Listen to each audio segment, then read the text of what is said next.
Welcome back to another episode of the Coin King channel. It's your girl down the crypto TA. And we had FOMC yesterday. I'm sorry I did not get a chance to stream yesterday. I was really tired yesterday. So I just had to have a midweek break. But I'm going to get into Bitcoin's chart here.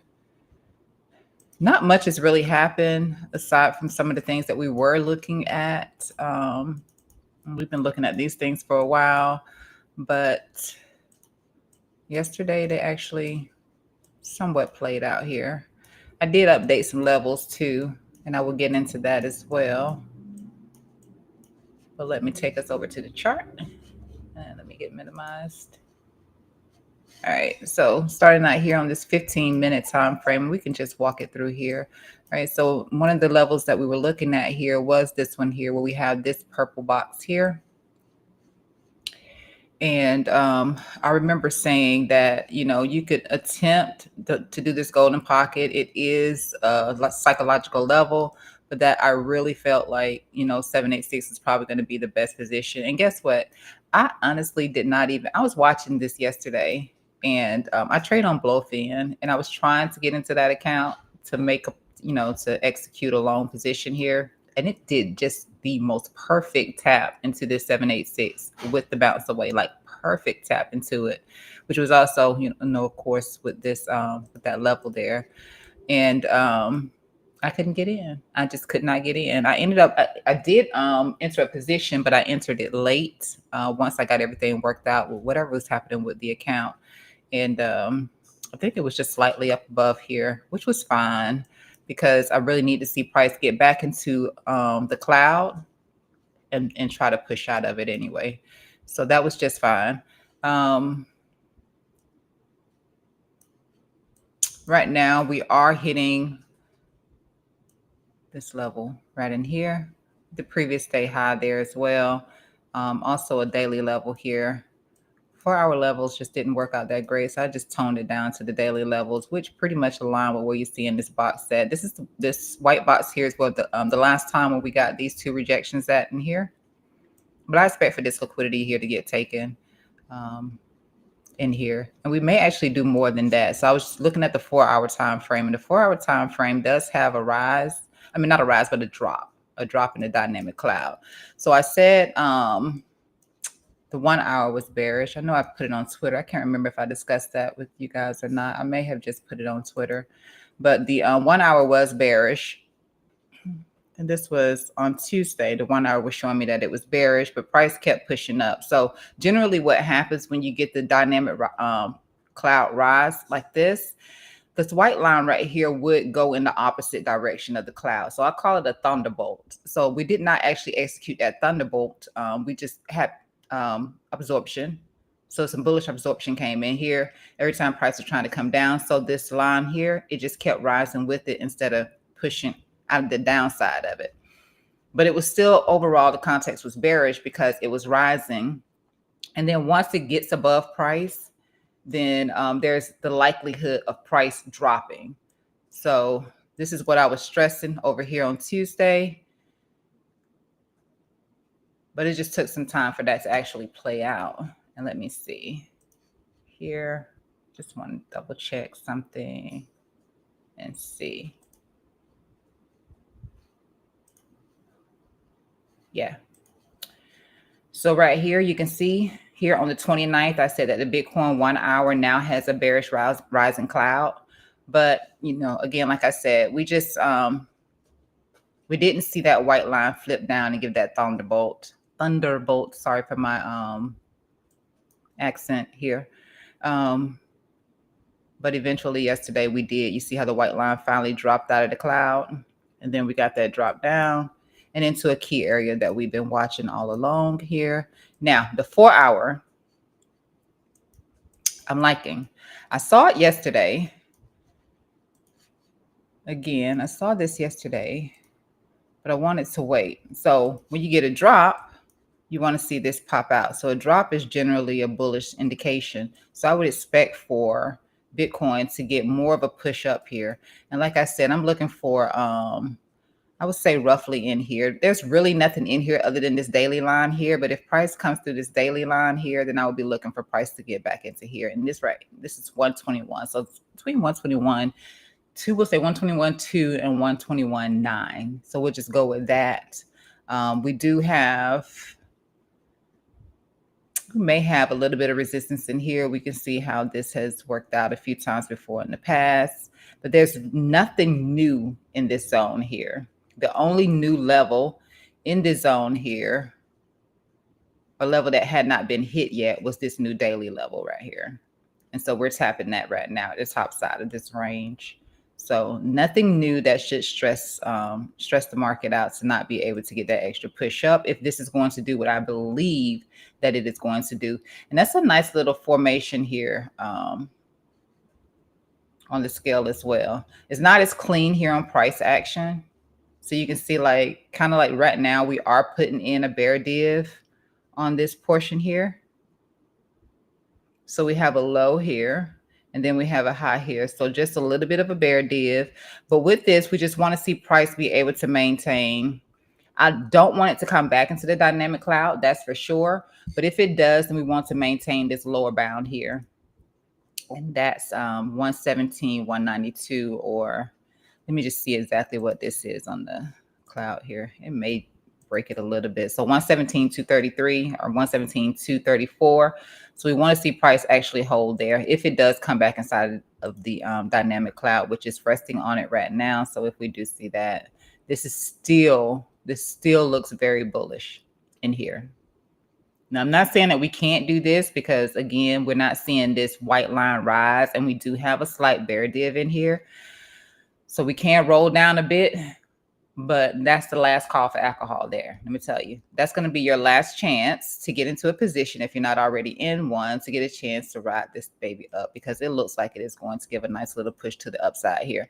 So taking a look at the daily time frame, I do see that the dynamic cloud is starting to rise over here on the daily time frame, but we're so far away from price action unless we just completely nuke, which again, I'm telling you, the 4-hour looks pretty decent.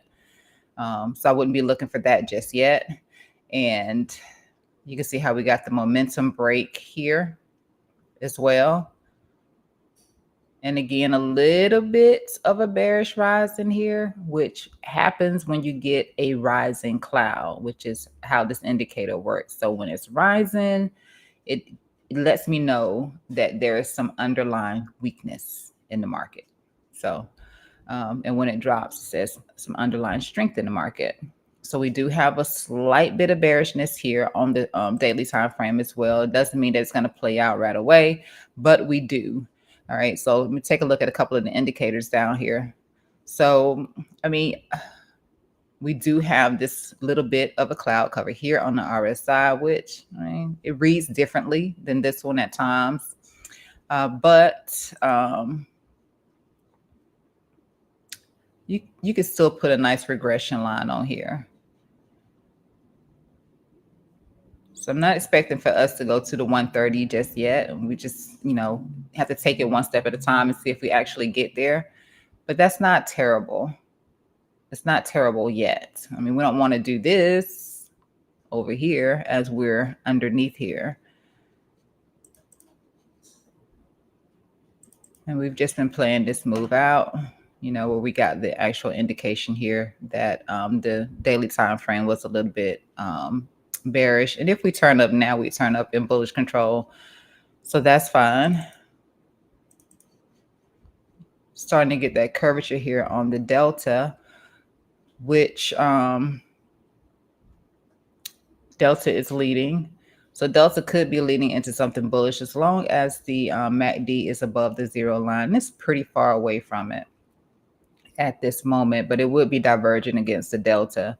So daily still has a little bit of weakness to it, but the 4-hour is going to be the chart that I encourage you to keep your eyes on, that 4-hour time frame.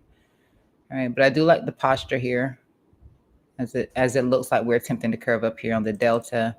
And then down here on the Z-score, typically down here, it's around yellow. Do want to see it go back into gray, but generally down here around yellow, we do tend to see some sort of a reversal for Bitcoin, or correction if, if it look, well, we'll say either a reversal or a correction. Okay, so I'm leaning towards just a correction in general here for Bitcoin. It's starting to show that we have some bottoming signals in here. Nothing like this. So I would like to see some larger bars come in down here on the downside, but that's just the daily time frame, which could be hinting at something. But again, we have to invalidate the bearishness that we have on both the daily and the 4-hour time frame. But again, the 4-hour time frame does look pretty juicy, and that is the time frame that I will be watching for a push higher on Bitcoin. So I'm just going to take this away. We're not getting any follow through here just yet either. This is staying within the clouds, so no follow through, no momentum lines, no anything like that. So momentum is down just a little bit. I mean, there was nothing we weren't expecting yesterday from the Fed fund rate. There was nothing we weren't expecting yesterday. So this is just pure volatility for whatever reason. We're setting up some traps. Let's take a look at some. Actually, let me start here first. Let's go with dominance, because dominance was kind of killing a couple of things, altcoins, especially against Bitcoin. But dominance did get a little bit of a rejection yesterday, after Bitcoin got that drop down to that 786. Then we ended up getting this bearish red candle here, and we came back down the 200 EMA, which is here in the orange color. So that's down right now. So that is great. Not out, but down. And you can see here how we just hit the top side here again, where you have, I'll put it on here. So you have this little bit of a sandwiching from the candles here. So some pretty good support there for a moment, some pretty good resistance here for a moment. And so price is just hitting the top side of this cloud here for the rejection. I'd like to see us fall out and also just drop this ascending channel, get the breakdown from this ascending channel. But until that happens, then there's still the possibility of dominance continuing to go up, which I don't think Bitcoin is prepared just yet to completely nuke, but we never know.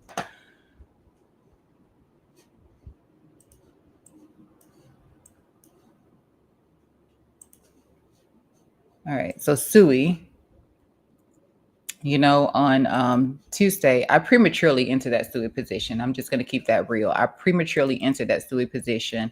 I really wasn't paying attention for the most part to what signals were actually in the chart. Aside from me looking down here and saying, hey, we got this little squeeze down here. What else was it? We got the squeeze here, but there were some other indications in here that, stated pause. Don't take that position yet. But I jumped into it anyway. And I had the intention of DCAing on this position. And I realized that was a very terrible idea. Very terrible idea. And especially using leverage. Just cut it when it invalidates you. So I did cut this position. I cut it. It wasn't too far away. I realized that I was still within the golden pocket 786. I did cut it. And I did, I waited for it to get to a level that I thought was decent enough. And then we just started to go sideways and more sideways and more sideways. And then I dropped this down to just a 3-to-1 to feel comfortable enough with any continuation to the downside before I get invalidated again, because you will get stopped out multiple times at times when you're entering a position. So I closed the first one out. I took a small, I think it was about it was a less than a 5%. And I only used a quarter size of my account when I took the trade. And then it was just a 5%, which was okay. It wasn't brutal on me or anything like that.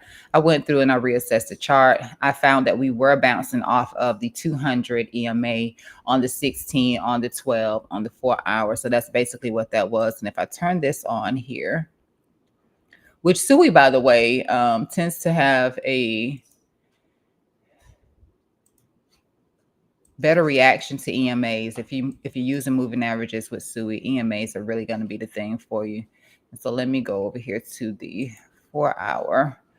But we barely touched it here on the 4 hour time frame. So I'm just using a different set of EMAs that I created here. So we barely touched it here, but on the 16 hour, you can see how we had tapped. Actually, this is 60. I'm so sorry. This is the 60 EMA here on the 16 hour, also on the 12 hour. So I just put this out here that we needed to hold it, because if we weren't holding somewhere in here where we had that 60 and that 200, then we could potentially roll over a little bit more. Being that a lot of altcoins were back testing their 5 and their 10 on the weekly time frame, which that hasn't happened. So a little bit concerning for altcoins, because that really hasn't happened. Now we've seen the bounce. I've seen the bounce away from that 5 EMA for the most part on many of the altcoins, but that is what altcoins are back testing, that 5 or either that 10 on the weekly time frame. So here, this is the 5 here for the weekly for SUI. Here's a 10 down here. So this is where we kept bouncing before. When I take us back over here on the 1 hour time frame, you can see that's what we were chopping. Let me move this out of the way for a minute. That's what we were chopping right in here. We were chopping on top of this 5 EMA for the weekly time frame, and then we rolled over a little bit below it, came into the 60 on the 12 and the 16 hour here, and we got a bounce away from there. And then, of course, like I said, dominance, it's really been a uphill battle for alts. So we got that little push down, and thank goodness Bitcoin bounced away. Dominance is coming down a little bit. I don't expect for SUI to get all the way up here right now. I don't. It's on the chart that way, but it's not my expectation in the moment. Maybe back here to this monthly level here that I was expecting. Well, I was thinking that we could potentially flip into support initially on this rise up here, but we fell back below it. So maybe we'll just get rejected here, and then SUI will continue to come down. Because there are some other things in the chart here for SUI. And you can see how we didn't, a little small closure here below the 786 and coming back in. But there are some indications in here for SUI that make me a little bit nervous about price getting a continuation down, along with some of the other altcoins, again, because of them back testing the 5 and the 10 on the weekly time frame. Let's see. So this looks awful. And this is what SUI kept doing the entire time when I took this trade. So what I didn't pay attention to down here is the first time I got into this trade. Yep, it was right in here. I entered on this light green bar, which meant some weakness, and that price would roll over. So I did that. I entered when it had, flipped a little bit lighter, and instantly bought into something that was getting ready to go the opposite direction, to go against me. But that's fine. All's well that ends well. Okay, so we kept putting in bear divs, and so it kept descending and kept descending. So bear div there, bear div here. When it tried to come up again, got another bear div, and there's a bear div here as well.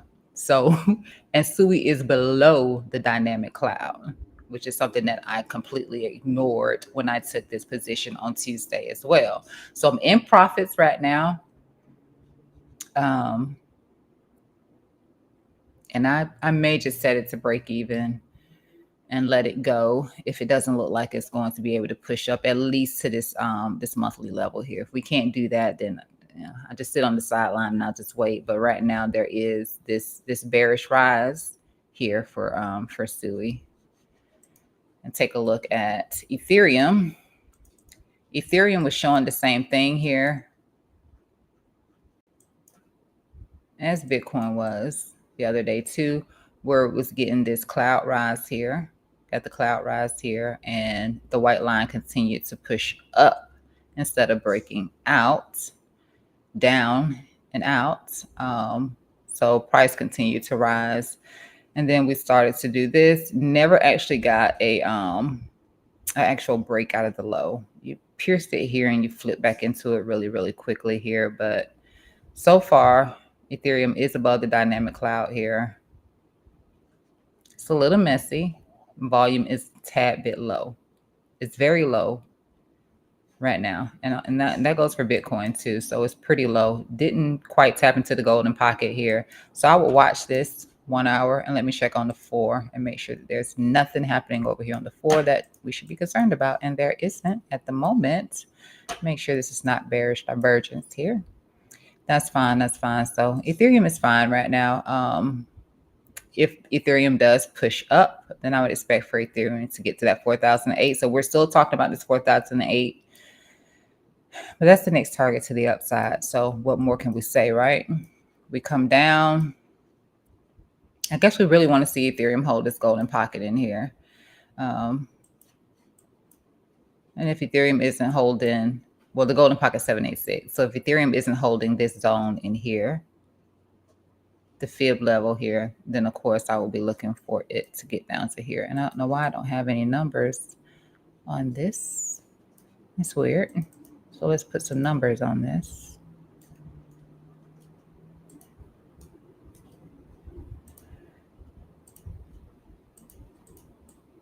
So it's 34.96, so 35 hundo here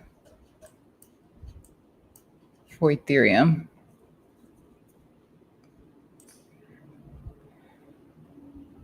I'm just trying to make sure there's nothing else in here I need to cite on this part of Ethereum. Not at the moment. No bear divs or anything like that, just low volume currently. A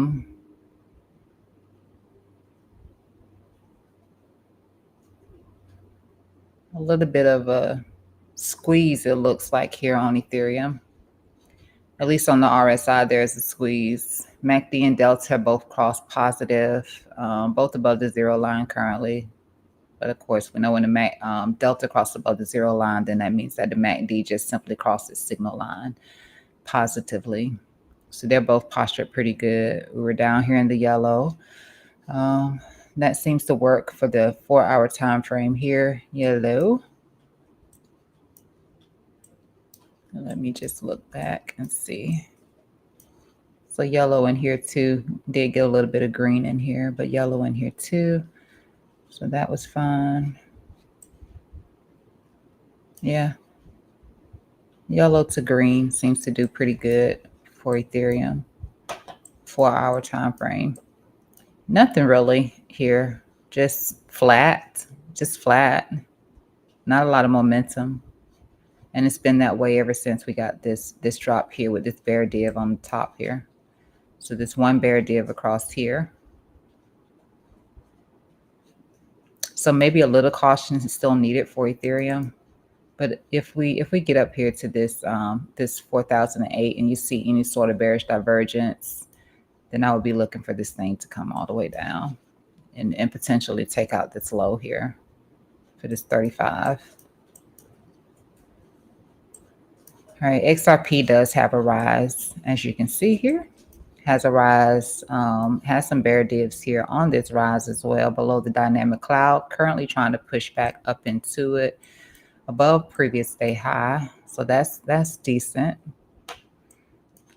But I don't like the rise, which means that XRP will only lead into more bearish divergence. And I would expect to see a continuation down for XRP. So I'd be looking for a lower high and then a continuation to the downside for XRP. At the moment, that changes. It changes because it's a little bit flat now, but nonetheless, it's rising, which means by the time this white line comes up, it'll be above all of this and price will still be somewhere down here. So I would expect just a lower high and a continuation to the downside for XRP. And you can see the levels in here. You know, we talk about the $3.02 as a possible return place for Ethereum. I mean, not Ethereum, but XRP. And if we continue to come down, I'd be looking for 274 for XRP.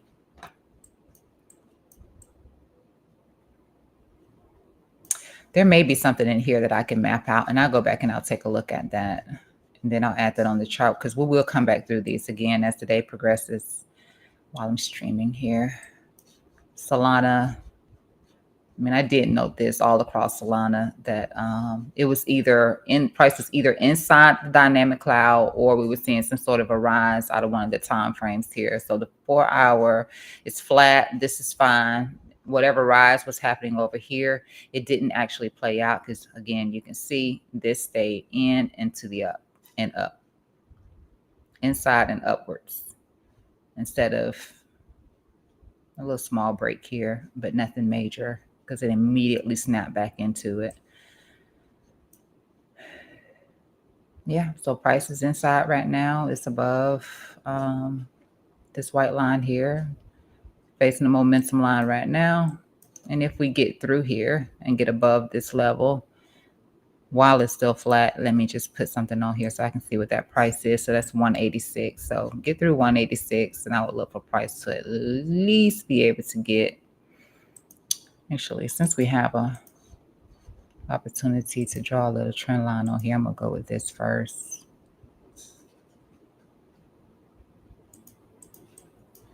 Because we could be building up something here.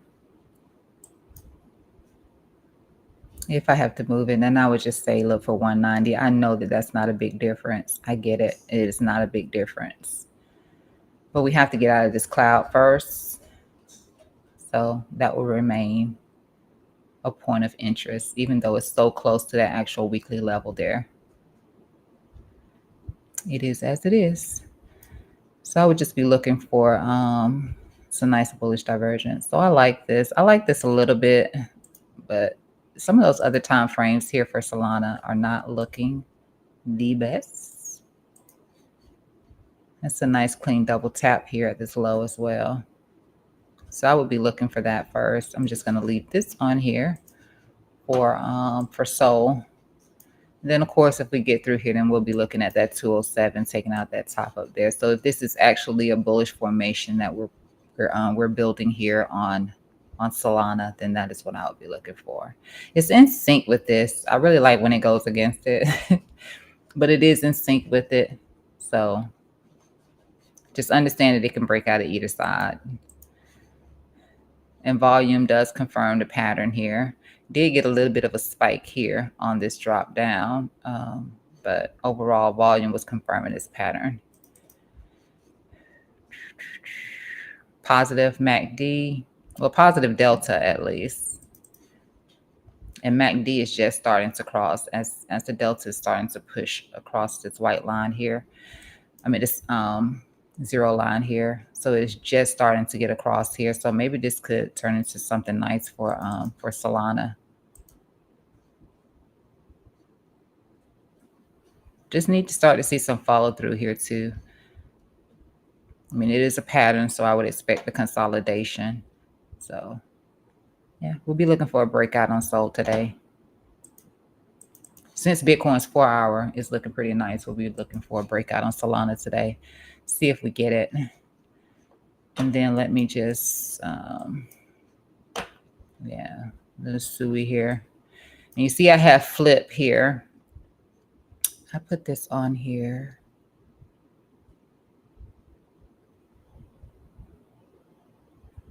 I may have, no, what was I looking at? Let me just go through. So we're so inside of the dynamic cloud here on the 4 hour time frame. Just trying to remember why I put this in here. I don't think I took a note on that. I didn't. I did not.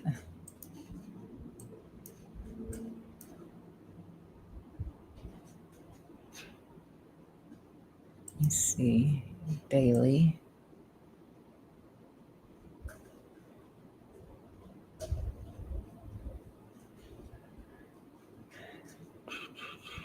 I'll comb back through it and I'll figure out why I did that. But in the meantime,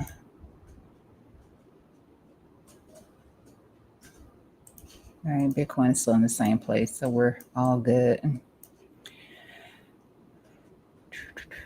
Let's take a look at ADA. So ADA did almost make its way back down here to the weekly low here, which would have been 72 cents. That was something that we were talking about for retracement levels for ADA. And let me pull this one out here. Let me pull it out a little bit more since it has moved a bit here. All right, so you can see ADA, ADA did the 10 on the weekly. So it got a bounce here away from the 10 EMA from the weekly time frame, is below the dynamic cloud, continuing to get that little push down. This did drop a bit, so maybe, just maybe, we can see ADA get back up above here, and that current level is 80 cents. So we do need to see ADA get above this 80 cents.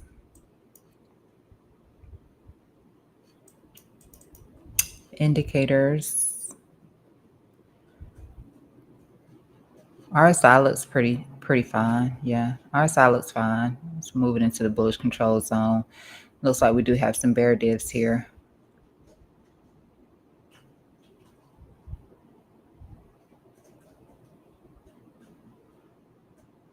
At least this one here seems to be invalidated. So that's a plus. So another little move down and then potentially a bounce to the upside is what I'd be looking for ADA. And as long as it continues to hold in here, let's just draw a fib on this one. This is a 1 hour time frame. I hate to see it continuing to chop about this weekly 5 and 10 here.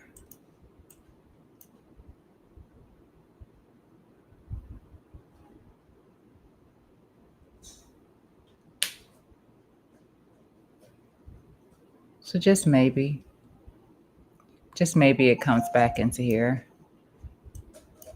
If it does just the 5 again, then that's 76. Otherwise, golden pocket 786. Some sort of a retracement will come in here for it. And then I will look for an additional leg up. I'm going to turn this off here for a minute. And hide my drawings. And let me just take a look at it from a weekly point of view. So we can see that from the weekly. All right, so that's that 10 on the weekly, and here's the 5 here.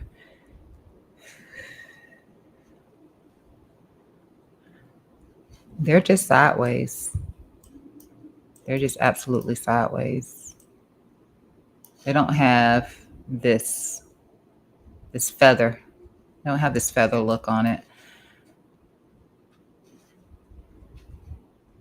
Should this be something? I knew that was going to happen. Okay, that should be something. Let me take this away. Remove that.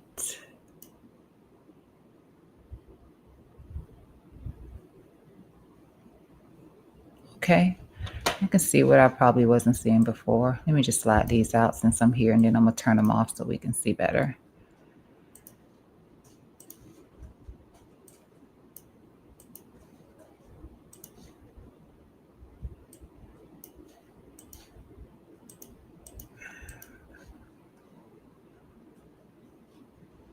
Where's my war?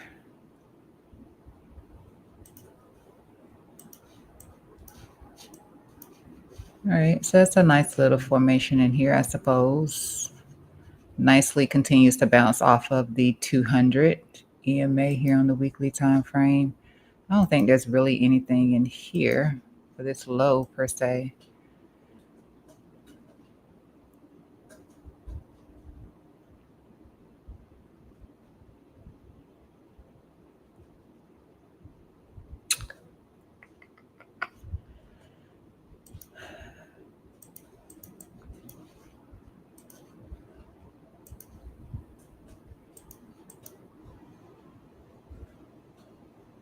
And see, this would put it back to the 60 if that were to happen. And I'm going to go back and double check and see if that lined up with any of the levels.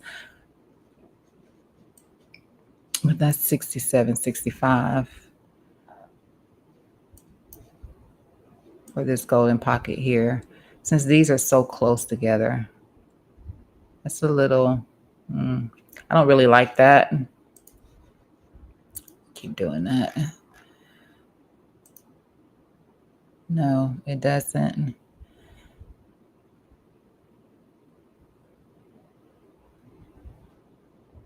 Well, let's just say in the event that Cardano does push down here a little bit more, then I would still look here. Since you do have this 60 in here, the 60 EMA with this golden pocket, then that's a good place to look at it. A moving average lined with a fib retracement level or a key level of support and resistance just seems like a good spot to look for a potential bounce. And if that doesn't work, then I would definitely be looking back down here around the weekly level here.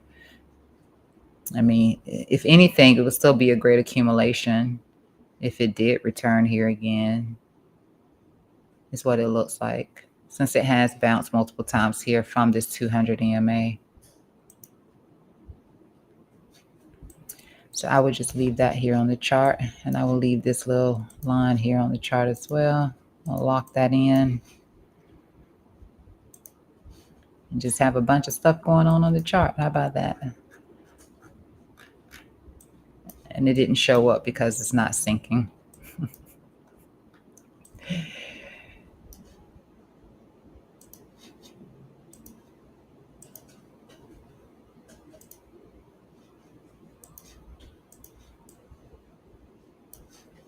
Okay, so that is all the way up here. That's wild. And again, that lines up with this 60 here. All right, so on the move up, we can be looking for price to get back up here. That's sweet. That's a nice push.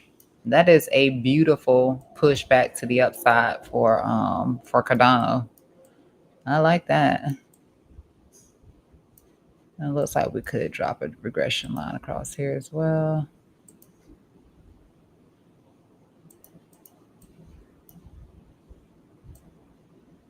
Although this is my goal. That would be my goal for ADA.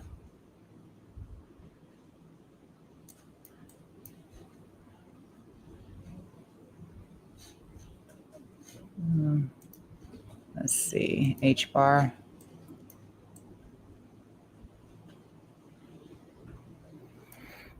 Bounce away from the 5 here for H bar. This was the measured move that we were looking at for H bar. So obviously that did more than this measured move here.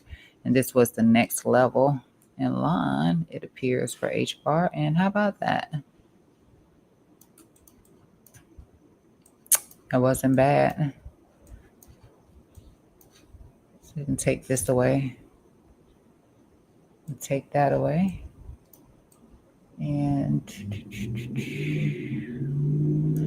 still, we just have to see ADA, I'm not ADA, but H bar get above this standard deviation 1 from this VWAP, which it continues to reject here, and that's 30. So we do need to see it get away from that, but I do appreciate the fact that it's only tapping into the 5, and the 5 and 10 are so spread apart, and we're nowhere near the actual VWAP. So this continues to look really nice. It was a nice little break up here. Let me see, make sure we're not. Yeah. So everything is just, people have been buying it up, just buying it up. Bear div. We do have this bear div, but I'm seeing this tilt here, which means that H bar would just probably continue upwards. It has the potential to continue upwards. Maybe a little correction because of the bearish divergence in here, and then continuation to the upside for H bar. I'll look back at that.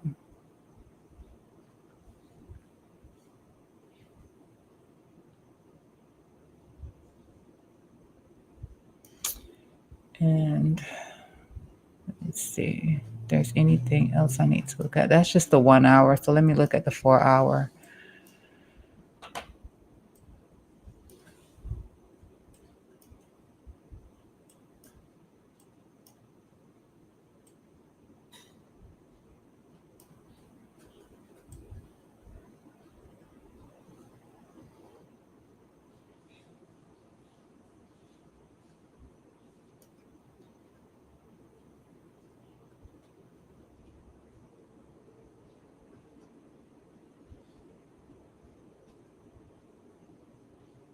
Yeah, unless we're able to break above, unless we're able to flip this, break above this and flip this, then we would probably likely just tap out here again.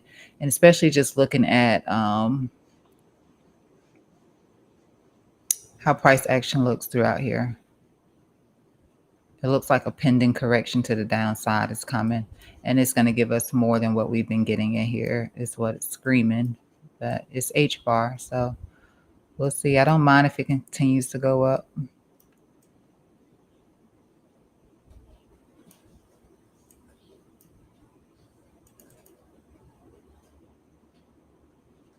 RSI looks pretty decent here on the 4-hour time frame. Doesn't mean it has to continue to push higher. Yeah, with the bear div, probably not. So everything does still have a bear div, pending one more drop to the downside and then a push up. Just checking back on Bitcoin, and that looks fine. Just sideways consolidation here, all across this top, ever since back here. That's all we've been doing, is pretty much diverging up ever since here. We got the first indication of this cool off over here, and we've just diverged up. And you can see it all across the RSI here. It's just been one massive bear div.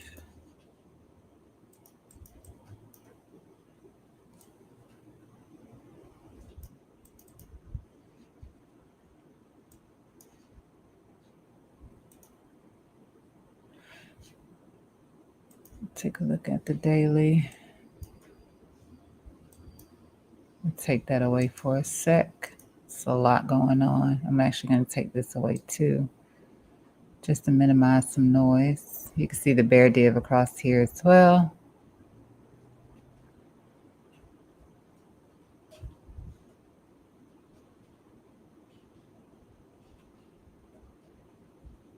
But until we're flipping this, then I would expect for it to correct to the downside. I'm going to take that away.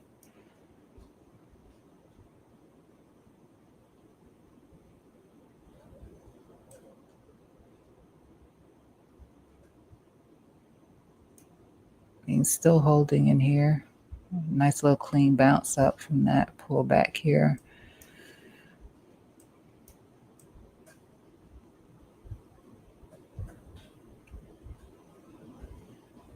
So to the upside, you know what to look for. To the upside, I look for price to come back into, let's see what this current number is. 0.304. That's what I look for price to come back to, and then potentially get that rejection because we do have the bearish highs.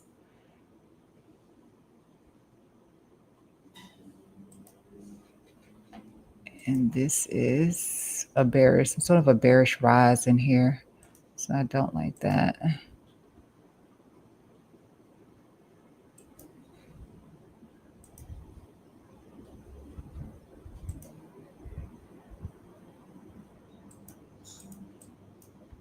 Yeah, some sort of a bearish rise in here.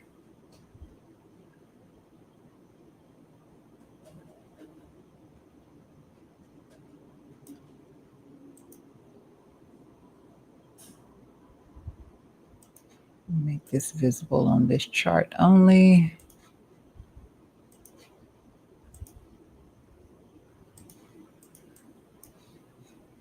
So do watch that for H bar hype.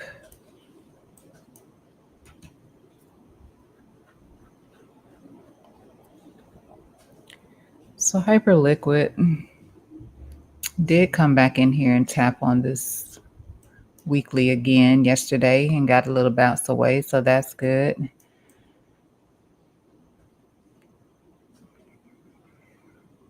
This is an additional zone or level here. This is from the daily time frame here. I mean, there's this entire zone in here that I had mapped out, but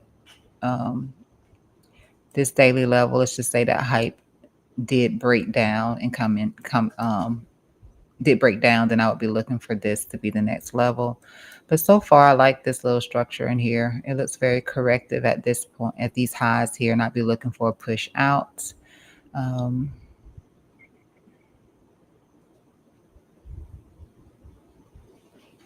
measured move would be above this pivot here for sure.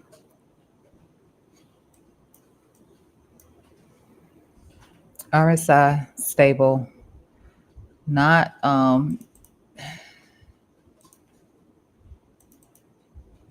not exactly coming into contact with this blue line, so we could see price move around in this descending channel for a bit longer here. I wouldn't call it a bull flag.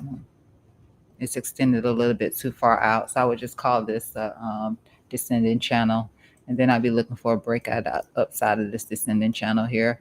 But in case you break to the downside again, I would be looking for this. Otherwise, you continue to range within here. If it turns into something else, and we'll take a look at that. Don't really see anything in here. Let's see.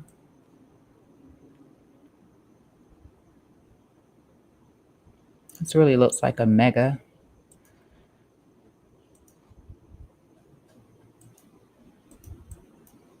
in here.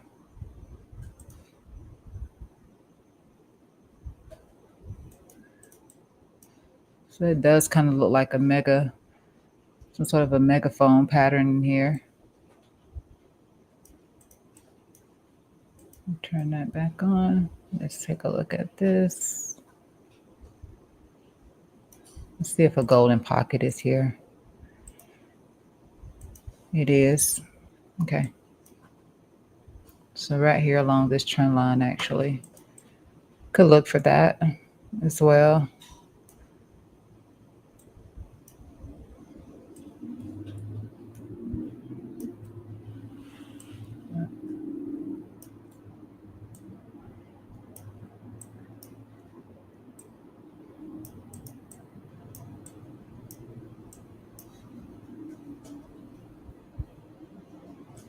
Yeah, can definitely look for that as well here on Hyper.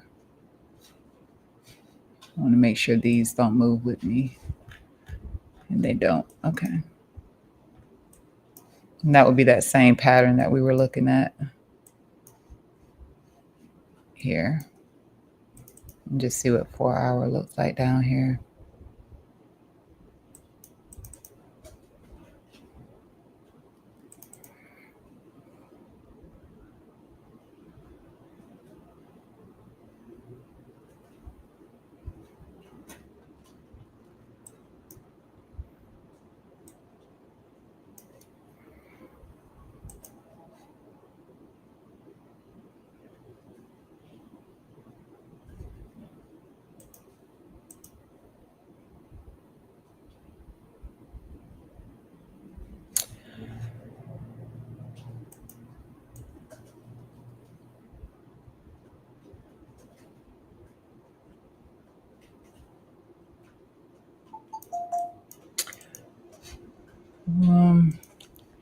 Trying to see if I see anything other than that, other than those patterns.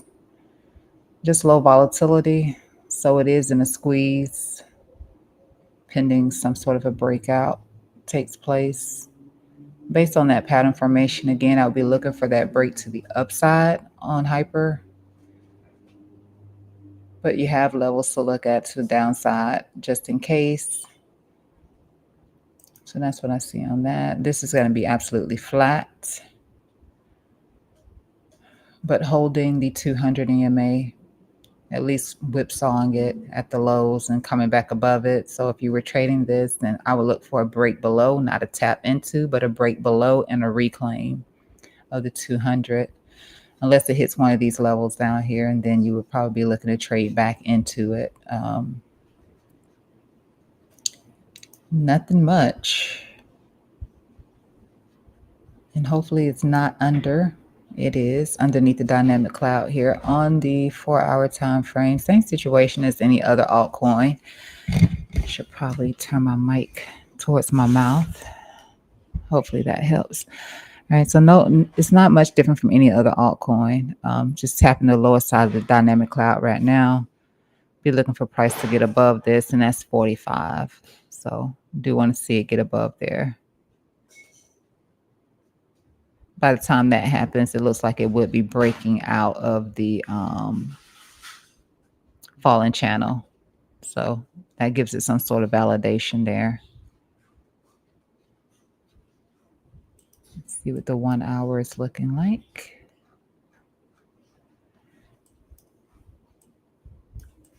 I'm going to put in some bear divs on the rise.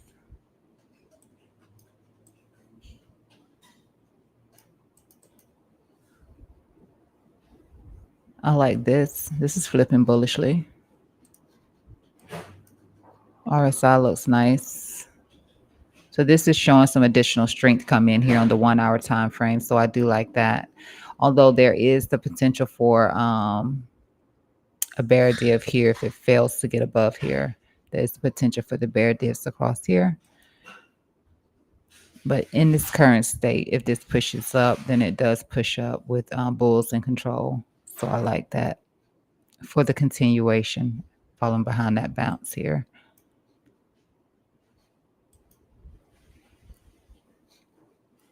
Let me just drop even lower. I just want to see.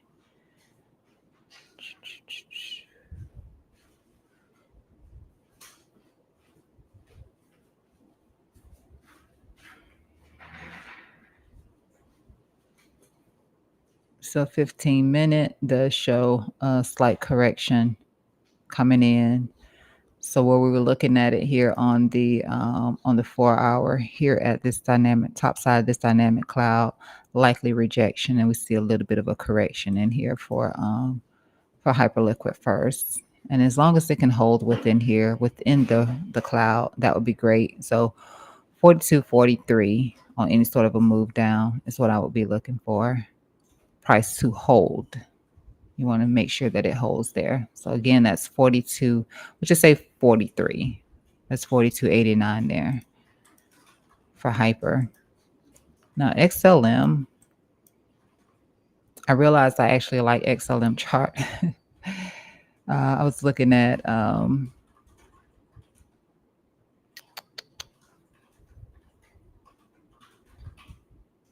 like that. I like this. I like this drop that's happening while price is inside here. And then what I was looking at on this chart is this beauty right here. I like this. Let me just hide my indicators for a second. I like this little flaggy thing right here. This looks beautiful. You know, at first I was like, we're going to get down here. It's a chance. This, you know, golden pocket gets hit. And I was looking at it yesterday and I was like,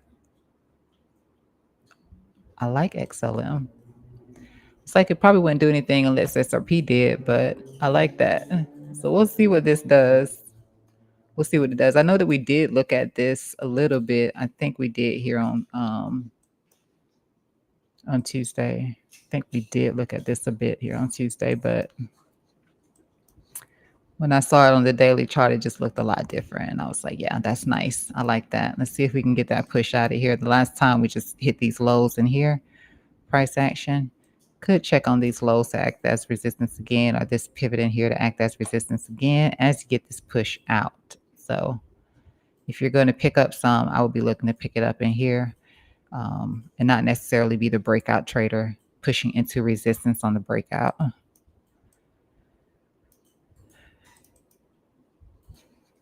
I'm hiding the indicators. RSI is looking really nice in here, so I like that. And see how smooth this regression is in here. Probably already broke the momentum in here. This is on a 4 hour. So yeah, the momentum has been broken. You can see that here.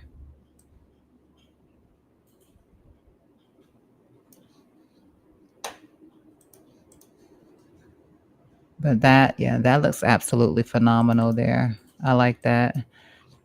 And like I said, if you were going to get into this, I would get it in here. I wouldn't look to be the breakout trader. So here with the 4 hour, we can see we do have a slight bit of a bearish rise here, which means that pushing out, you're going to push directly into resistance, and you're likely going to see a rejection first before you get the actual breakout of this pattern. So just be aware of that.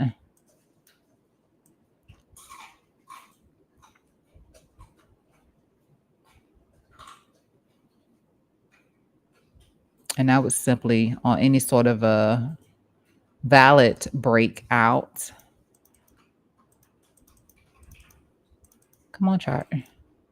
Any sort of a valid breakout, I would just be looking for this to get taken. This is some really nice liquidity here. That's pretty equal, very tight right here. I'll be looking for that to definitely get taken. And let me just see if I have that in here. I know I need to change this. I don't like that.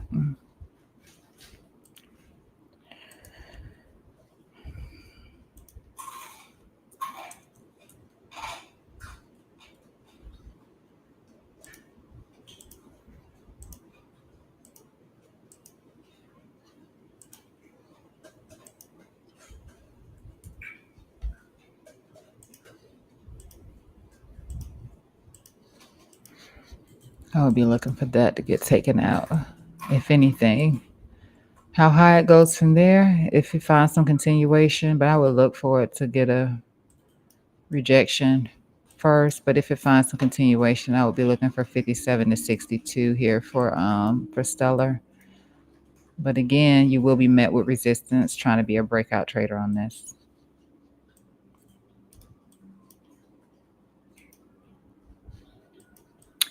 Doge lost this trend line. I did not notice that at all.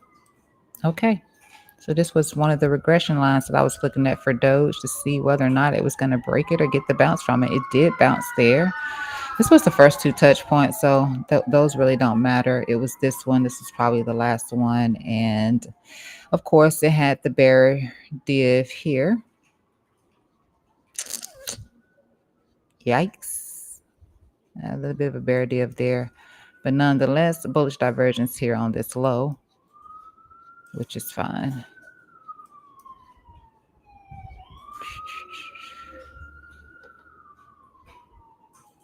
Hmm. 786 bounce. I actually went on Twitter and said that I like this chart.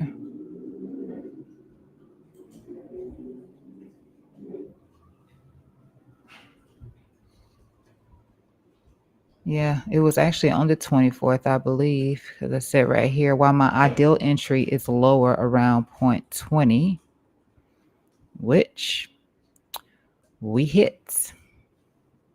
I said 27, and that was 209. I'm open to getting my toes wet early, which I did, and I closed it out. So I did enter, and then when I noticed that it was going to go against me, I did close it out before I took any sort of a L. Like I didn't take a loss at all on this.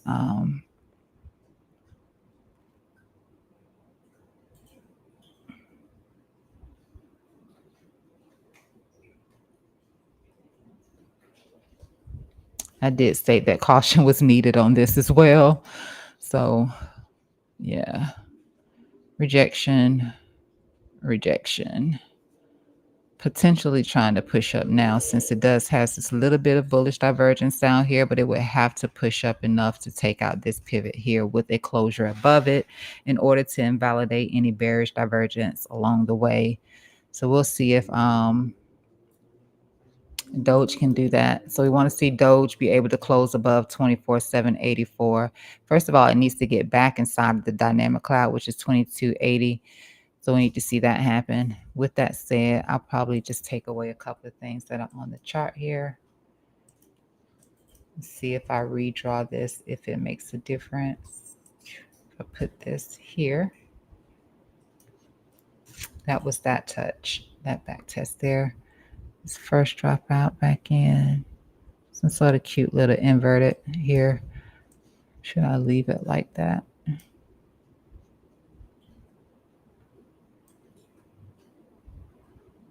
Yeah, I'm gonna leave it like that since it gives me more touches here on the indicator. And then I can see something across here. I'm not gonna bother with that. And most of the time, me just drawing on this makes it a lot easier to connect the lines because they don't always connect easily across price action.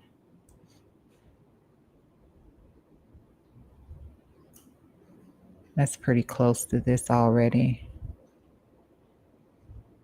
So that's basically this line pushing up into the 50% retracement,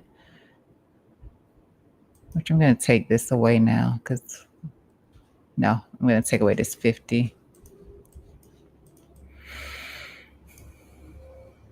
So that's what we need to see for Doge. If Doge is going to get a push up, if this is going to be some sort of a bullish formation, which is iffy right now, I'm pretty sure the 1 hour doesn't look all that great.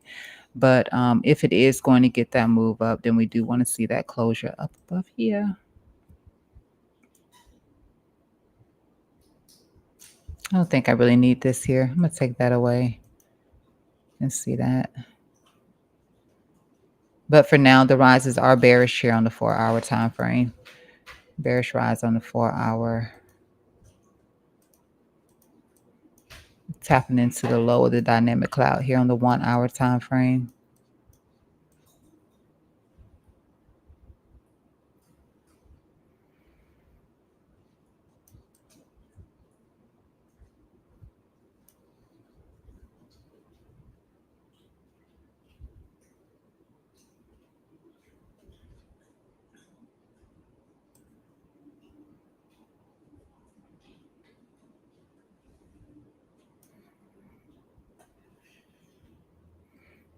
Indicator rejection there.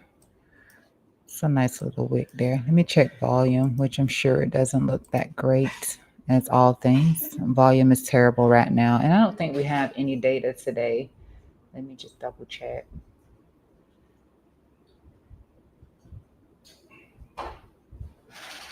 Come on, phone. Okay.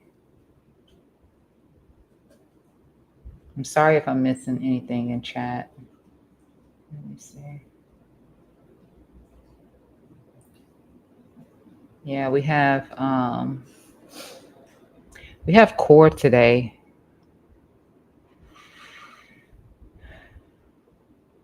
We have core PCE today, employment cost index, and unemployment claims today at 8:30. So that's something to look out for.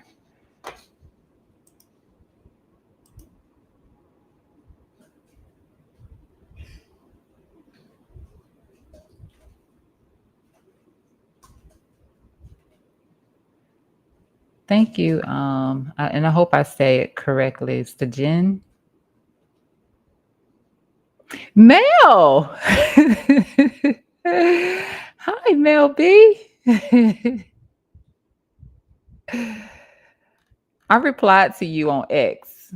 I just want you to know that, Mel. I replied to you on X. I even sent you a little private message.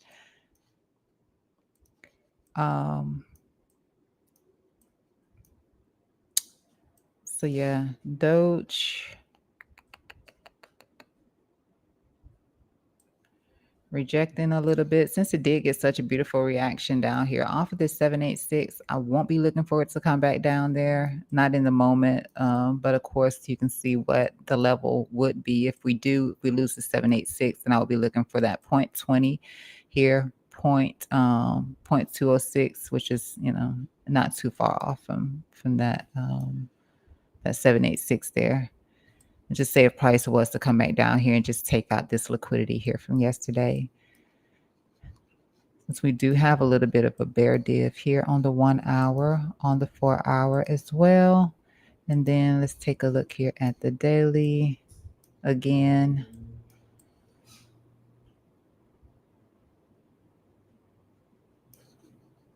Daily just within the dynamic cloud. So I don't want to see this daily start to get any more of a rise. I love the cup formation here. And then we'll see if this potentially could be a handle here for Doge. But that volume looked really good here on Doge. At least to that point it did before it started to go out. It's a little light shaded in here. And we're starting to see a little bit more of gray creep up. So eventually the gray could engulf this. So if it does engulf this here on the daily time frame, then we would be looking lower for Doge. So let's just run through that and make sure that we have these levels on the chart. So further downside, I was saying probably here to skip that, skip that.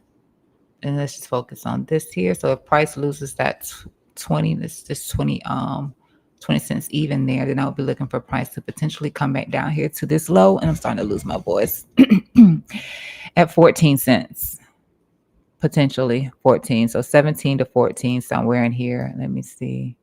Um,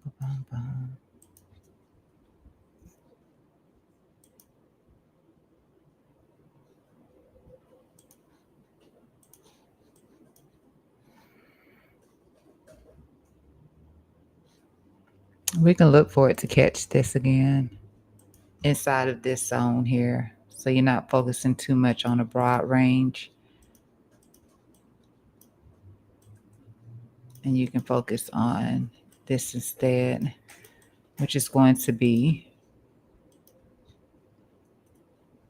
this. If I need to change that, then I will. But right now, that's 15. So I'll be looking for price to come down into here if that happens, especially just looking at this and just seeing how we that green and that gray is really creeping up here on this daily time frame, which means that we could see some sort of um, drive for more downside here on the daily time frame. Just in case. I'm not big on cup and handles, but I do like this rounding formation on Doge. So I'm not counting that out. I'm just prepping for what could be on Doge and where you could potentially be looking to get long at on Doge. So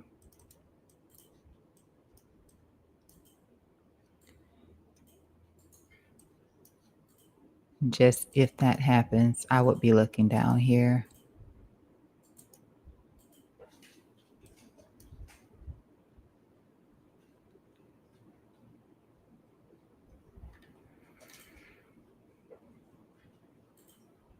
And I think Doge, before I spread that out, I just wanted to come back over here. Yeah, Doge did get, um, that would be a pretty far drop now, though, wouldn't it?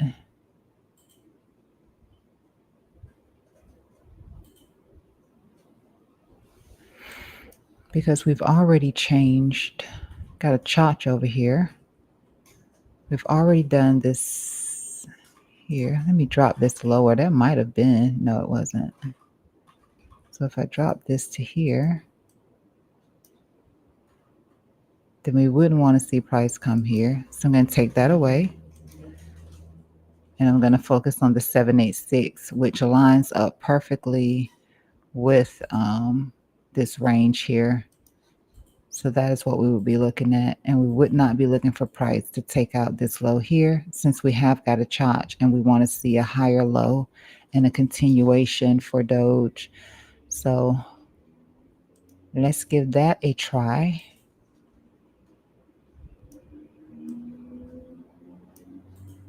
And let's just say I want it to come back up here.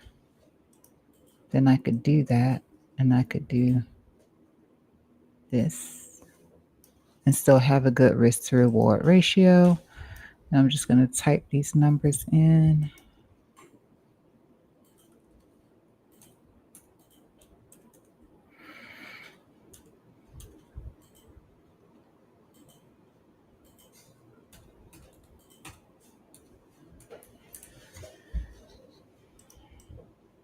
So then that would be the base case for Doge.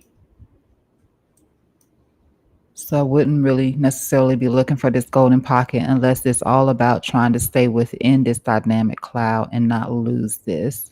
If you're somebody that's believing in this cup and handle, potentially, I think the handle's probably coming down a little bit too much at this point. But yeah, if you're someone who's looking for it to hold these highs in here, and potentially where it bounced from before in here, then I would be looking for the golden pocket. But otherwise, this is an actual level of interest here. So I would be looking for that first. And that's the selling pressure amplifies. And if selling pressure doesn't amplify, then I'm still looking for the golden pocket to be hit for Doge.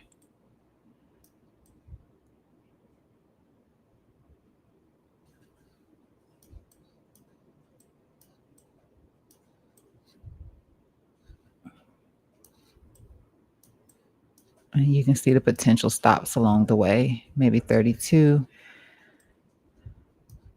and then into the golden pocket. And when we start to get a good pump out of altcoins with Bitcoin dominance absolutely dying, then we could look higher. But that for now.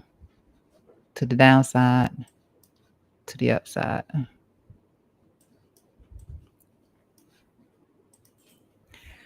Let's look at this nonsense that is Tron. I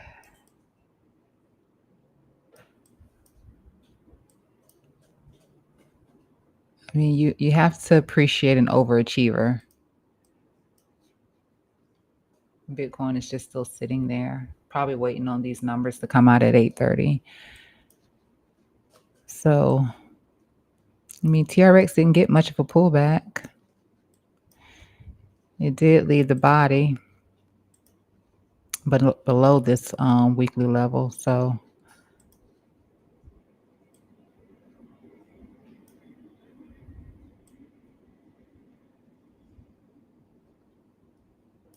I mean, it continues to look good. I'm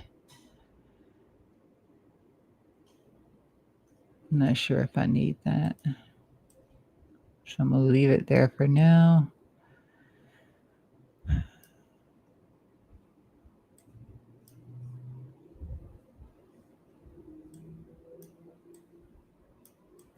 Man, what you talking about? Yep, too.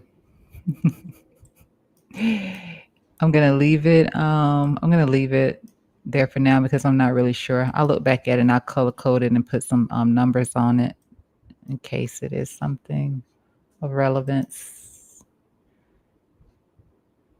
Let me just see that.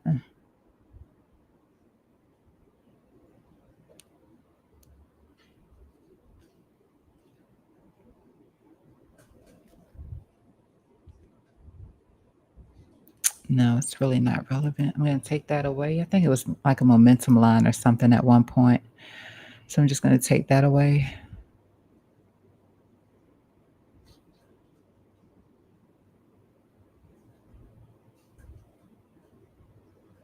Just sort of using these highs right now as support. And these moving averages in here.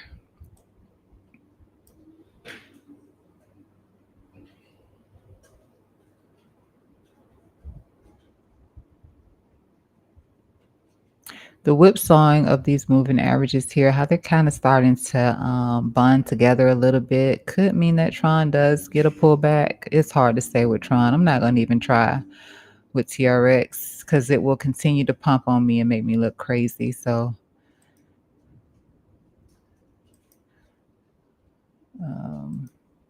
yeah, EMA ribbons still look really nice on Tron. So, nothing much to say here. It's probably like a 26 in here that price hit. And since the 200 is all the way down here, I'm just going to change this for a second just so I can see if that is what it likely did at one point. Yeah, so see it hit the 26 right here with that drop. And I mean, the 10 and the 5 are I mean, they're nicely pivoted at the moment with the bounce off of the 5. And that drop there was just into the 10. I mean, I don't have anything negative to say about TRX at the moment. Not as long as it continues to perform like it is. It's nothing to really look at here. Let's see on the weekly. Yeah, so far away from this 10 and this 5 at the moment. The one time it did come into it is exactly what the other altcoins are doing right now. It's back testing it, and Tron has already had that back test in this run. So if Tron was anything such as a fortune teller, I would like to see that same thing happen on some of the other altcoins. Maybe if something like that happens on some of the other altcoins, then trying to stop pumping as much. That's a nice inverted head and shoulder here on the indicator as well.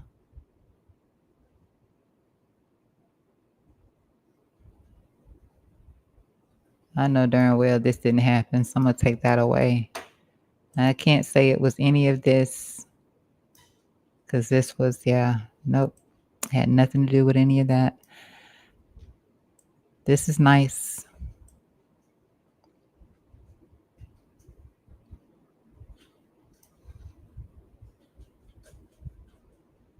It makes my indicator look very choppy.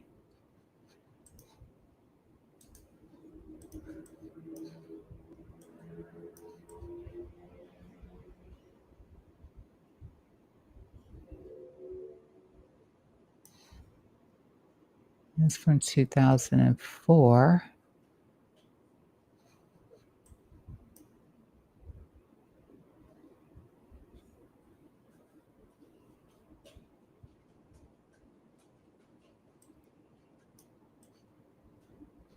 Yeah, I mean, Tron just continues to look amazing. Divergence on volume, but that's not making a difference. Momentum is strong. Just volume is not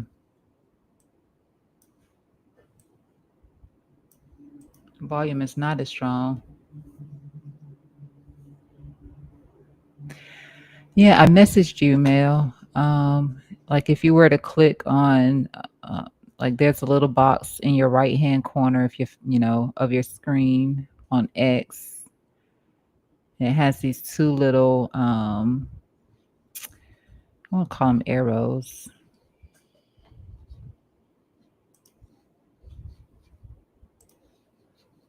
But if you go on X and you see right here where it reads messages, and if you just click on that there, then you'll see, let me delete that. Sorry. Yeah, you'll find your messages there. But I did message you. I even said hi to you. All right, so yeah, TRX is fine. Looks strong here on the weekly. Volume diverging. Nice rounding formation here. If it does anything like Doge, and I will be looking for it to come back, right?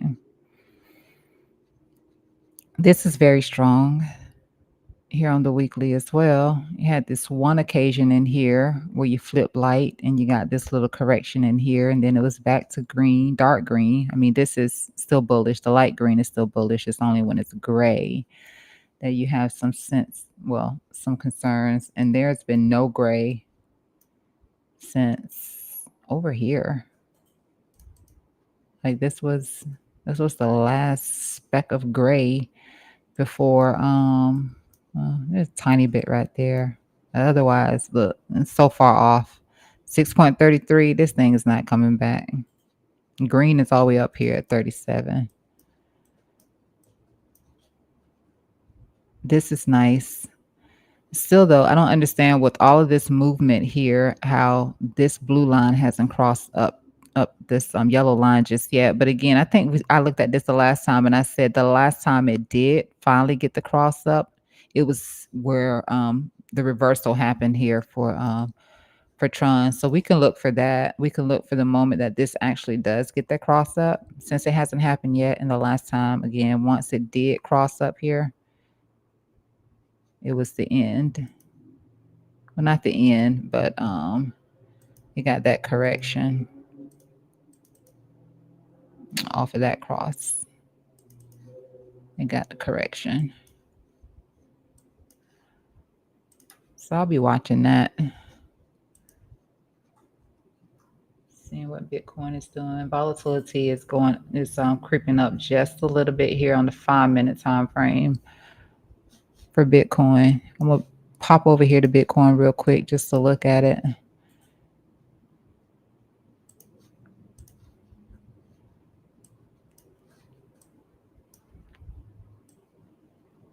As we are rejecting this zone in here.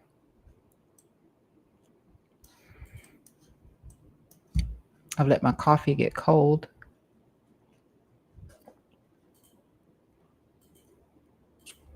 Which means I need to turn it into some iced coffee.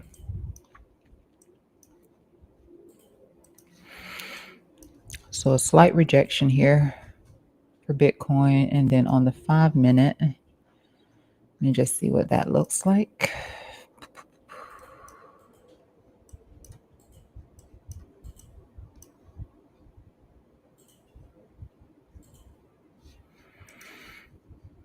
See if there's any sort of a, yeah, I can go with the 2.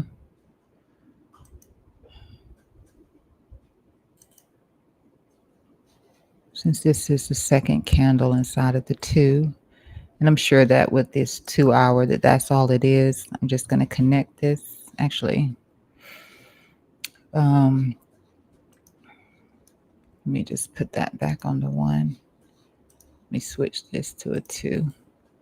I'm sure that this is what we're looking at with that little drop inside.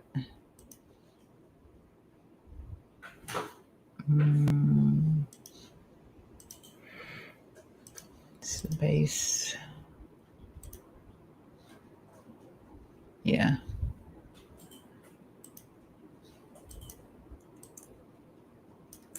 So that's what the inside bar is doing.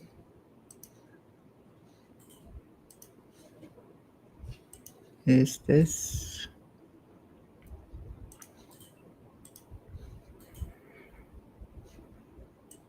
I'm going to draw it on the line chart instead.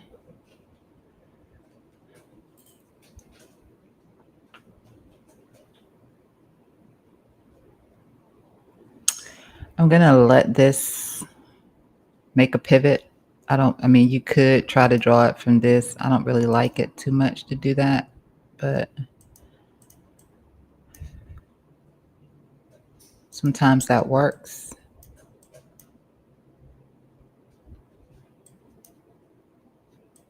Then we'd be looking for this to break up and out here, especially based on the 4 hour.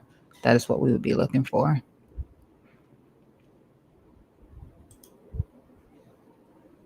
I'm just going to turn this back on just to see.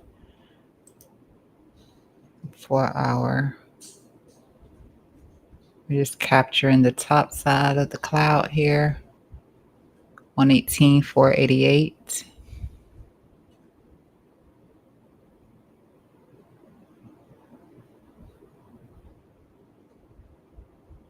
We do, of course, have this momentum line here as well. I just want to see what the price actually is. 118,037.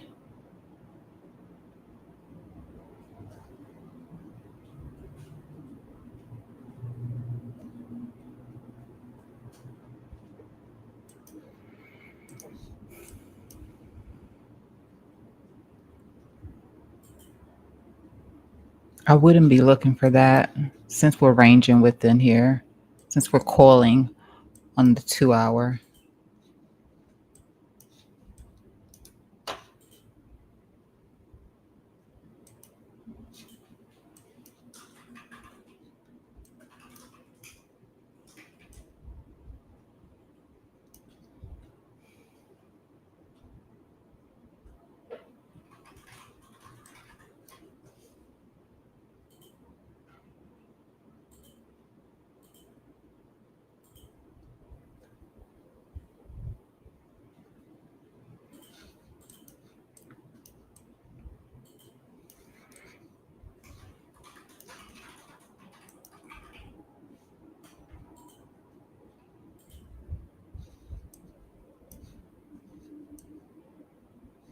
So there was this little break here. Let me just kind of see what this was and if it's important. I mean, we chopped it right there too. So I'm going to set it like that.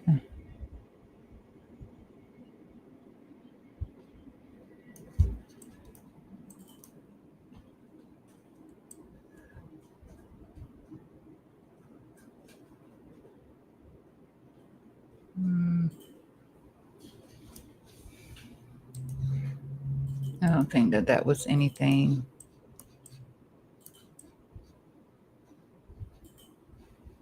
Yeah, so just focus on this here, this little pattern in here.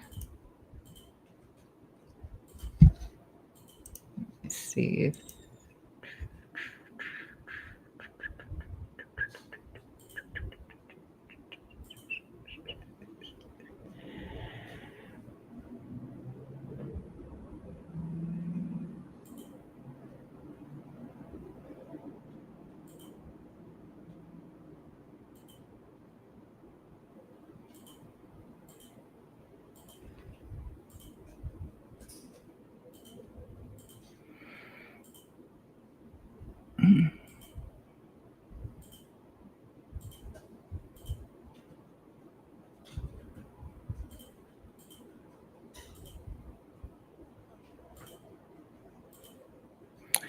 I see that rise in here. So maybe we do have to look at that momentum line. Um, yeah, because whatever SFP this could have been, that's not going to work. It looks like it's not going to work anyway.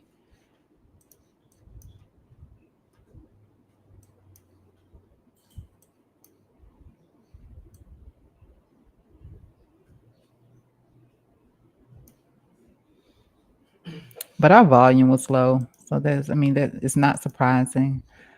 Volume was really, really low. I mean, you expect low volume on patterns, of course, but I mean, volume was really low on the higher time frame. So, yeah, we'll see how this goes. But we do have a bearish rise here on the 5 minute. And that can all just be temporary because, again, the 4 hour I do like. We can continue to slide down at least until that white line pivots up and it's ready to break to the upside on the 4 hour time frame. It doesn't invalidate the bullishness because that is still bullish. It's just not playing out just yet. It's just something to keep an eye on.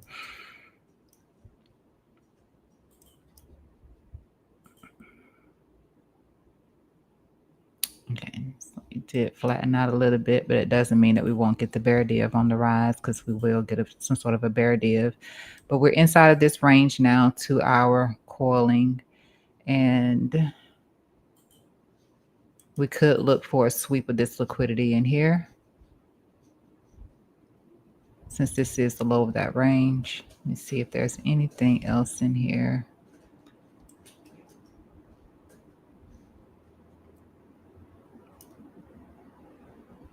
Not really. And it's probably golden pocket or something in here. Golden pocket 786. So it looks like that was initially the bounce there. Let me bring this down to here. So yeah, this is pretty in sync with where the golden pocket is. We can look for an SFP there on Biddy. And if not, mention that I don't like that, but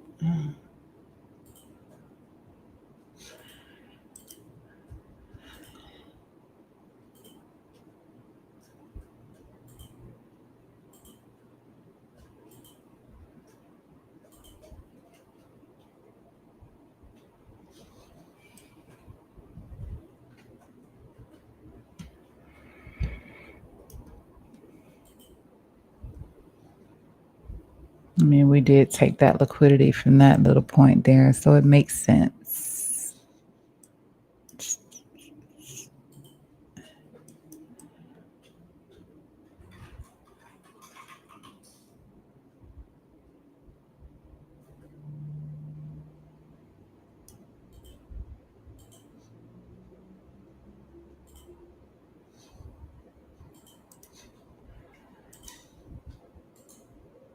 $118,037. That's below here.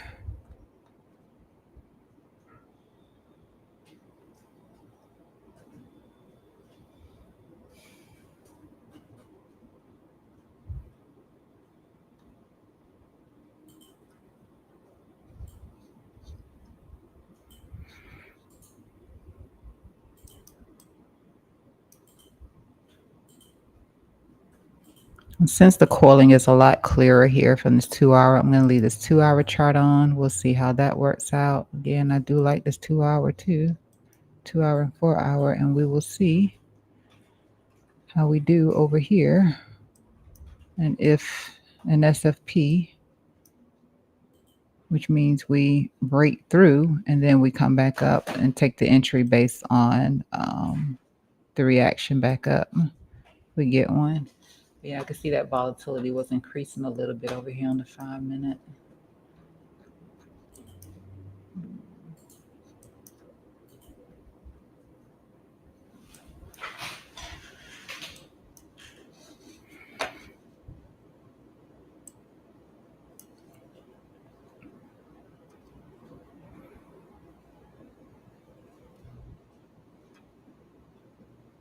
And take this out of your way so we can see the chart within our range.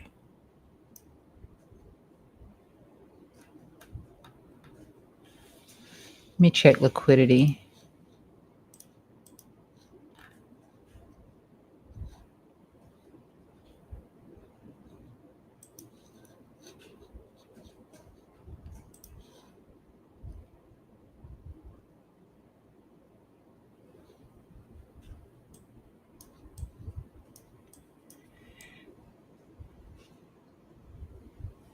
We still have a ton. Let me see. Let me switch this chart.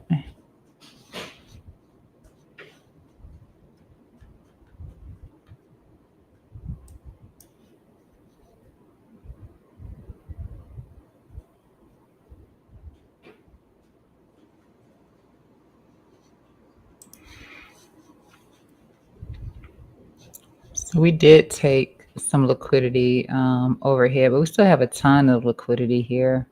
And this 119,660, 655 here. And then these orders. Yeah.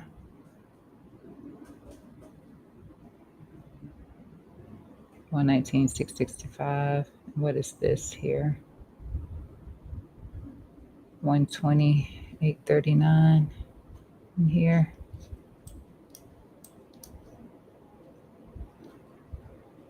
And to the downside, 117,287.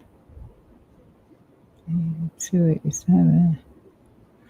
That puts us back at the. Nah, son. We'll look at that later. I like the liquidity overhead, especially if we're going to see this play out here.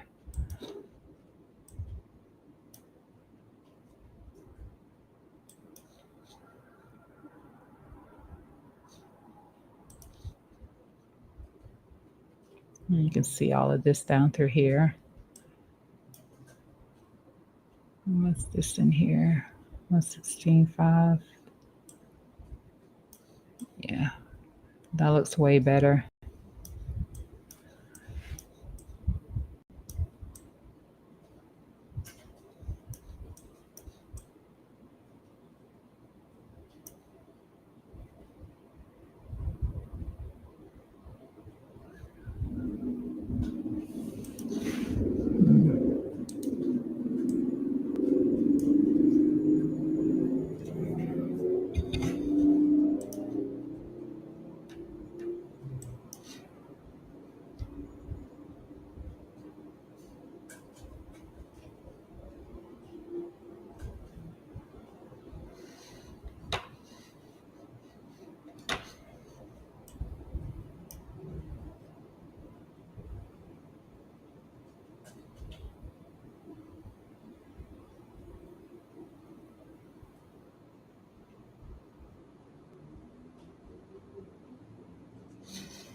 And I'm just going to put this, I feel like I got something on my face. I'm just going to put this here, which is the top side of this cloud.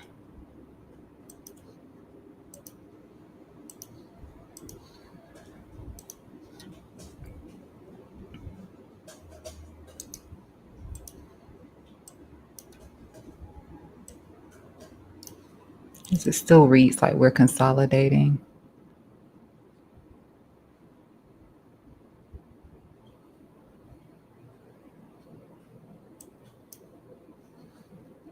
Yeah, this still reads like we're consolidating. So any sort of a breakout may be a failed attempt if it tries to push up through this level here.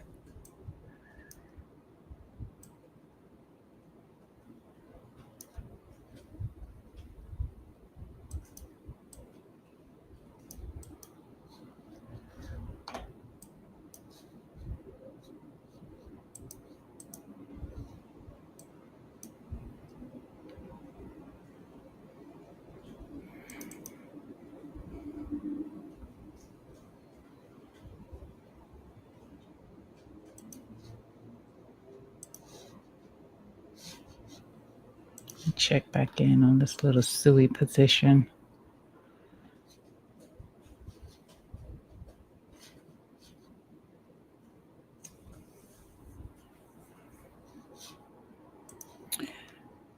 All right, let me see chain link.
Okay, I'll jump back over to Bitcoin chart if I need to. Right now, we're still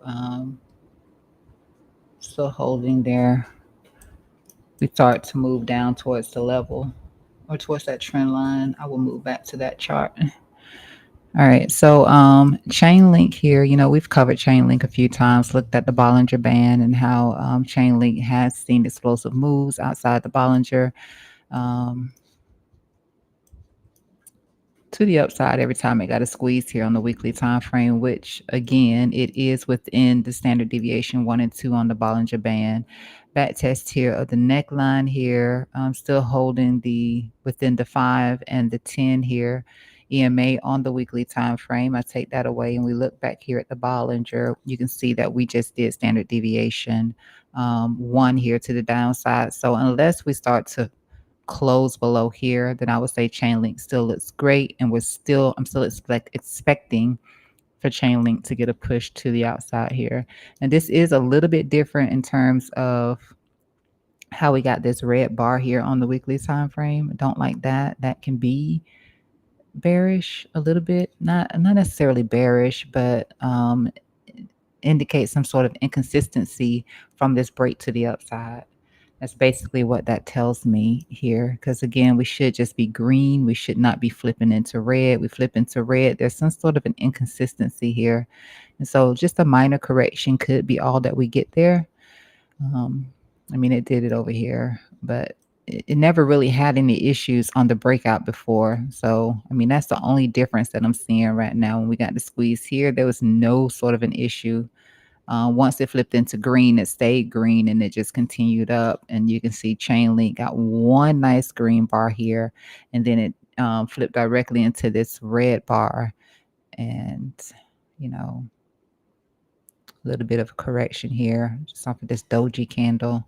So we do lose the standard deviation too, which is 1692.6. So if we start to close below this on a weekly time frame, if we dip in here a little bit lower on the weekly time frame, then it is possible we can say that we come back to the mean. I'm sorry, keep clicking that. We can say we come back to the mean, and the mean right now is just below this weekly level here. It will start to move a little bit more, just depending on how long we stay within the bounds of the standard deviation 1 and 2 here on the Bollinger. Currently, that is $14.71 here for $14.71 here for Chainlink on Coinbase chart. That is on the Coinbase chart. So I'd be looking for that. I don't see a reason that it would be that bearish enough to come back down here at the standard deviation 1 and 2 on the lower bounds. I don't see a reason that would take place. But I would just look for that 14.7 if we do start to lose here. But for now, we're still holding within the bullish control zone here. Just a little different on this push out than it had over here on the previous two. And let's see where it may have done that before. Again, on a squeeze. Yeah, even on this squeeze, it went green, it stayed green, and it got a nice push up. So I don't know. Behavior is slightly off at the moment. This one too. And okay. Yeah, this one looks exactly, yeah. So, I mean, yeah. And it stayed green for a minute. So it's a little weird. Just a little weird that we already went into some sort of a error message on this push up here. All right, Bitcoin. Looking pretty good still. Looking good.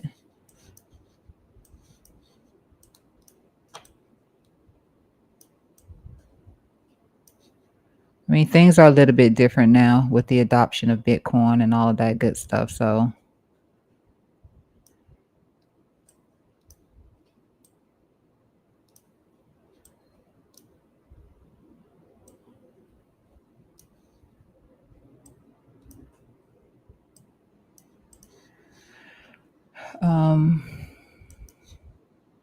the only other thing I noticed,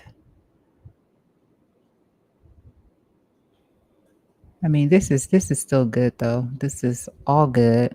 It would just be a correction, in my opinion, a higher low and a continuation out. So a good buying opportunity, if anything. I would have to say QTD here. You can see how we came up, but the QTD didn't even manage. It didn't push out, indicating the bigger move to the upside. So yeah, it just stalled out here, and that will happen. Even here, like with this rise over here, it didn't push out. So just an indication of a lack of momentum for Chainlink. I mean, with all the bearish talk about Chainlink, which I think it has a great looking chart regardless. I mean, it looks nice. You don't get a chotch, double bottom like this, a chotch, and then feel bearish about it just because it's pulling back a little bit. That's to be expected. I mean, for God's sake, resistance in here. Resistance here, resistance there.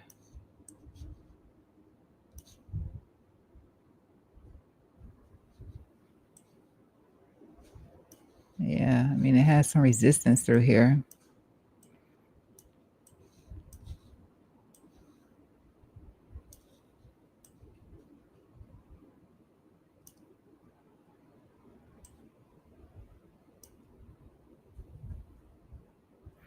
And let's see if that even lined up with Golden Pocket's probably going to be a lot lower down.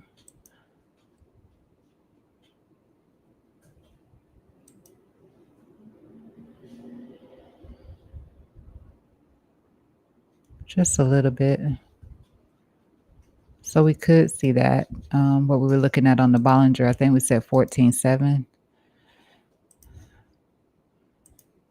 So if I turn that back on, yeah, so it's sitting around here right now. We're not expanding, so I don't expect for the lows to expand either. So if we do get that move back down, I look for that golden pocket and look for that 20 SMA here on chain link. And hopefully just that continuation back up into these two bands here, and it continues out. And that's the weekly time frame. Let's move over here to the daily time frame. I like this here. All right, Bitcoin. We're testing. I'm gonna take us back over to Bitcoin real quick. I'll come back to that. So here, top side of the dynamic cloud, that 118,619.57 that we talked about.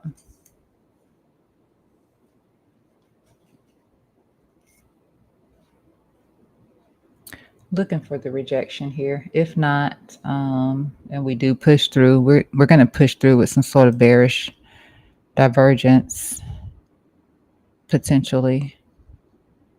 Now this could possibly get invalidated, and that looks like exactly what we tapped to.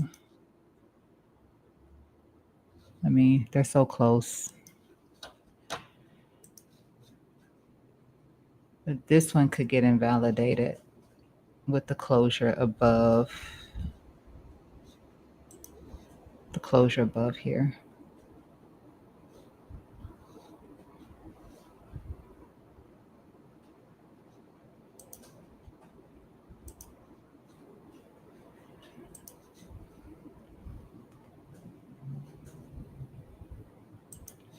I think this cloud might have moved slightly. It may have. It did tilt up slightly, ever so slightly. But it was flat when we drew the line, so still works. It hasn't deviated too far from it. So what that means is when it continues to get the rise, this price is trying to push up, that it's still giving some weakness here in the chart. But nonetheless, this is not turning downwards as we're getting the rise. So we can play around a little bit, potentially. Play around a little bit.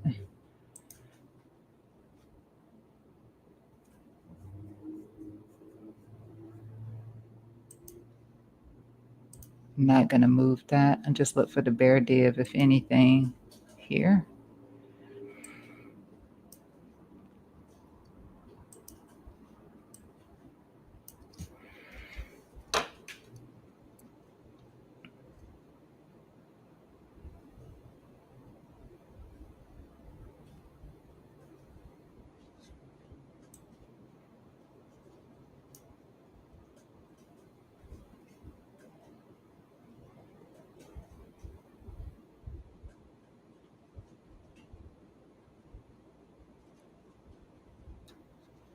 We're having a whole hour before we get a new candle.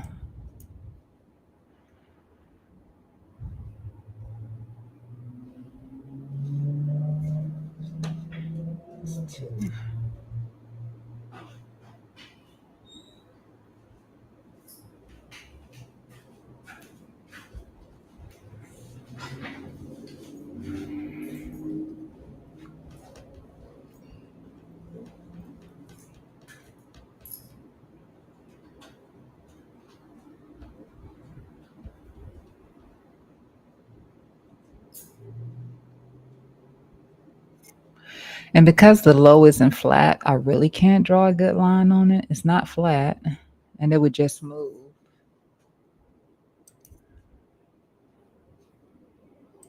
I try not to leave this noise on the chart. Some people find it difficult.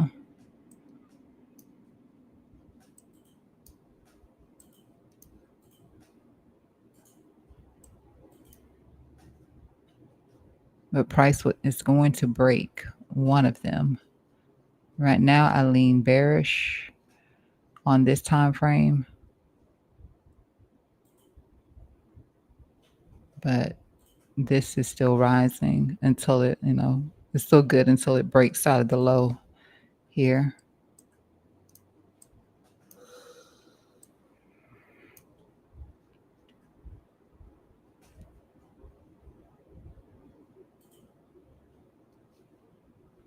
So I'm going to come back to it because it is sitting here for now. Come back to chain link.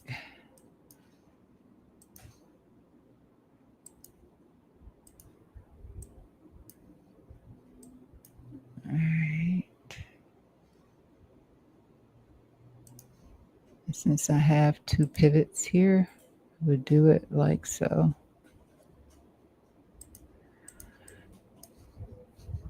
For chain link daily. Let me just check and see what it look like over here. Oh, that is beautiful. That is gorgeous. That's a nice little daily formation here for chain link.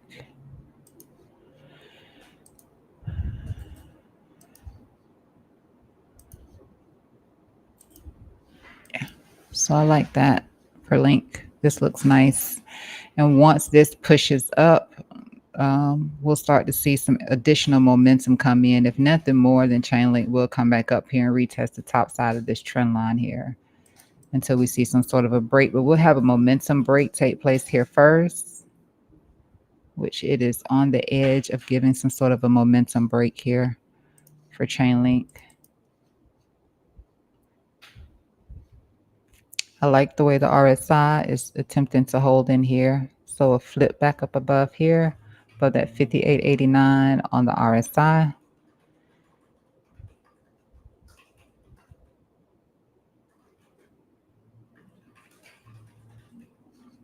That looks nice. Yeah, after just holding the neckline, that looks nice.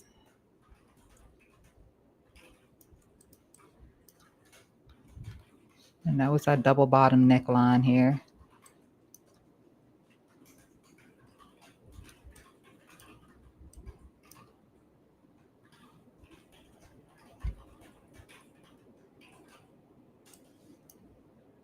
I'm going to leave this in here again for any sort of a fail auction here on Chainlink. Otherwise, if we do get the breakout, first I would be looking here, because I do want to make sure we don't put in any sort of a bear div on this. We want to see some actual volume on any sort of a push out. And the volume right now is in line with what we're seeing here for this pattern. So that looks good. Volume looks really nice. So it's confirming volume for this little pattern in here.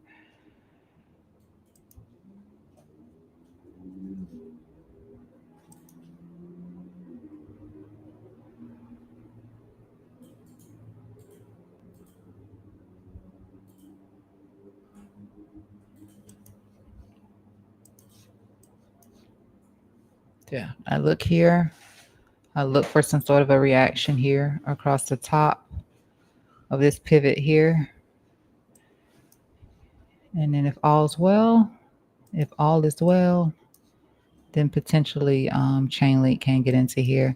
Now this looks a lot prettier in terms of a cup and handle. Again, still I don't like those patterns. I don't like them at all, but this looks a lot cleaner for the cup, and then the handle here for Chainlink.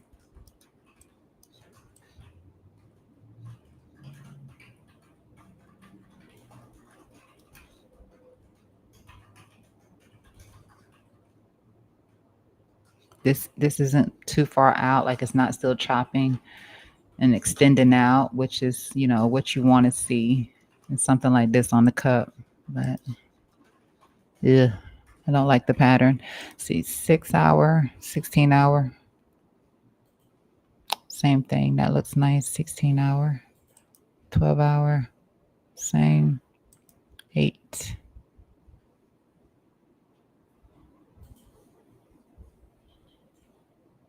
Eight-hour looks nice. If it's gonna happen, it needs to happen before the 4 hour potentially throws it some shade.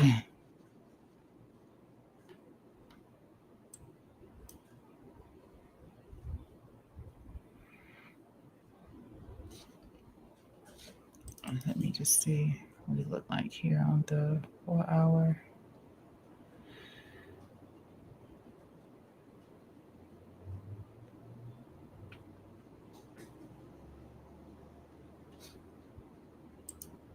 Let's jump over to a 1.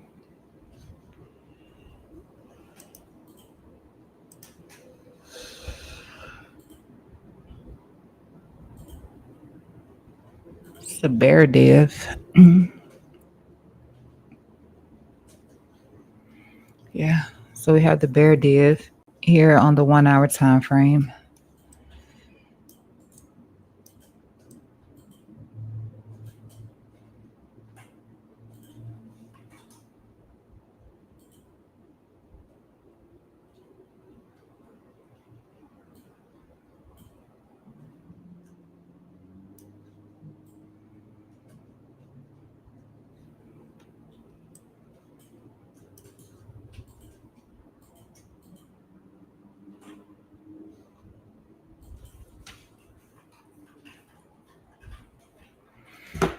And nonetheless, despite all of that, this still looks decent. I like the chain link chart. So I will leave it at that, and we'll see if they want to come back in for this liquidity here at the low. I would still be looking for price to hold here. Maybe you get some sort of a liquidity grab out of the low. If that does happen, maybe you get that. But I'd be looking for chain link to go higher. I don't want to ignore this in here though, because we do have the bear divs in here, and we are within the dynamic cloud. So that's not the strongest signal to be inside, but with bear divs following this rise over here.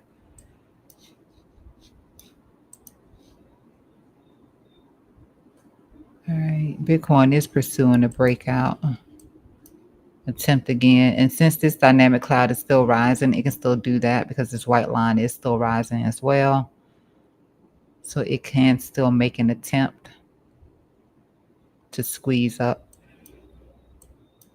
We got that first rejection here, but this is no longer, I don't think that this will work again since this is rising now. So bearish 5-minute time frame.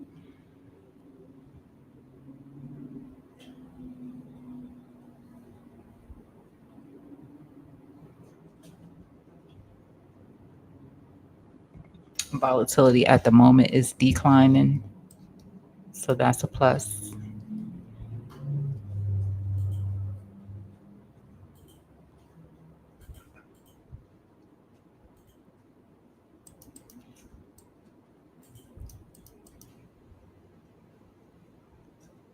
Let's flip back to shade lighter here.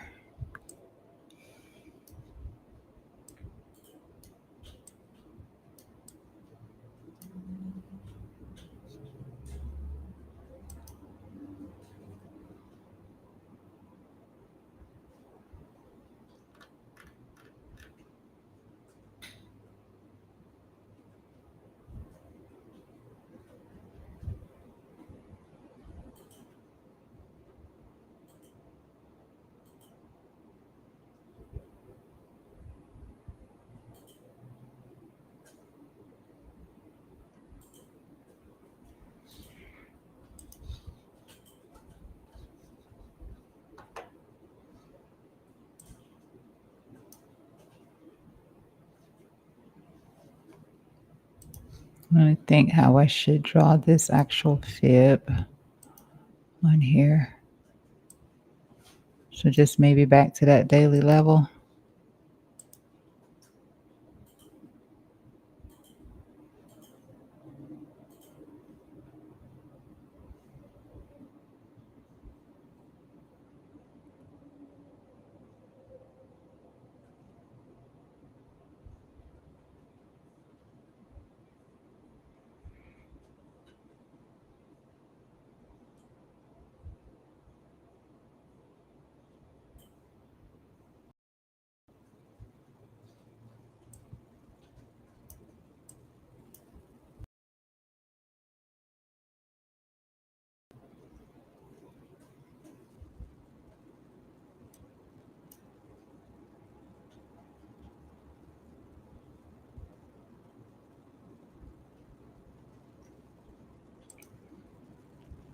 I'm going to raise this up to there.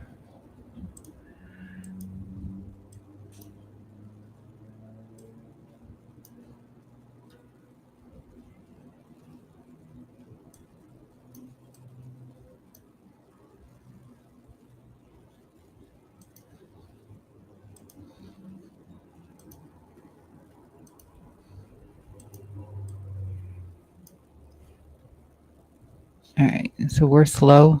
We'll come back because we are slow. Let me check back in on our dominance. Dominance did get a little slight push up, but only back into the 5 EMA so far. I think that that's just a 5. Yeah.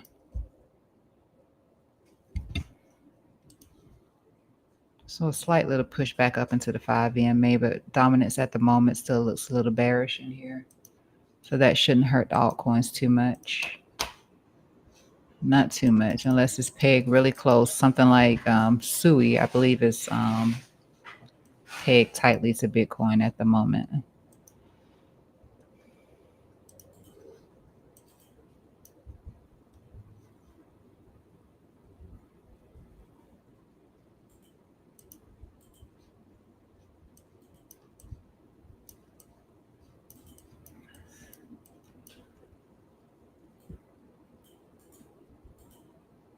I could have sworn.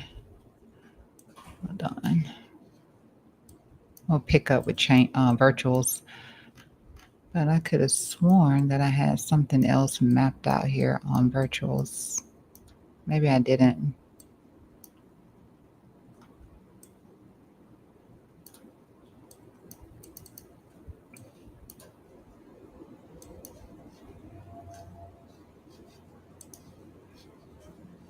All right.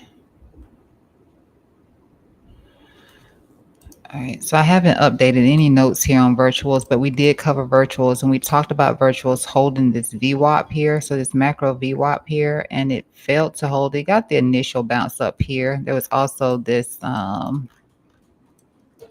this trend line through here, just connecting these 2 points here that could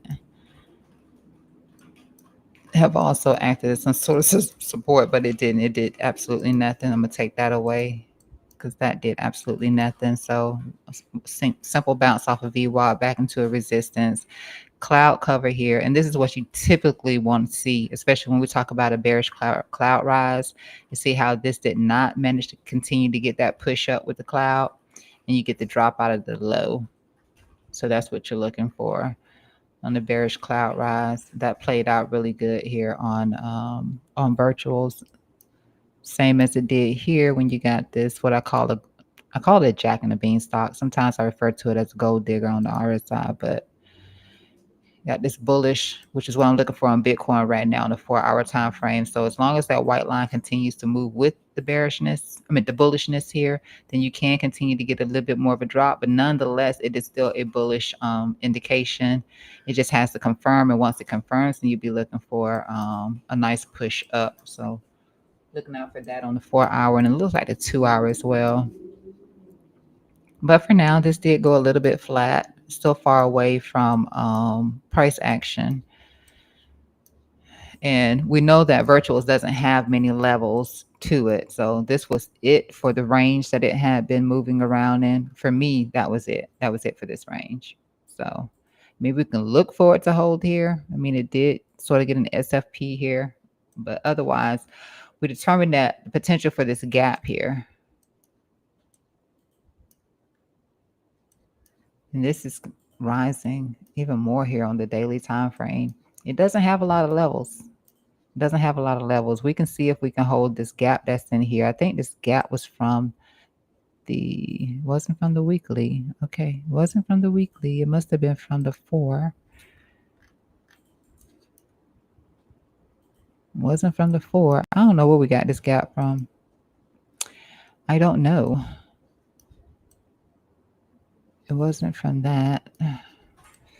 It could have been a 2-day. It had to be something like a 2-day or something like that. But there is this potential gap in here, and I'll be looking for the midpoint to hold as support. And so there's the midpoint there at 93. If virtuals does continue to push down. Price right now with this rise on this dynamic cloud here on the daily time frame leans for more bearishness here on Virtual's chart. And the only actual level that it has next is going to be down here at this weekly range between 44 and 20. So that's it to the downside. We have some hope in here for what could be a fair value gap, although I cannot remember which chart I was today. Just looking at the 2-day chart. Let me just type that in here.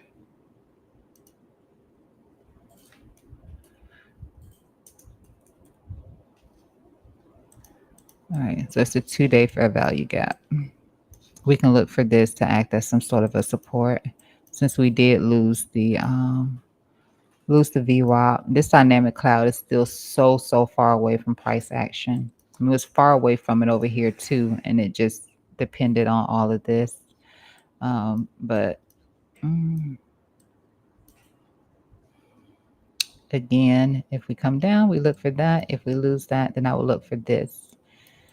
If that daily plays out. Otherwise, I mean, we just have to continue to work with what we have in here. Maybe it comes back up, rejects off of VWAP, gets above VWAP. Maybe it just hits here this 4-hour dynamic cloud low, which is 153. That's the best I can say for it at the moment. You just have to see something different change. I'm still leaning bearish at this moment. So unfortunately, here for virtuals, can also look at the potential for a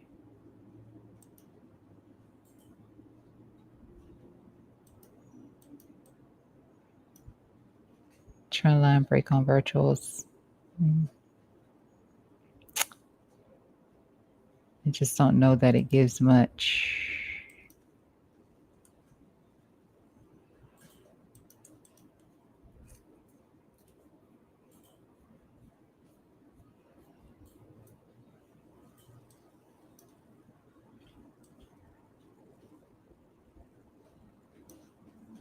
Any news on virtuals?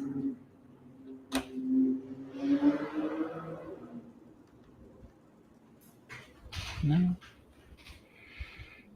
And technicals resale.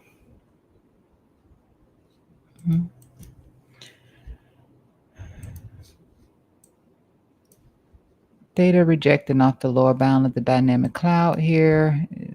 Held VWAP, slapped it and got the bounce up here on the 4-hour time frame. So that's good. Also golden pocket here. So kind of did like Sui in the sense that it didn't exactly hold this gold 786 because of dominance more than likely.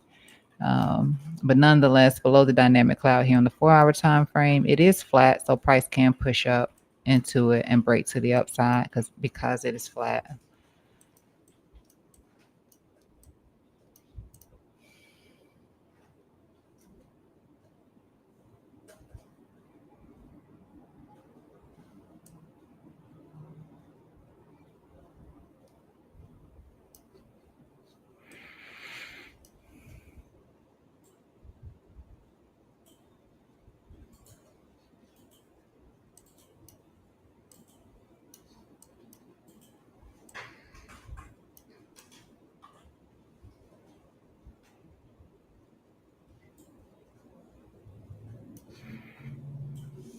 Was theta rejecting off of multiplier 1?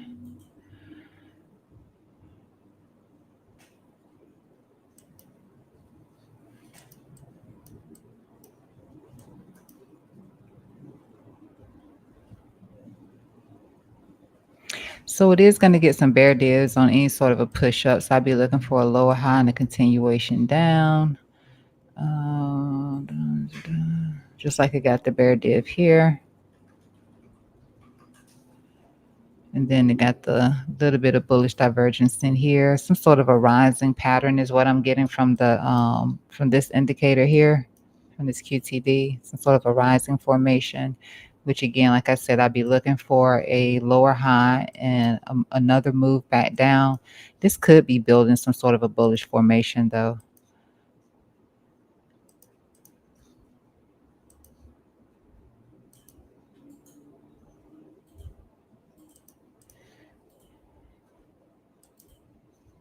Look at it from a daily perspective.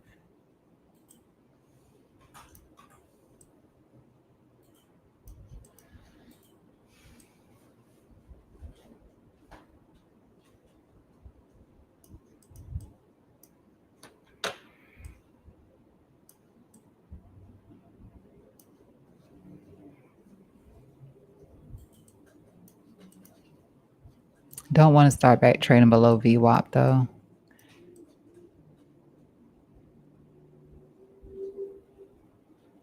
This isn't bad. This is actually, I like theta. I like theta a lot. This isn't bad. So if it does here on the daily time frame, again, maybe one more push up, a rejection, and then it gets a break out of here. That could be what we're leaning towards here. I love this here on the daily time frame for theta.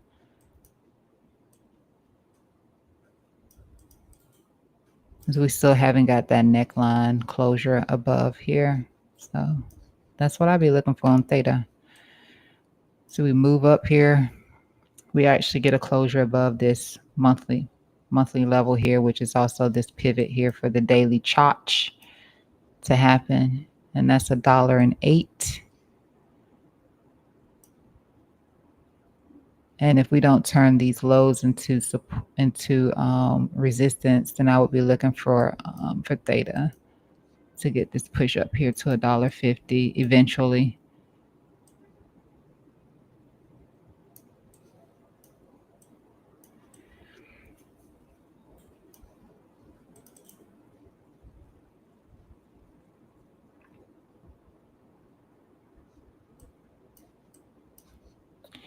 All right, we lose VWAP. Then I won't be looking for us to come back down here. As far as this weekly level goes, I'll be looking back here at this the center portion here, that's 72 to 66. So we've done that. I'm just going to drop this down to here.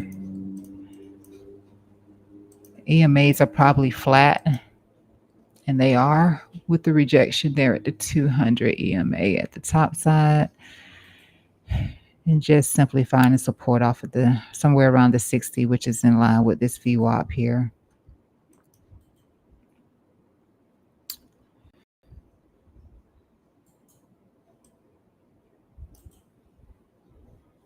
This doesn't mean that it the breaks here, but to be prepared.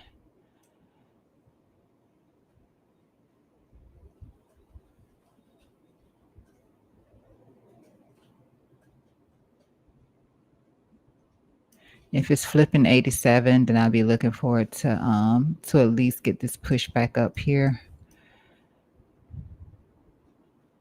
Again, maybe one more rejection and then a send off. Allow this to relax a little bit more, make it easier to get the push through. That's that. Bollinger Bands, let's see if they're flat. They're not.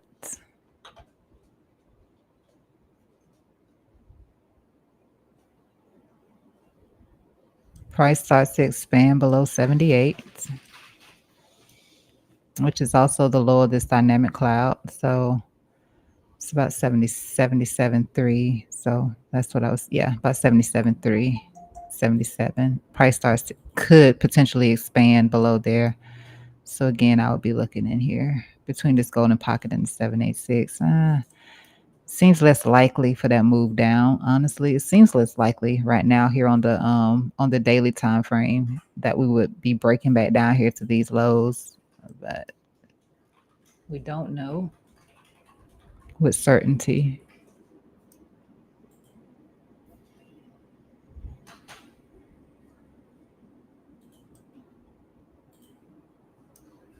That was a nice squeeze for a push out.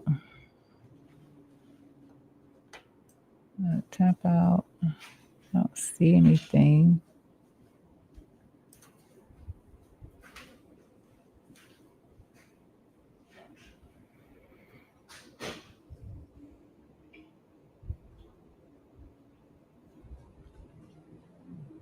I'm leaning for more upside. I'm just speaking on the possibility of a move to the downside, but I am leaning more towards price getting a push up to the upside. Do want to reclaim here. Want to continue to hold this midpoint of the RSI and not break below that. And if we can just push back up here, that would be great. Let's see. Nothing really there. Nothing really here either. Potential bottom.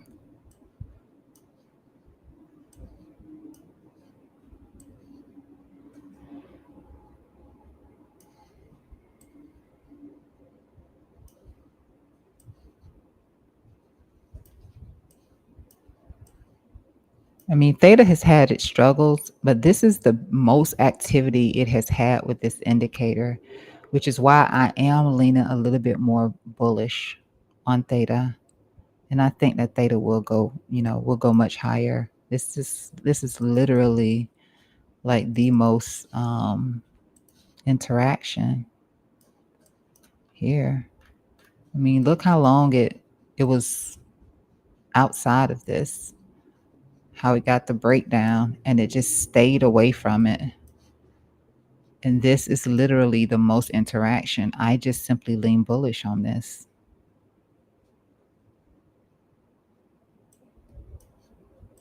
I think Theta goes up. It goes higher.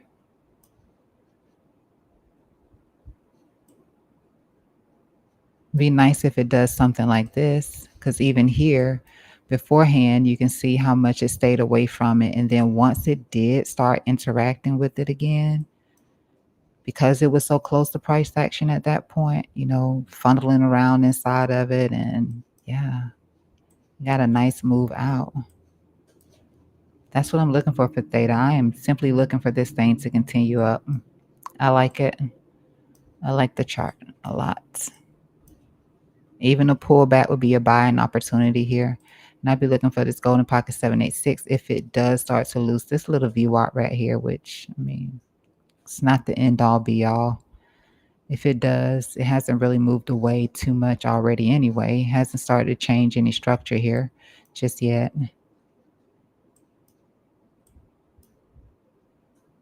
So I'm looking for upside. And let me just take a look at the weekly, which isn't going to give us too much data here on the weekly because it's not anywhere close to it here on the weekly time frame.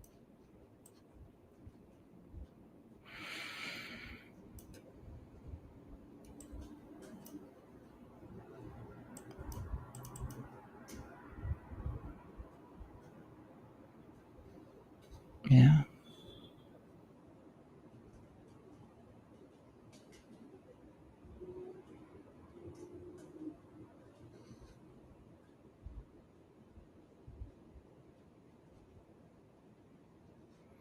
A little bit of a rejection there, but nonetheless, inside here, possibly some sort of a squeeze here on the RSI. Again, I'd be looking for it to go to the upside. This looks nice here.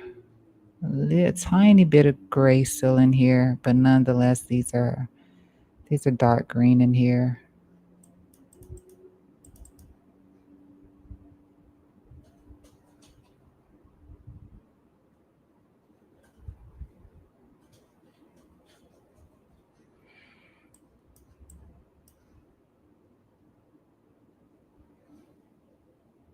Must have been the moment that it broke out of a squeeze, the reason why it was calling for top signals there.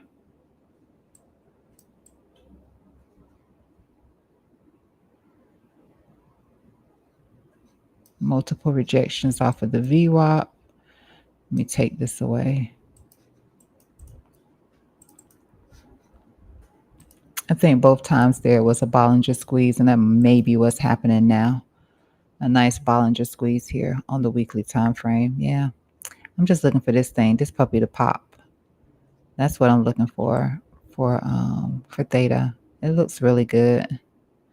Want to catch it before it actually does get that black break to the upside. Hopefully it doesn't do what Chainlink is doing right now. But still Chainlink looks nice. But yeah, it's a nice pop there. Nice break there. And both times it started giving a top signal prior to the actual break out of the Bollinger. So you see how we got the top signals in here right now.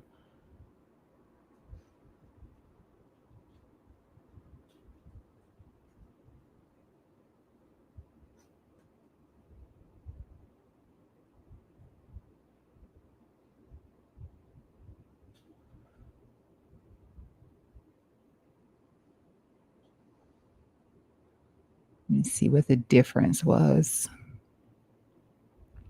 Here we were already above the yellow signal here, above the yellow signal there. Here we were in a squeeze here on the RSI, which is what we look like currently.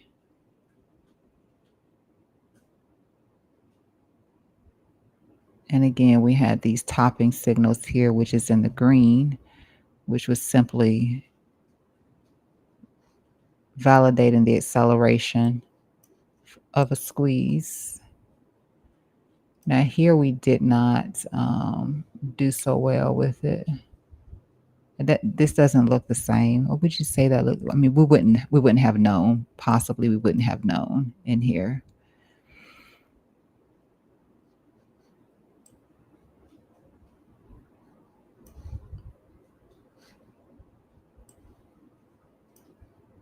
But this is definitely looking like some sort of an RSI squeeze.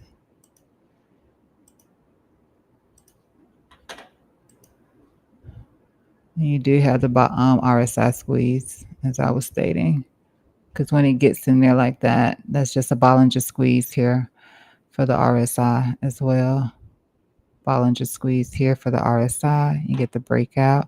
It looks like we made an attempt here. We got rejected back in there. So it's close. I would be prepping my position for that breakout on theta.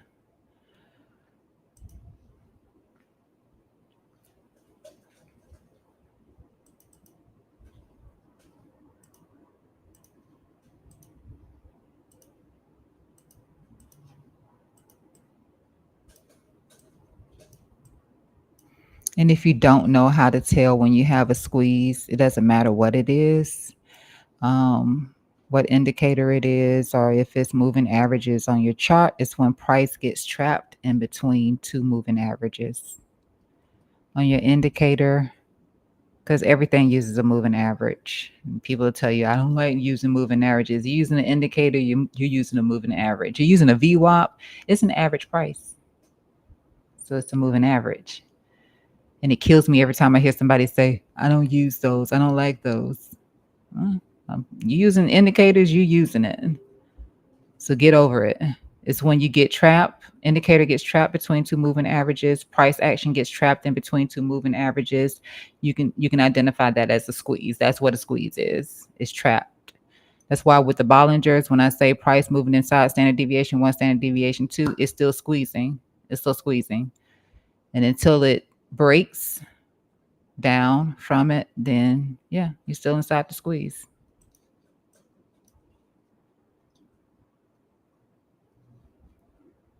So it's more than just this part here where you see the tightening. It's also when price action is moving in between two. It's squeezing. Doesn't break the low. It's really strong when it's outside of the high. And it's just squeezing. Injective. Let's see. But nice theta chart.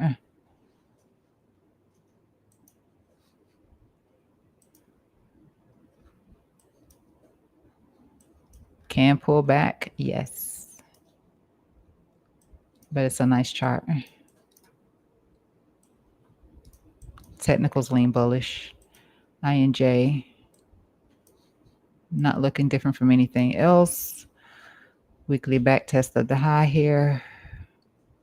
786. So mostly everything just hit the 786. And again, I didn't look at this on theta. It probably hasn't gone too far.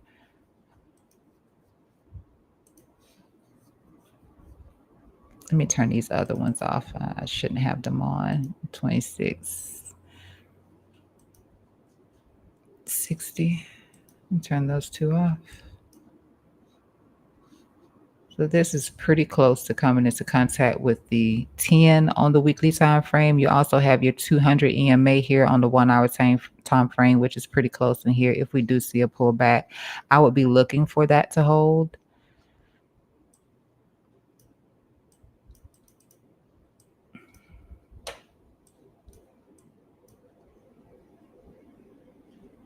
On INJ.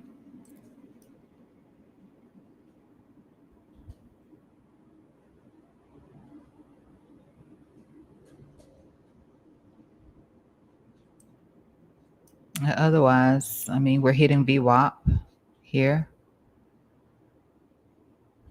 and that's at 1456 on the 1 hour time frame. VWAP, I see Bitcoin getting a little bit more of that move down.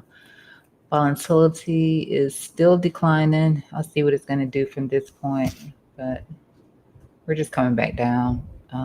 Haven't even tapped into the lower bounds of that trend line just yet, or that golden pocket that we have on the chart, or for that sweep of liquidity. But I will go back over there in just a second.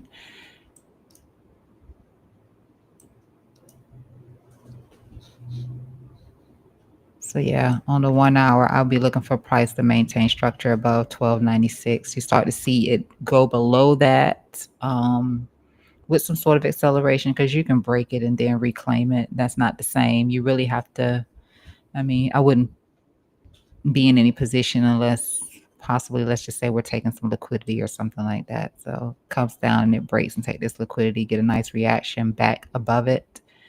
Nice reaction back above it. Then you can look to get long on injective and make sure there's nothing foul happening with that rejection off of that VWAP there. RSI still looks pretty good.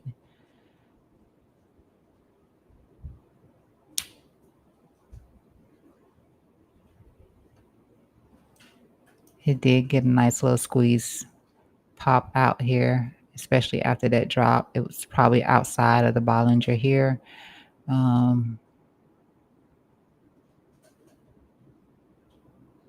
Nothing special there, nothing special there. It does need to start moving. So it does need to get above this VWAP, because if that isn't happening, then we would see price come back down. And again, things could come back down here into this level around this 786 here. If Bitcoin manages to, it's a little bull divvy. 5, because we're in that pattern. So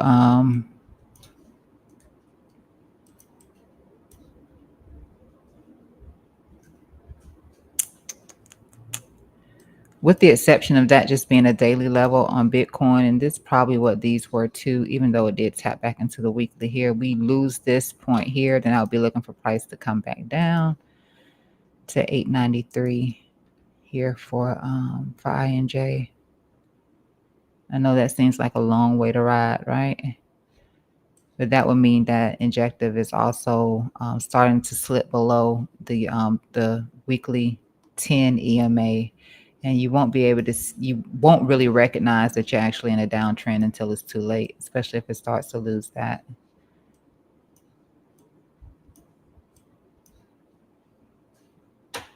As we look at it on a weekly,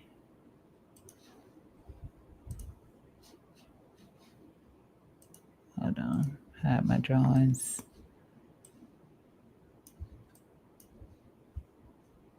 That's just a 200 for the weekly time frame. So like I said, if you lose that 10, you lose that 10 EMA, then you would be, you'd be in a downtrend on injective. Is you also be losing that 200 also. So that's a very important level right now.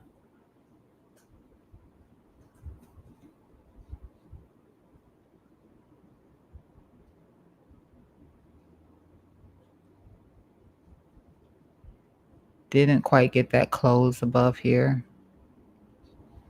And we've mentioned that before. Does look a little sus in here at the moment. But I like INJ chart. I knew that was going to pop back up.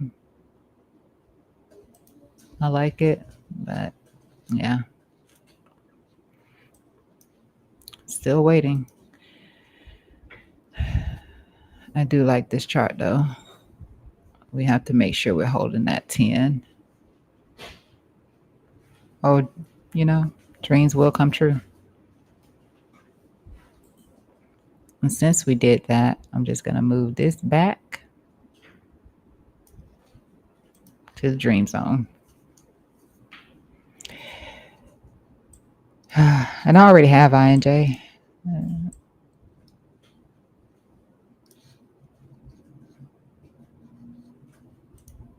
Let me take that away for a moment.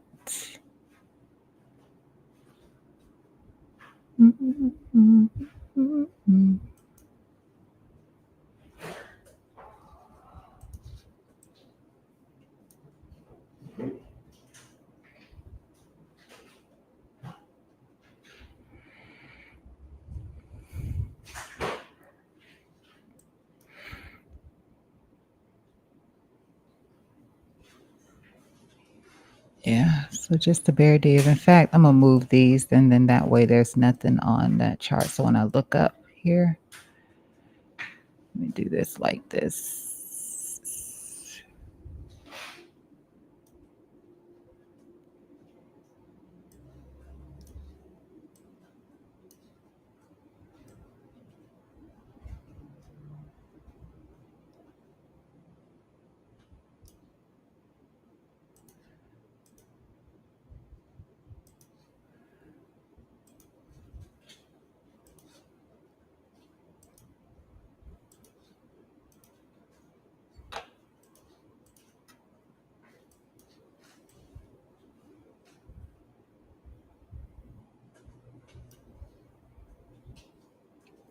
See that swing fell on the momentum there.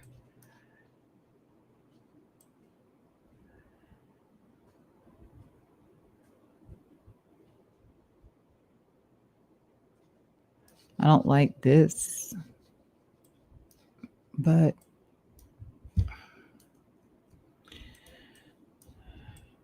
yeah, that's there. I don't like that, but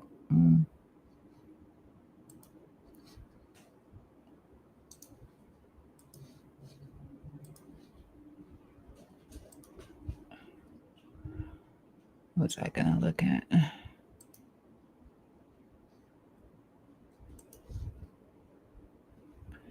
like this part, but it doesn't mean that price can't come back because it's not. I mean, it's away from it at the moment.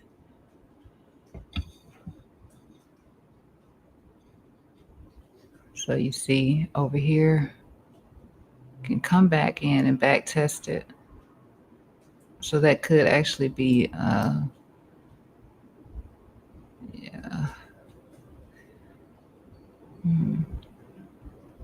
Could come back in and back test it.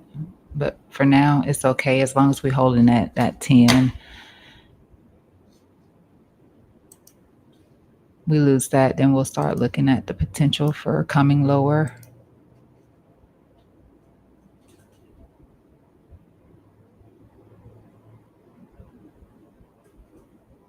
I'm just checking back in on Bitcoin.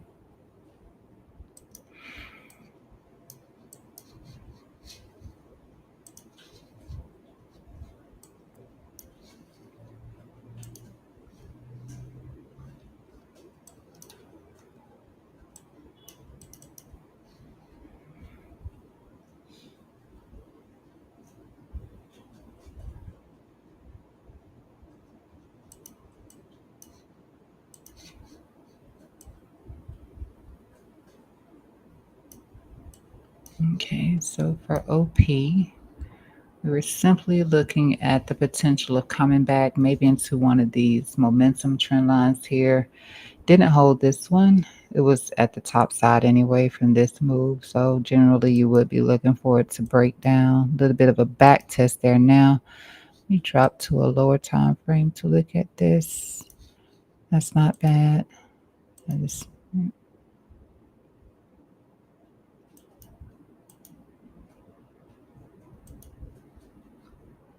see. It's the daily.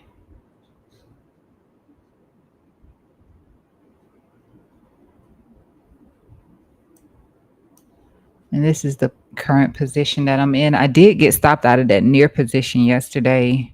Um, I was using leverage for that position, so I did get stopped out. It was up like 100% at one point. Of course, I'm still waiting for prices to go higher, so I didn't take any profit off of that. I didn't lose anything either because I had it set for just very slightly above, so I paid the fee more than anything on that position that I had, just slightly above where my um, entry was. If not break even, is where I had it sitting at to take me out just in case Bitcoin got a little aggressive. But I reopened that position on spot because I believe near is going to go up. So I just reopened it on spot. That way I don't have to worry about getting stopped out. I'm going to hold what I have regardless of what price action does. Near is going to perform very well. And I actually picked it back up at, I missed the initial drop to that 250 because I was over here funneling around trying to get into that position for Bitcoin at that 786. And yeah, by the time I got back over to check and see how my other positions were holding up, I noticed that I got stopped out of the near position. So near's at 270 now, and I jumped back into it on Coinbase price action of 258. So I'm back up on near. And if it comes back down again, then I just be looking to add to that position. So I am in near again, just spot this time. No leverage.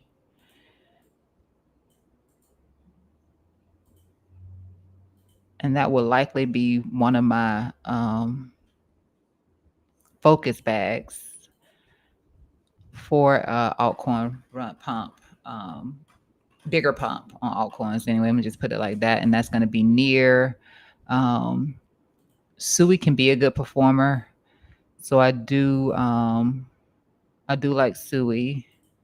So Sui could come down lower, just based on some of the indicators on Sui. We could see Sui at some lower prices, but I'll be watching that one. So near and Sui, I like. I do like Optimism's chart as well.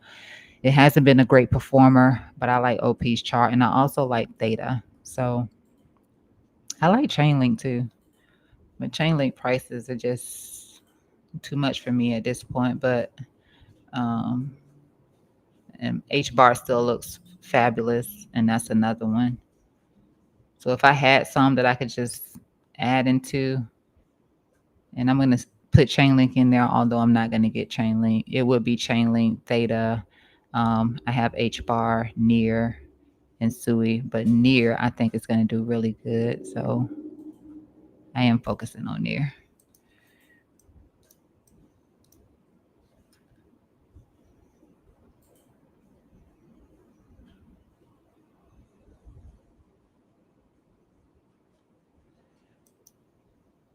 So OP still looking pretty decent in here. Starting to slip away a little bit in here. Need to see a reclaim. Do have a bit of a cloud cover. Could just be another lower high. Don't like that little wick here on the daily time frame. Maybe we can push back up and eat up about 50% of this. But right now, I can't say that this chart doesn't have the potential to go down a little bit more. It does. But I mean, so far it's holding up. We're holding that standard deviation one, which is something that we wanted to see price hold.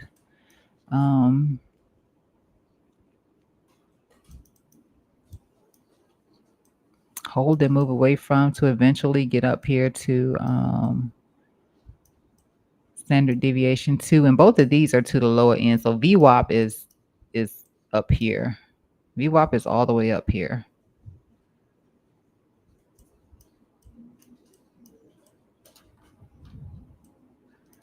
And I think the same thing can be said about this chart here for the QTD, like zero interaction for a very long time.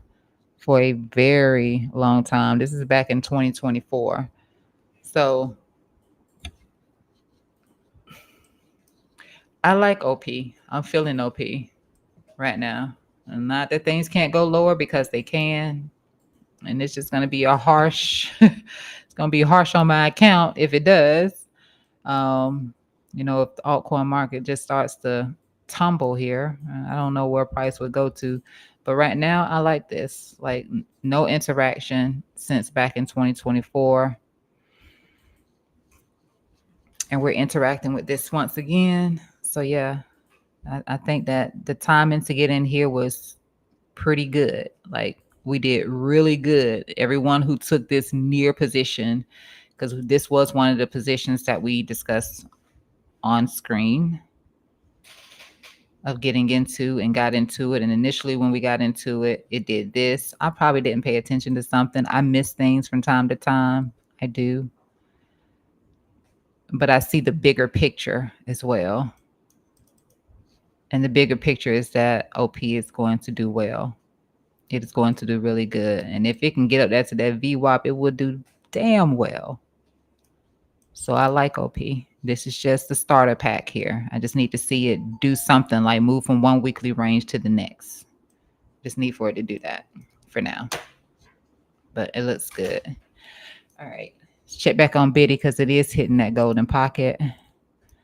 So it is tapping into the golden pocket. It still looks a little crappy in here. Let's stretch this out just a bit.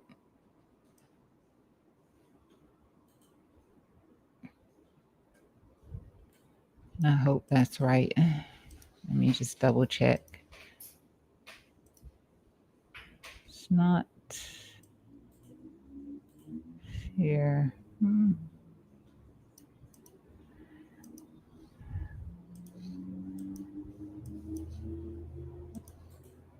Put this back to align momentarily.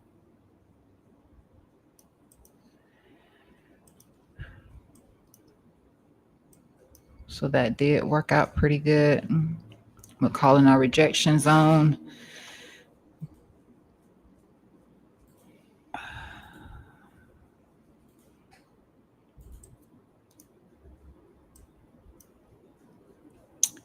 mean,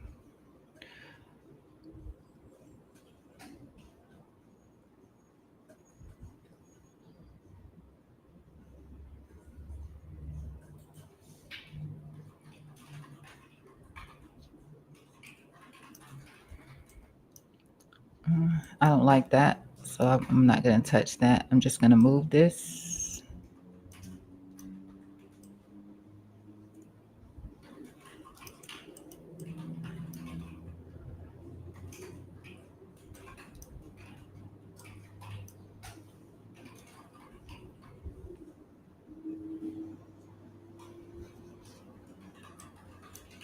But we are still within the range here of this 2-hour mother bar here.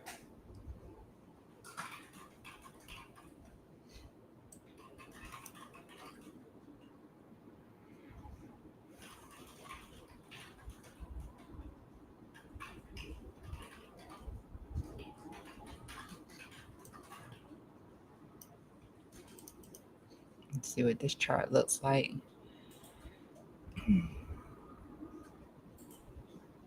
1 hour may have already got a negative. This isn't the it's not the delta signal line, but it works. I actually like it even better. It's just some moving averages that I created. And I just put those on here because I just like it better. 1 hour may already have crossed down below that, and it did. So the 1 hour already had a negative cross here. Coming into the zero line, that would indicate a bearish cross here on the MACD. Should that happen? Hasn't happened yet. We did have the cloud cover here on the 1 hour as well for this push up. So indicating that price was being was hitting a great amount of resistance in here, but we knew that already.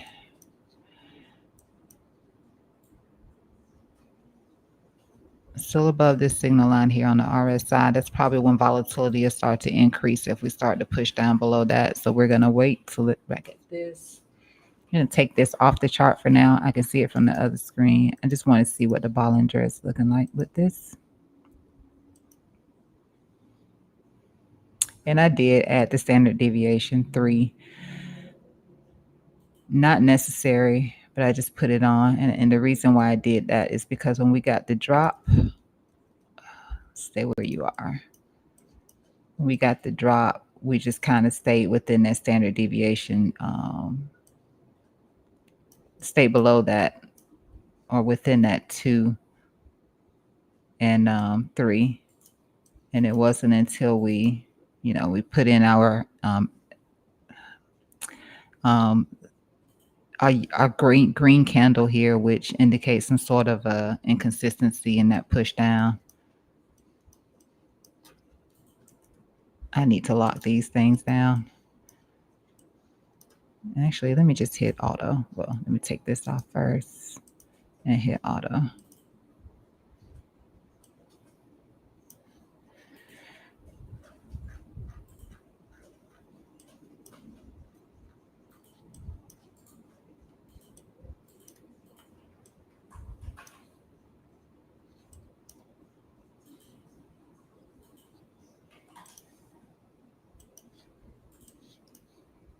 And I can turn that one off and that one off and just leave it to the 2.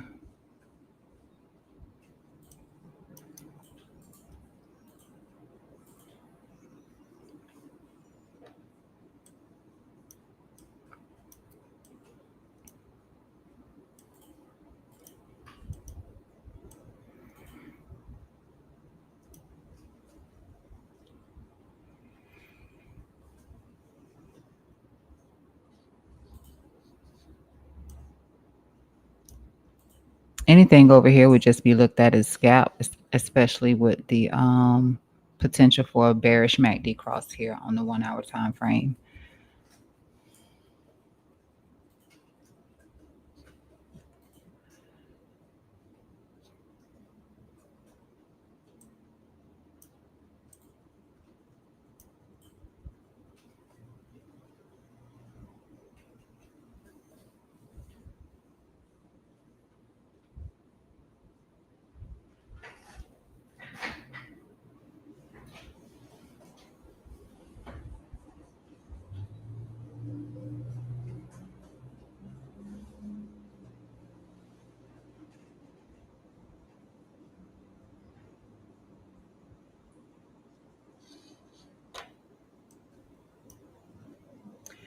Volatility is still down, so that's why we're still moving like this, like we're corrective.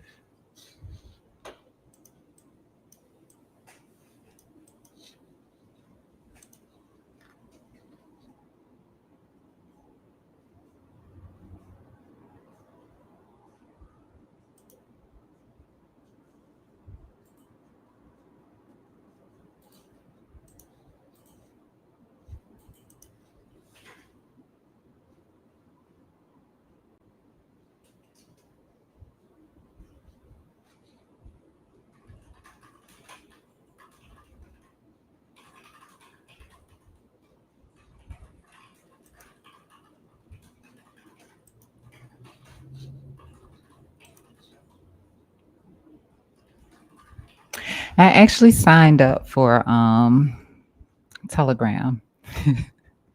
I made some progress. I signed up for Telegram. I haven't gone through yet and looked at what features are on there or anything else. I just set up the account and I was going to play around with it yesterday, but I was really tired yesterday, so I didn't. Haven't sent my first message or anything just yet.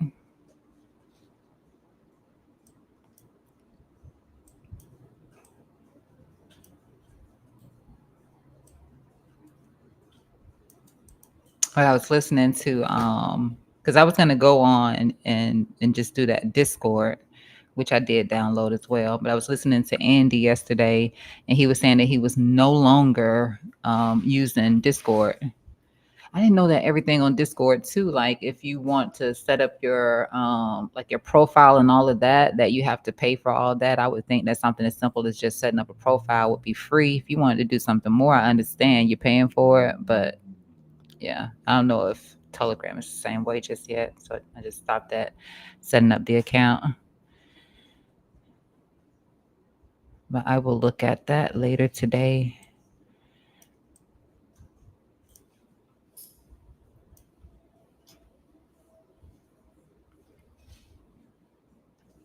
I see Suey dropping a little bit. And I'm just looking at my money to see that.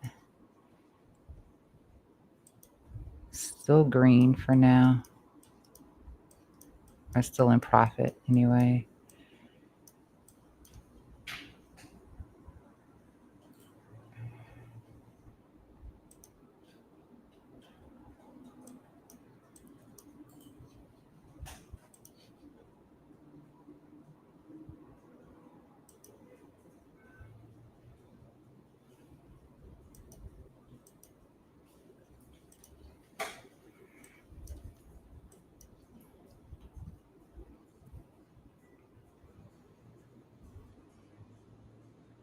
Yeah, I think Suey is going to go much lower. It all depends on if when we break that 350 on Suey. Like if we don't hold, what I was showing you earlier with the 200 EMA, then we could lose that 350 next, and then we'd be looking at the lower targets here for Suey. Can try for the golden pocket 786, but the actual level for Suey in terms of the weekly chart is $2.28. Not saying that we're gonna go there. I'm just saying that that is the next weekly level for Suey is $2.28.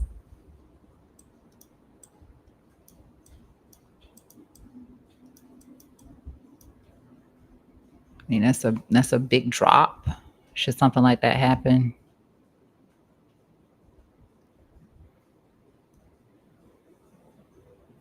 I'm sure a lot of people would be wrecked.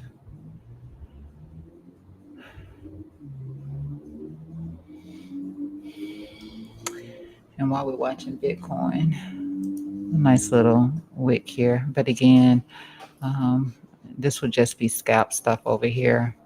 While this MACD could potentially get a bearish cross of the signal. Let me look at the 15 on this here. Just sort of whipping it right now. RSI is still trending downwards. And we lacked a lot of volume.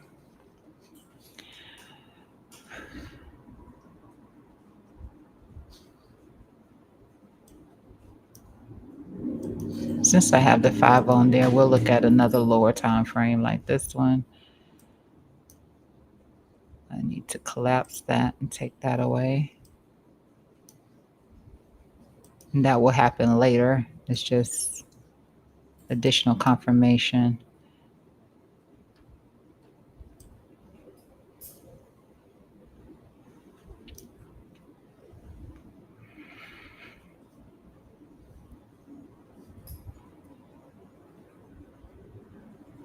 We already took that liquidity from the low two of that range. I see that now. Sorry. We did talk about it ahead of time, but we're still just in the standard deviation 1 and 2. And again, this still looks a little bit bearish. And anything over here would again just be some sort of a scalp position until it's not, but it would be a scalp position.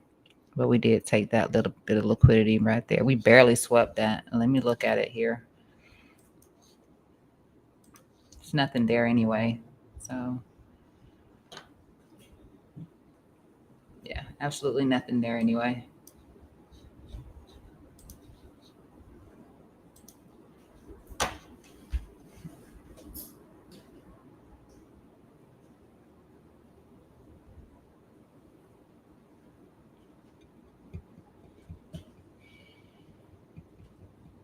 We really started to dig into that liquidity back here at this box, at the lower side of this box here.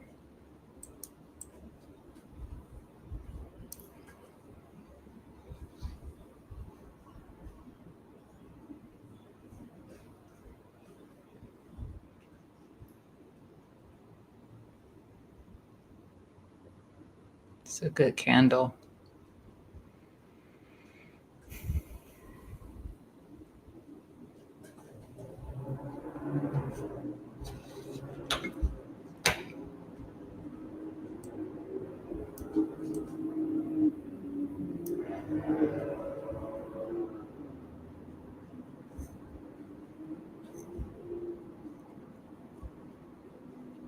Yep, it's a good candle. We could get that push back up here. If not, that momentum line just back here to the top side here. And potentially the low of the Bollinger here.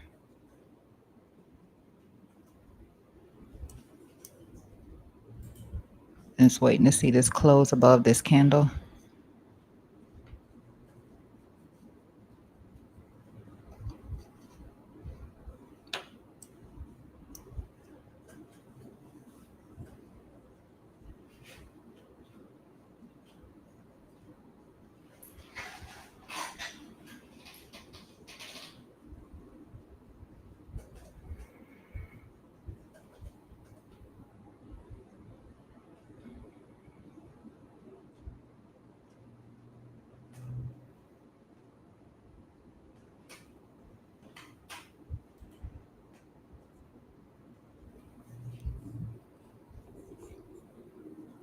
And if this close happens above this candle, you would be looking, let me just slide this over. So I want to make sure.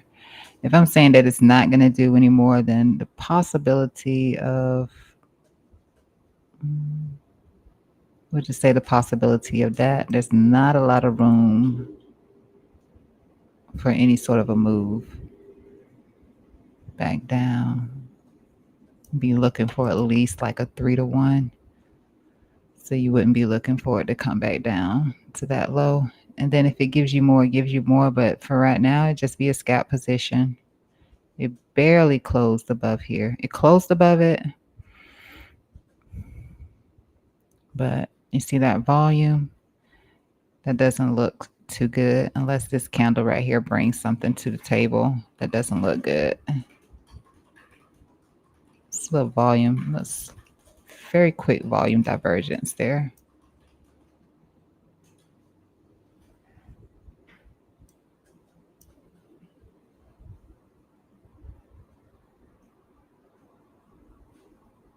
Very quick volume divergence.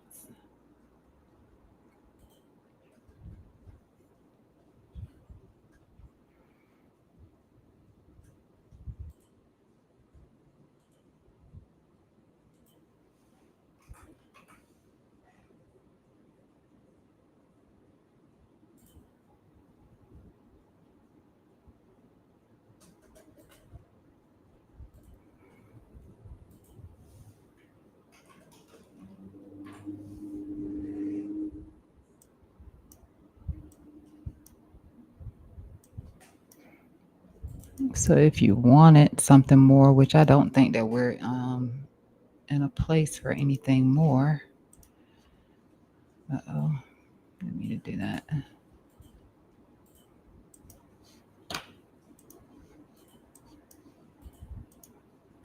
If you wanted anything more, what was I using?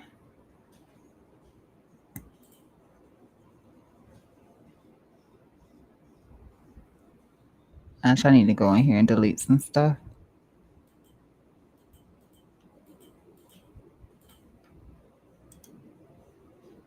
Let me flip this the other way around.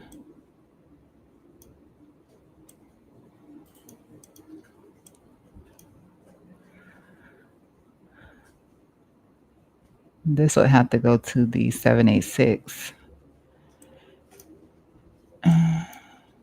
And then this would have to stretch up here for the top side of the range. And I don't even know if that gives a 3-to-1. So that would be something more like, because you would be getting in off of that candle. And this would be something more like that. And that would be something more like that. So it does give you a 3-to-1.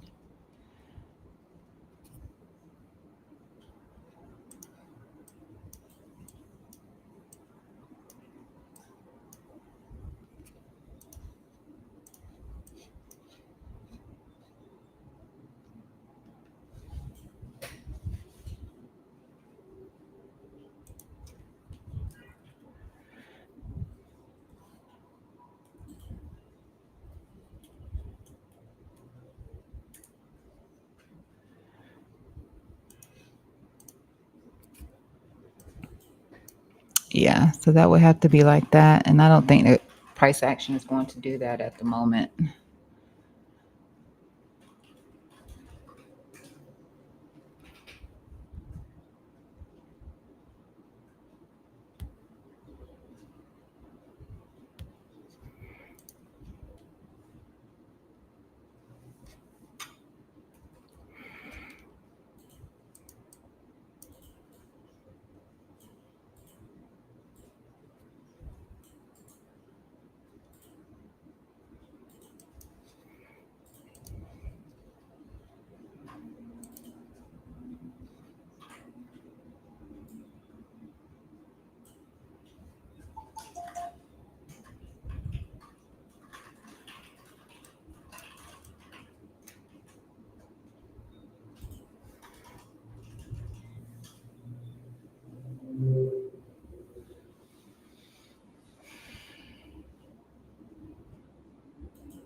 Let me move this to make sure it actually does a 3.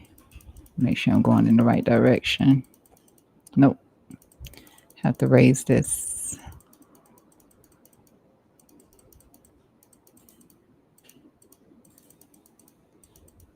Sorry for all my clicking.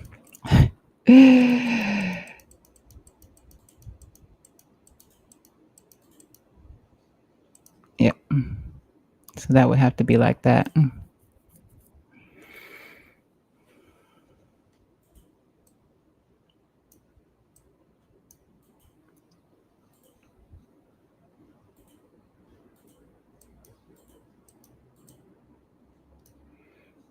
then no closure here on the 15-minute, which would tie into that 5-minute. So you want to see that closure.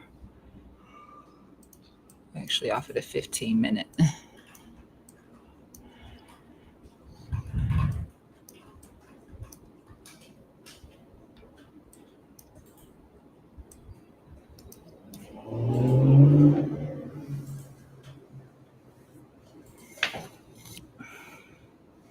Volume is absolutely terrible. Okay, so we have that data coming out in less than 30 minutes now.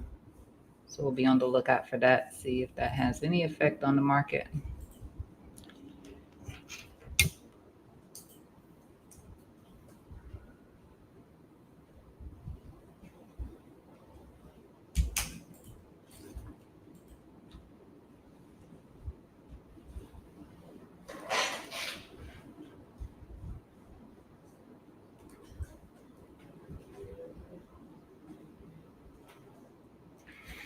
Because there's absolutely no there's no liquidity in here for one. And again, that liquidity is sitting down here around 117 to 87. So that puts us back down here again, like I said. It'll bring us back down here.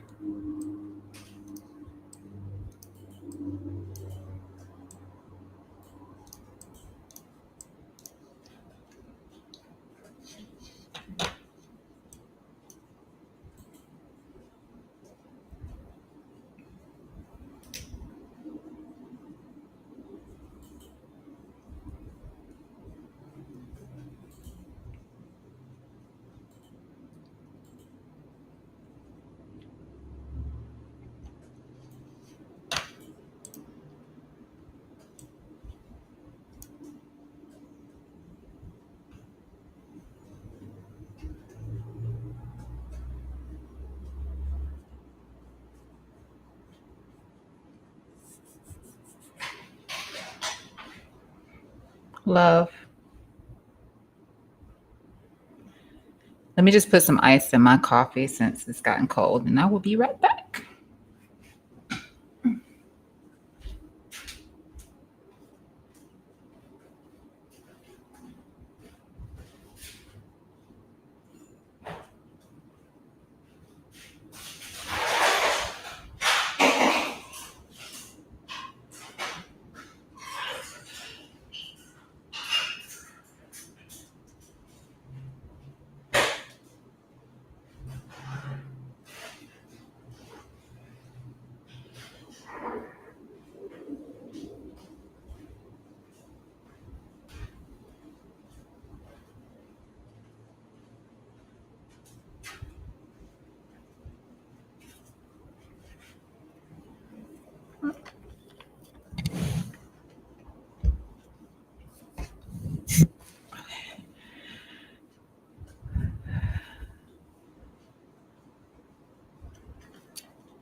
sure the light did all kinds of flashing on me. Okay. Tapper Zuki. See, the Coin King has already said thank you, but thank you from down to Crypto TA.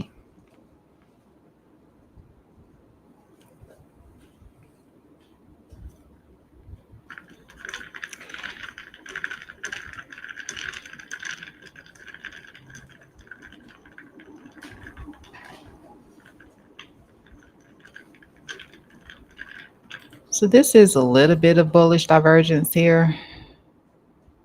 I like that. I mean, it did give a nice little, little scalp move here when it happened there. So maybe it'll do the same here as well, and at least do that much.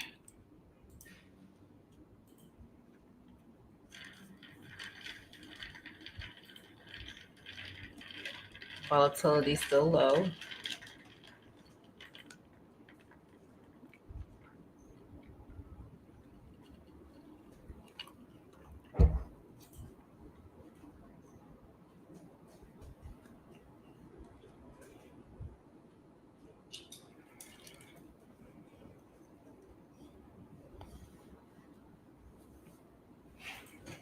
Mm.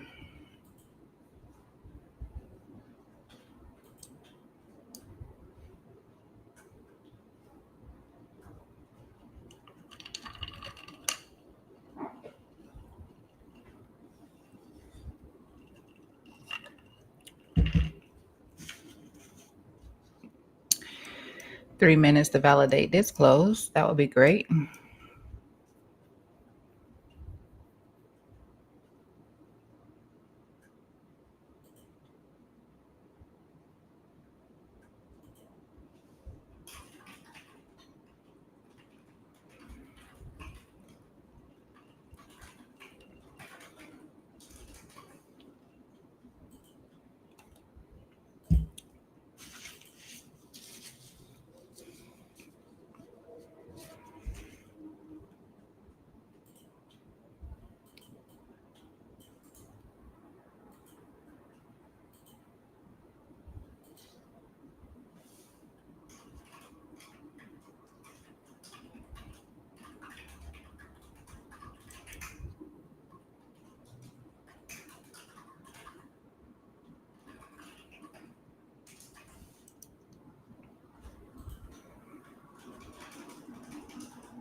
So the trend line wants to work a little bit this time.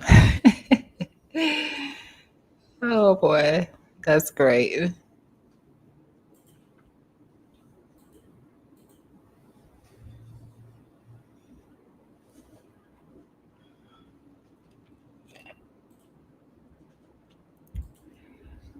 let me check dominance a little bit here. Dominance is up a little bit. I'm gonna jump us back over there on that chart, but dominance is up a little bit. Just wanted to show you that hitting that 200 EMA along with that 60.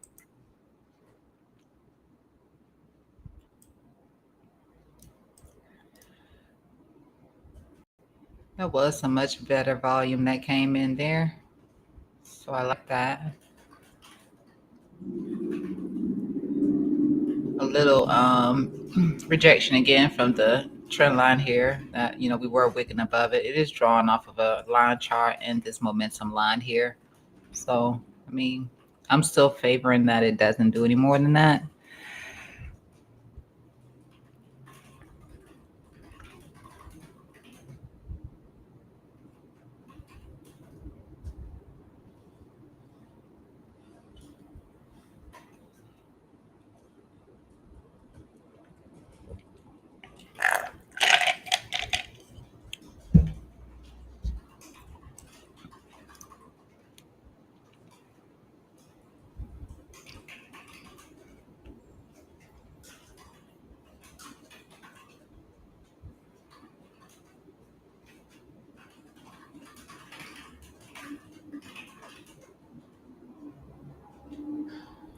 All right, that volatility is starting to pick up ever so slightly here on the 5 minute time frame.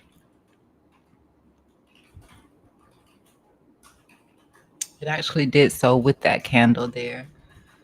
Okay, never mind. It moves so fast. It moves so fast.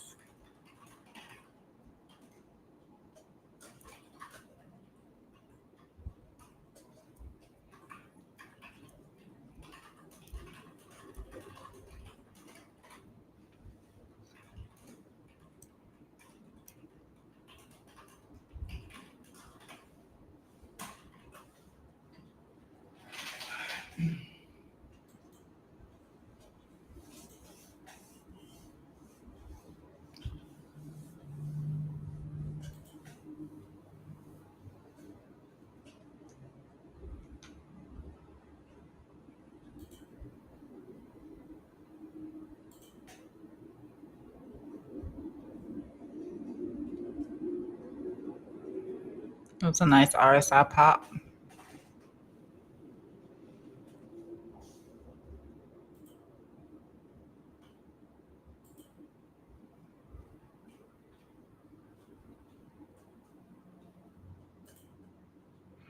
We still have that potential for that bear div here,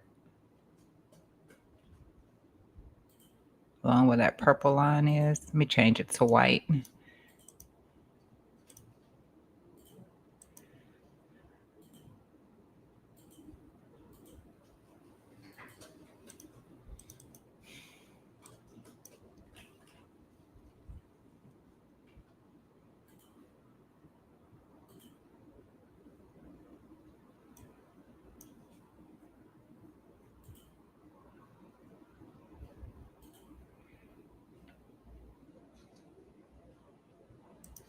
And look at the volume over here as well.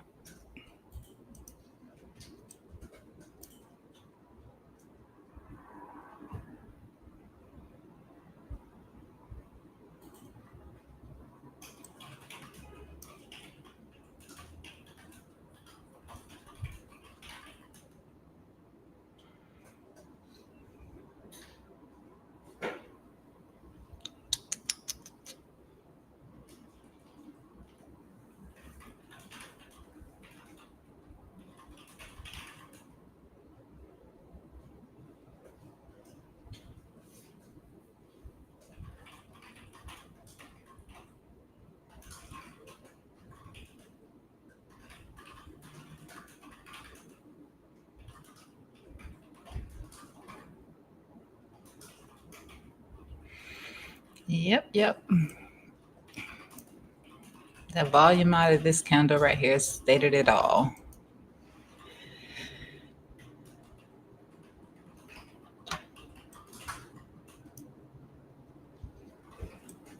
That was a good scalp, though, nonetheless.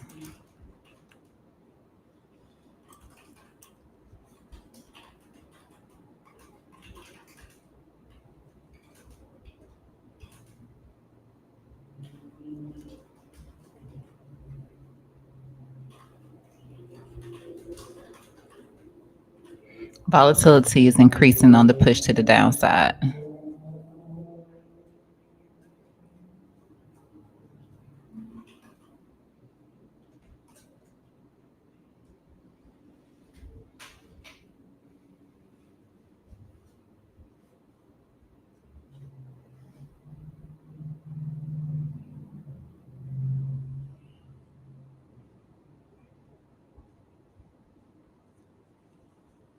Keep doing that.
things here real quick.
I can see the 7 minute that if it loses where price is currently sitting at right now, then it would be outside of the dynamic cloud. Be looking for lower on that 7 minute volatility.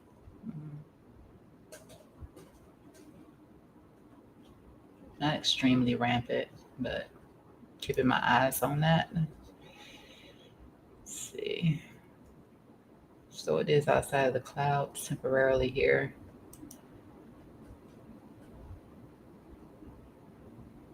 And we already know the 5 minute is below the dynamic cloud. So we know the 5 minute is leaning a little bit more towards the downside.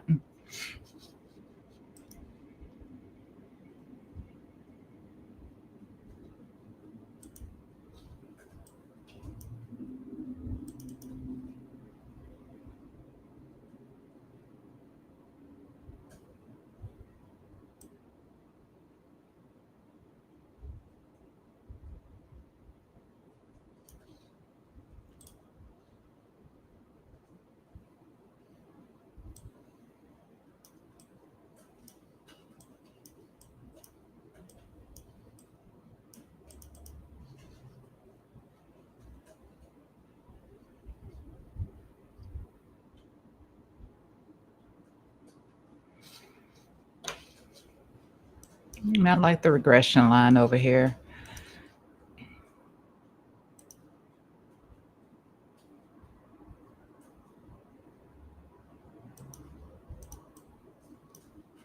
And that showed where it would kind of swing failed there because that time it actually stopped out at the trend line where before it was wicking a little bit more.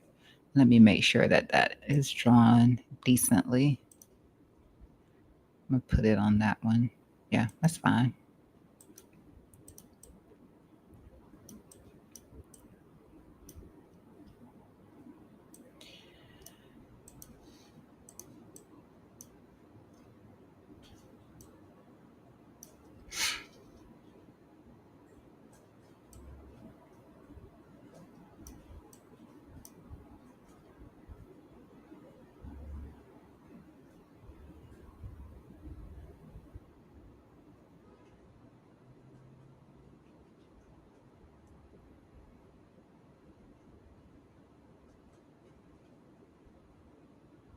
You know what? I didn't turn any music on for today. I totally forgot about that. So let me just turn something on here. Go with the normal chill background music.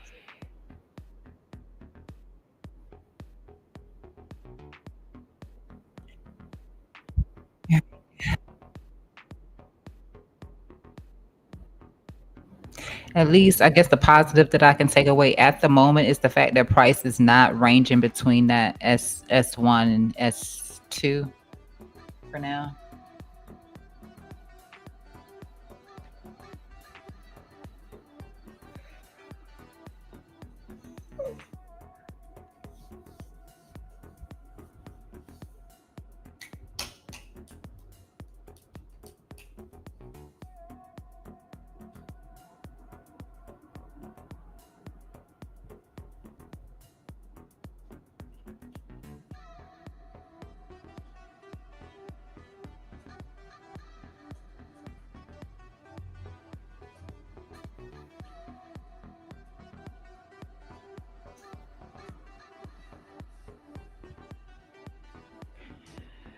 All right.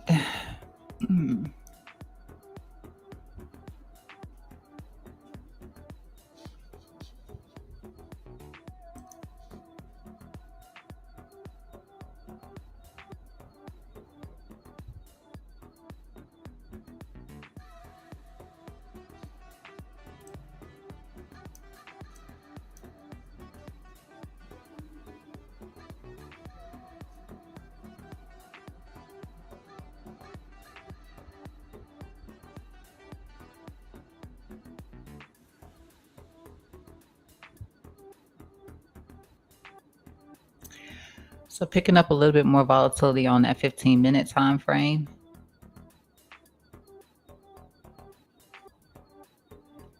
It's not a lot of volume in this candle at the moment.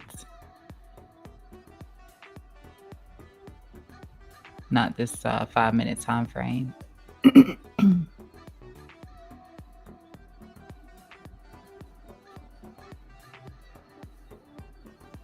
Let me stretch this out. I didn't take us all the way back up to here.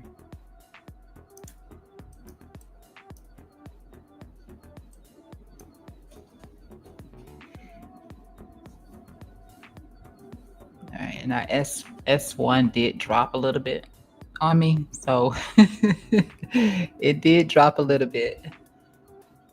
QTD is still the same as that being a resistance point for it, potentially a resistance point for it.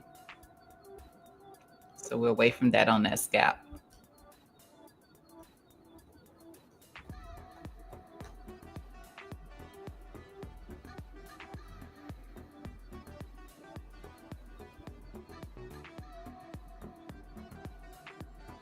Right. So we did good on the scalp position. Of course, I didn't take it. It was just, um, just something that we're looking at here.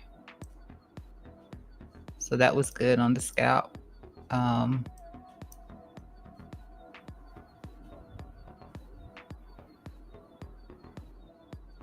we get the bear divs on the rise. So I'm not really looking for this. I'm not.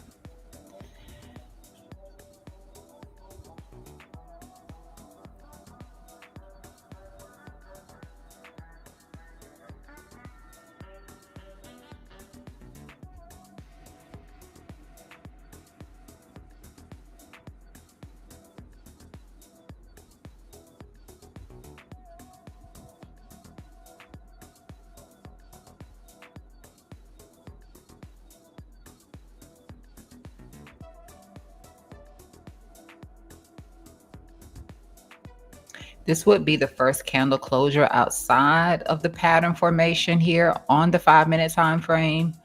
So, I mean, that's positive. I could adjust the trend line at this point, but that is the first closure outside of it. And for now, we are for now, it looks like we're respecting that this marker here. And let me check back in here.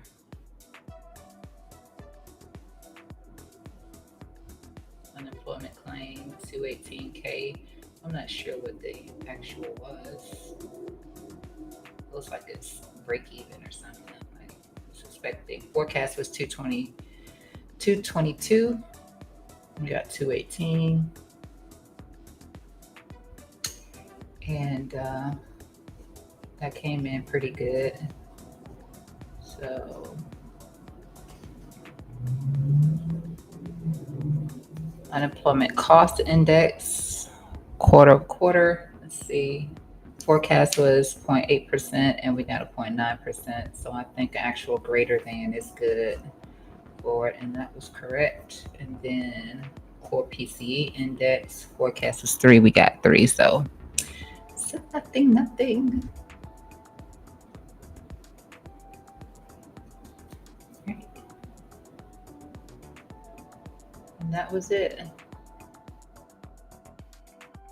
And tomorrow we got a few things for tomorrow as well.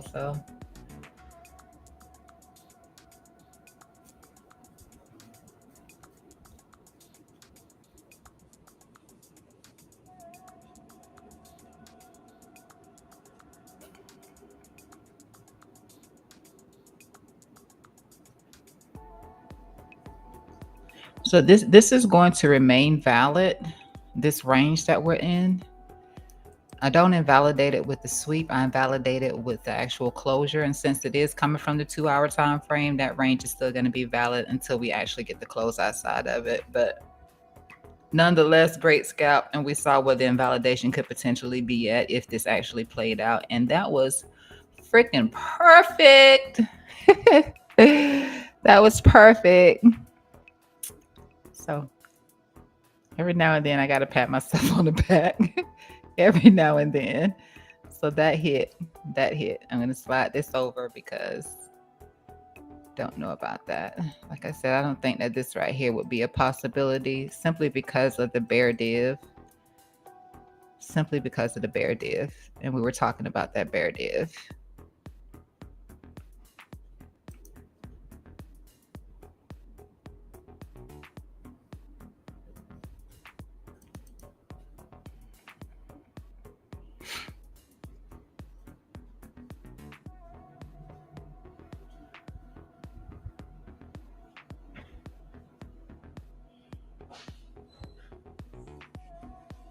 So just that quick move there, that played. So that was good. I'm gonna have to get my little animations and put them on here, but that one did good.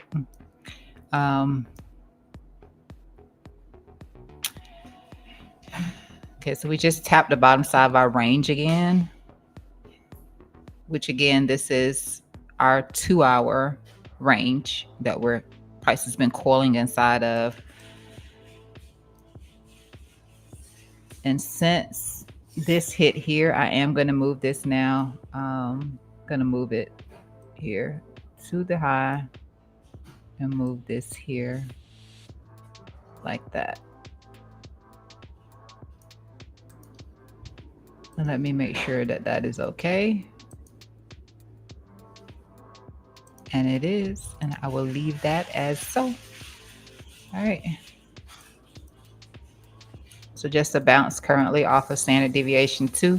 Doesn't look like we're going to be, well, at least not just yet, getting that follow through on that breakdown. Let's see. We did look over here at the delta. Delta still has that positive cross on it.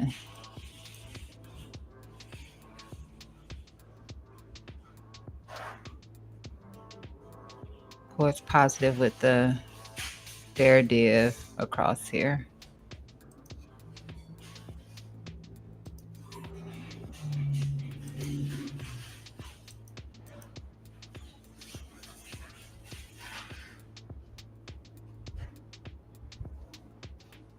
Yeah, it's a bear div, right? Yeah, it's a bear div.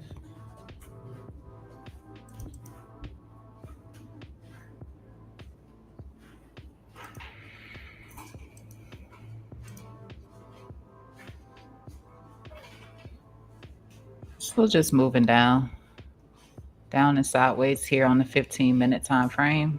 And we already covered what we have here on the 1 hour. So we do have the negative delta cross here on the 1 hour. And we know that we're potentially leaning into a negative MACD cross too. So MACD would get a bearish cross on its signal line here.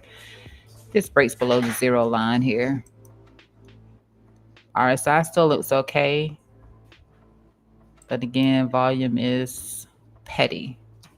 Petty volume. So we are diverging on the volume a little bit here. Thank you.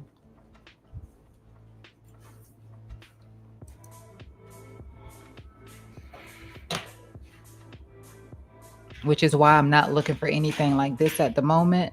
I mean, if we chop in here, then maybe this right here could happen, and then we'd see this move up here. It is a corrective formation that we currently have here. Let me just move this down a little bit, keep it on that line. And then I need to stretch this out again. I'm sorry. Stretch this out.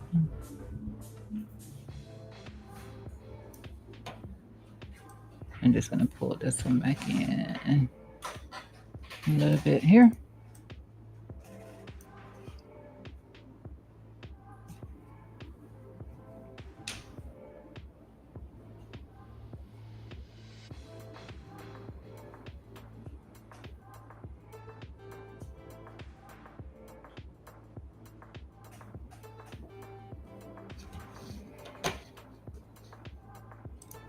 Come back to the 5. Let's see if anything is changing here.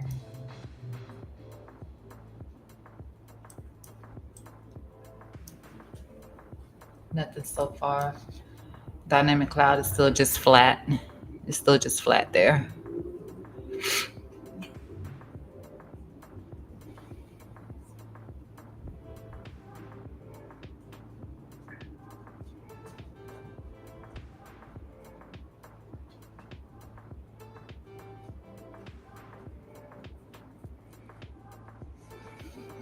So let's just see.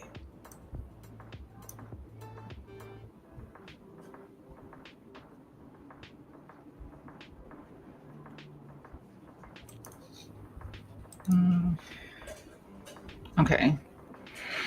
So we now have that negative cross here on the delta here as well. This isn't the actual.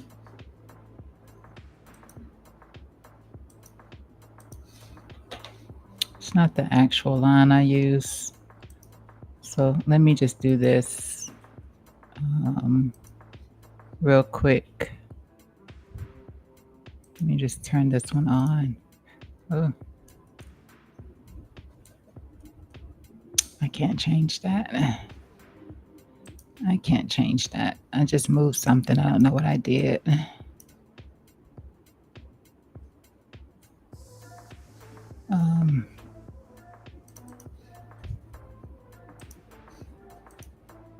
So for the actual for the actual delta signal, which is why I was using my own little moving averages that I did, is because it can be a little bit smoother and faster than how I have it set over here. So I actually don't have if I just go off this indicator as I have it right now, that's still positive, so no actual cross there. I'm gonna take a look back here at the 1 hour. 1 hour does confirm here that that negative delta cross is in play here, and again we could see that bearish cross on the MACD as well if this breaks below the 0 line here. And then on that 15-minute, it is still chopping here on the 15-minute, but it is still positive here on the 15-minute as well. So that is that. I'm going to flip it back the way I had it. I'm taking that off and just turning that on. And put it back over here on the 1. Actually, I'm going to put it back over here on the 2. That's 2. And drop that.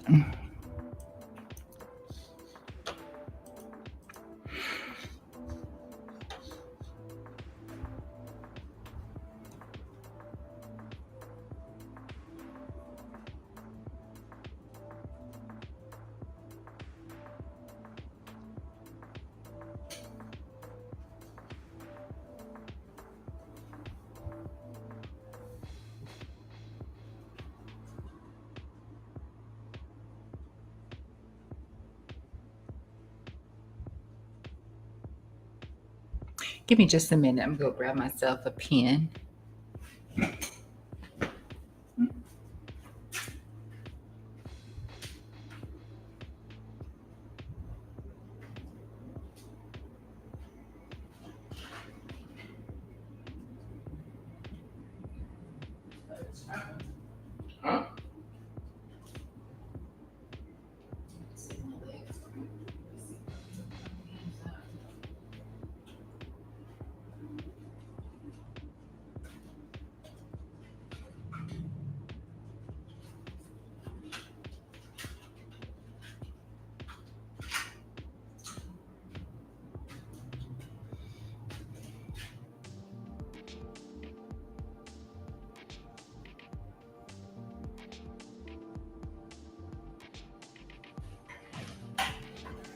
What are you doing?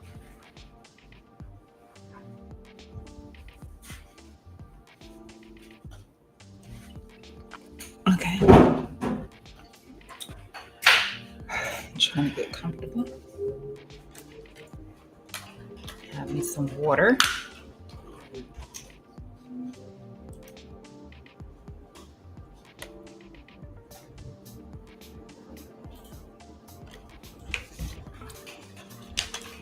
That I've let unthaw, and it's just dripping everywhere.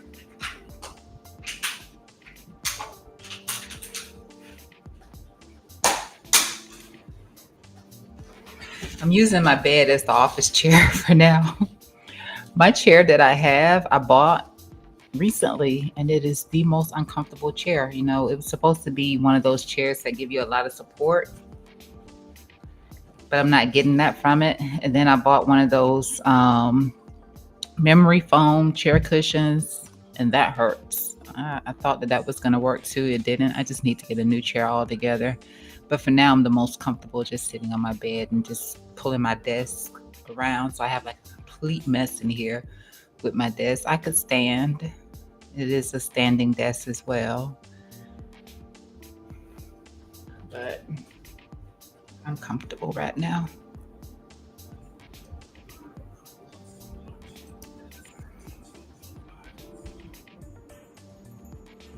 I'm starting to squeeze a little bit here.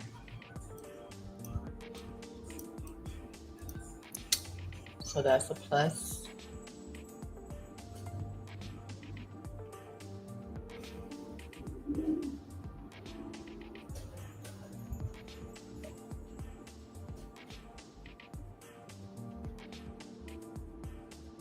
Could have did that scalp short in here too. I mean, that was, yeah, could have did that scalp short as well. Especially given the negative cross on the delta across those time frames.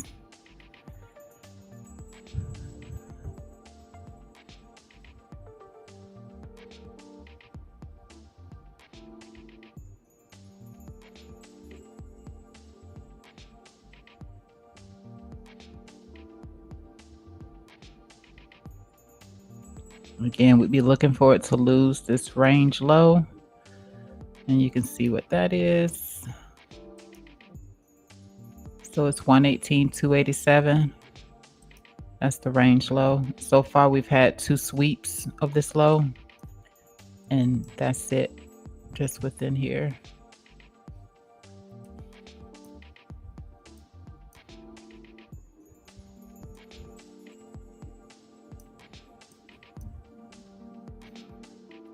I'm gonna take this away for just a moment. I just want to see something here.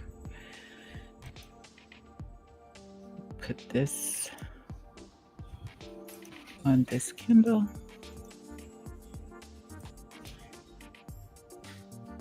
Okay, so there was the point of control right here as well.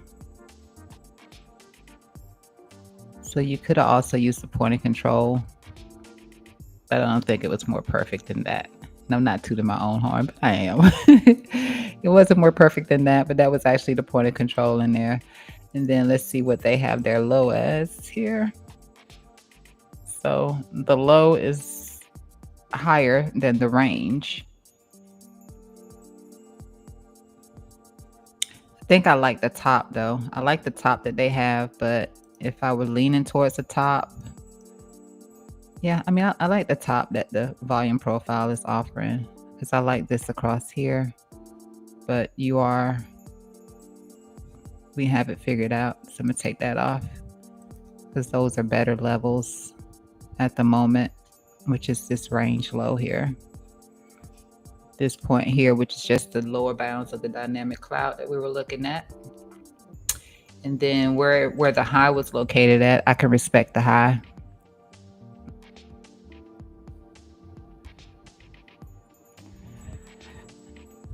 And this was the rejection that we were looking at before we looked at this scalp position in here.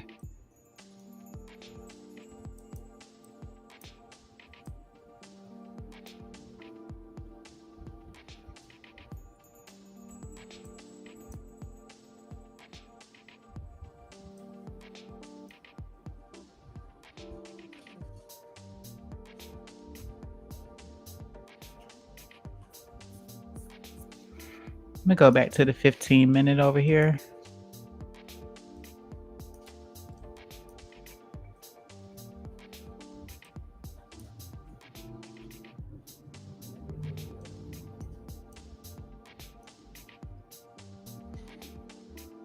So what we were looking at before, and I'm just going to drop it on the chart from this side over here. I'm going to do it like this.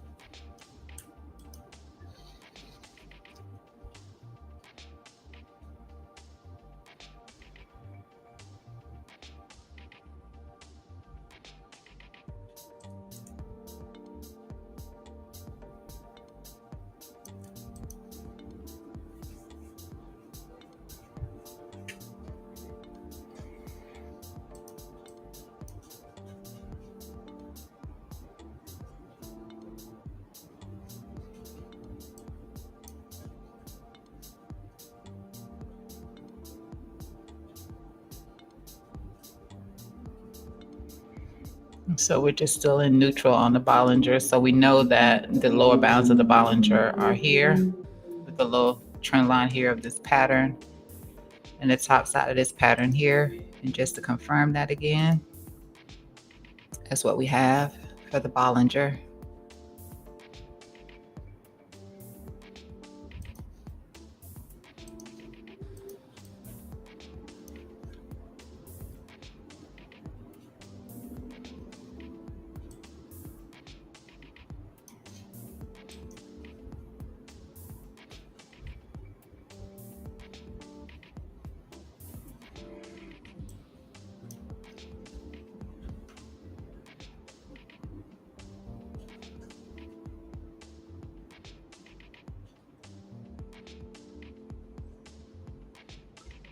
Okay, so it looks like it was also just the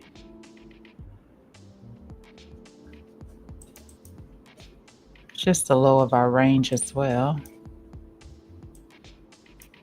Of our zone, I'm sorry. You know that this is the range, but that's the zone. It's kind of, I don't know if anybody can see this purple that good. I may need to change the shades on this.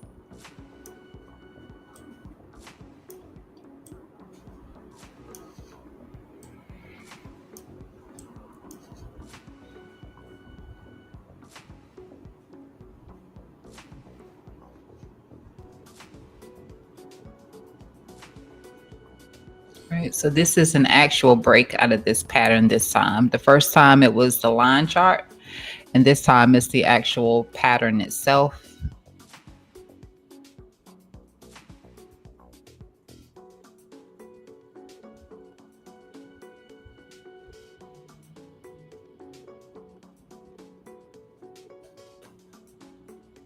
Okay, and actually came above this momentum line this time here. It's not a momentum line, it's actually the dynamic cloud. This is the top side of that dynamic cloud here. Since we went flat on that 5-minute.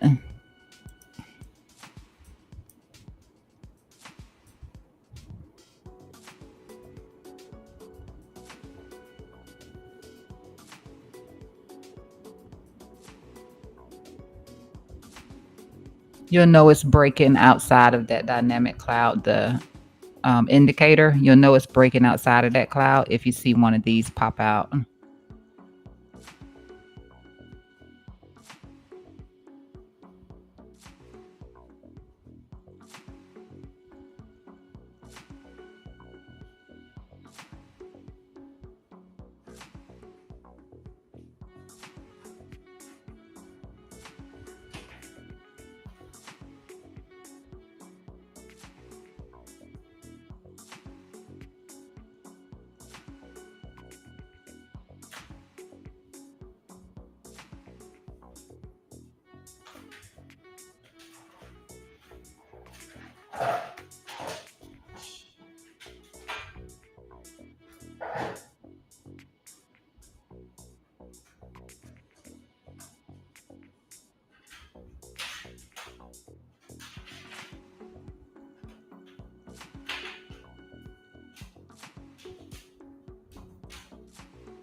I don't really like the volume on that. I mean, every now and then volume is okay um, with predicting if something is going to work out or not.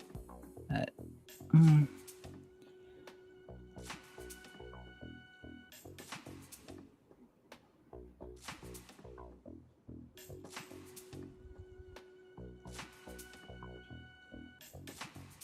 And since that line disappeared, that just means that the scale wasn't able to get the momentum to push up, continue that push up.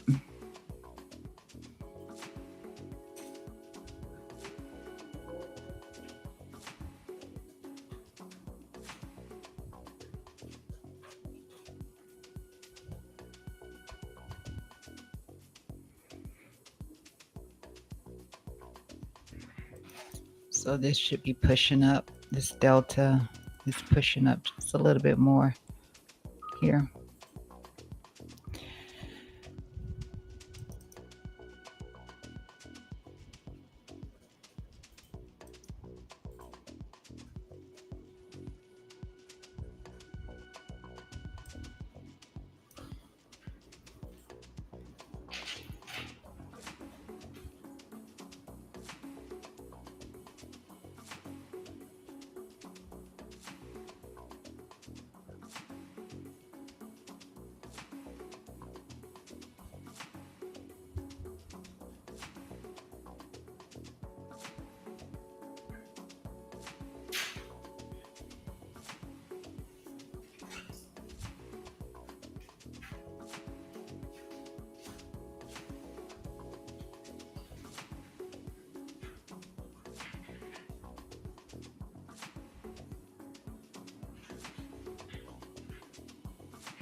So that first little bit of bearish divergence was invalidated, and that was this one.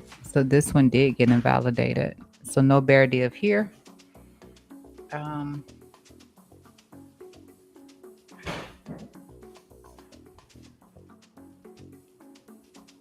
be looking for the 5 minutes to invalidate this one here. And then once it invalidates this one, then maybe it has a chance. Maybe that has a chance.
So we're just within SD1 and SD2, it looks like. Okay, so we're outside of it with the expansion going up here on the Bollinger now with that breakout here. Cool.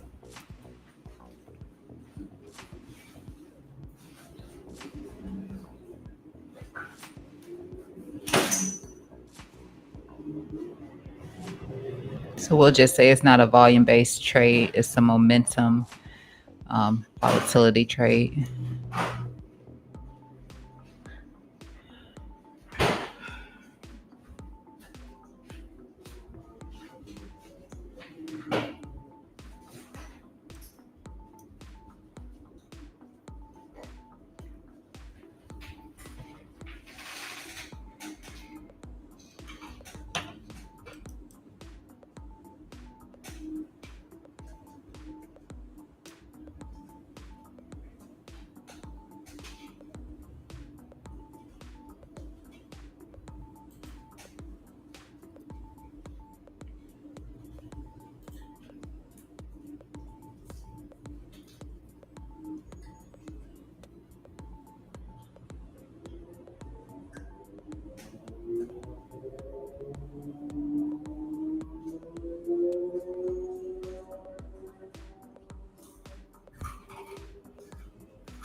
Let me check back in on that 4 hour because remember I said the 4 hour looks good. Let me just check back in on the 4. Yeah, so that still looks nice. We still don't have that, that aggression I would like to see over here on the 4 hour just yet, but nonetheless, that drop here, that's still a beautiful drop here on the 4 hour time frame.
All right.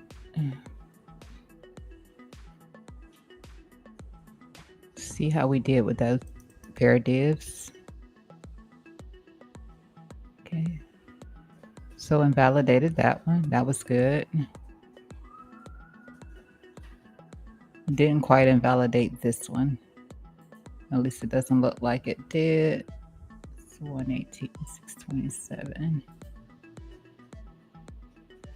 Yeah, so it didn't quite invalidate this one. So still have the bear div against this point here, and this one exaggerated, but it's there.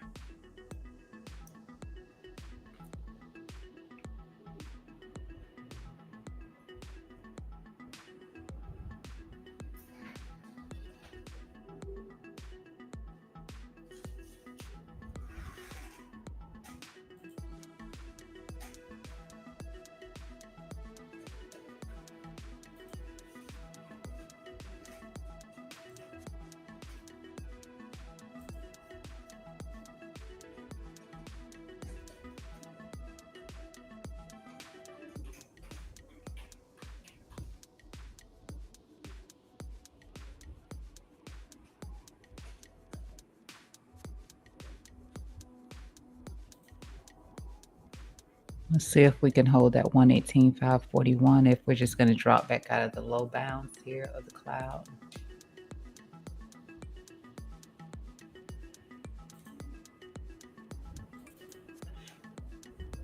And that looks like it may have dropped just ever so slightly. I'm going to adjust that for what I can see here.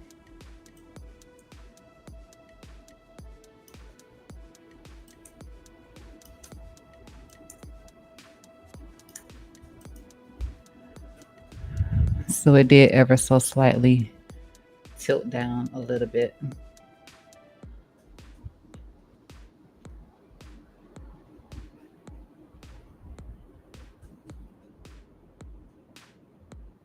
So we're going to see if we can hold that 118,536.33 on the Binance chart. And if we can hold that, then we remain within the dynamic cloud. If we don't hold that, then we're breaking back down to the lows of the dynamic cloud off of that bear div.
Silly.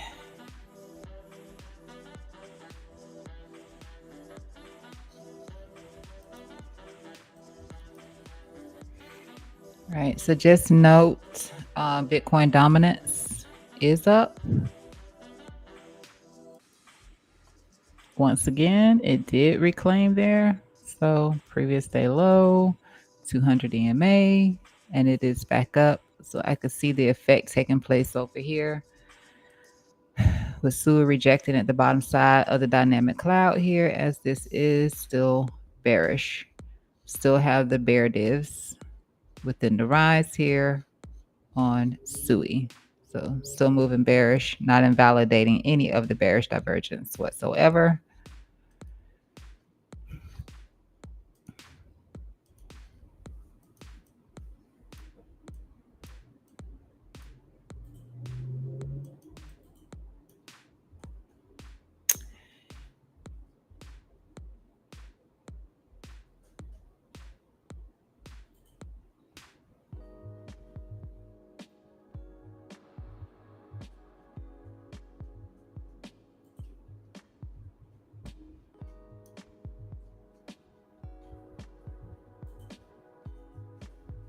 This is going to have to break and reclaim.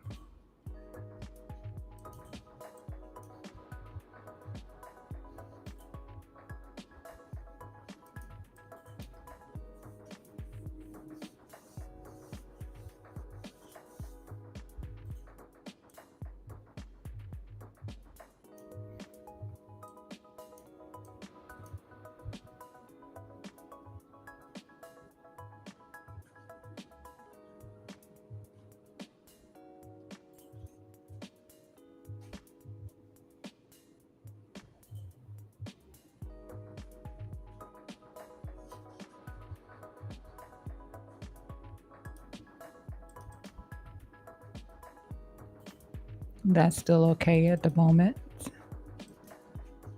But RSI choppy with the cloud cover.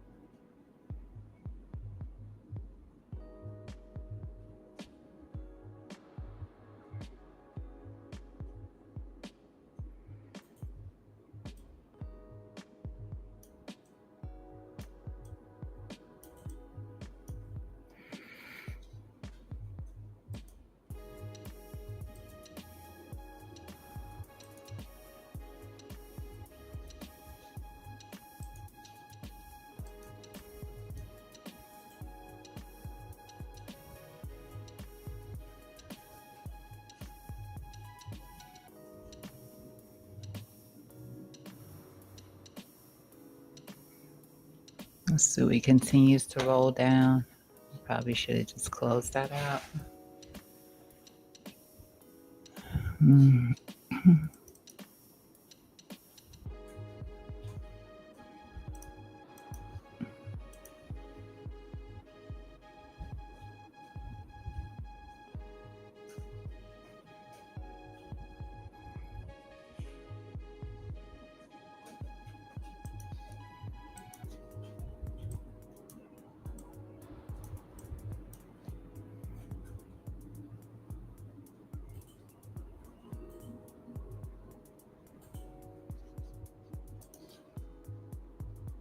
Check back on this 2 hour. I mean, we're still within the zone and the range. 1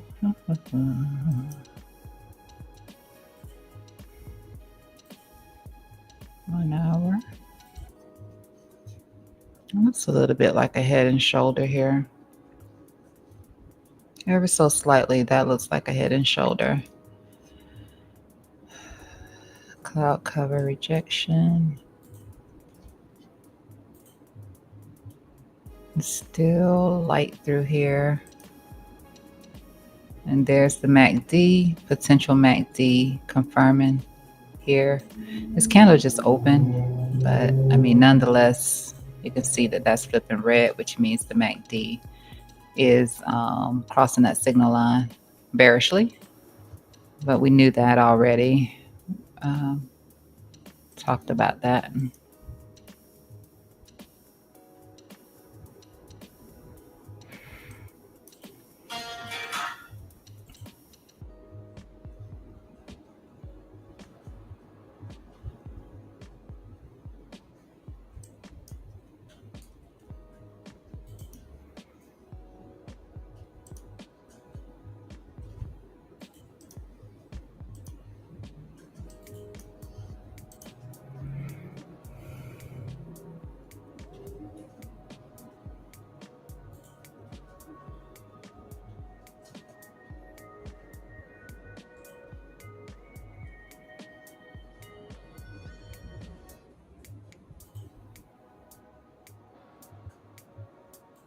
Bounce off of standard deviation 1.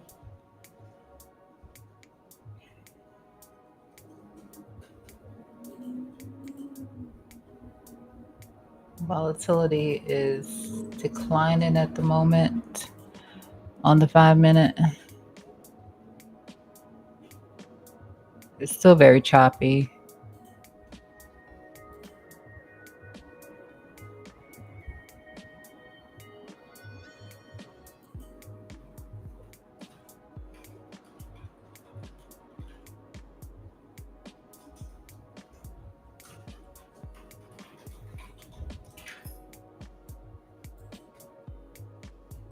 Let me see this on a 15-minute.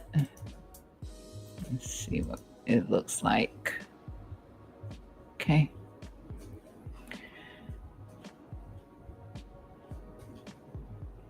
So Bollinger isn't exactly squeezing on the 15-minute time frame, which is okay. I guess it's not. Let me just. Let me do that. Volatility is down a little bit. But we can still reject it off of that standard deviation 1 there to the upside on the 15-minute time frame. We didn't quite make it up here to that QTD that time, and I think that was also in line with where the value area high was for if you're using the VRVP. So that's that.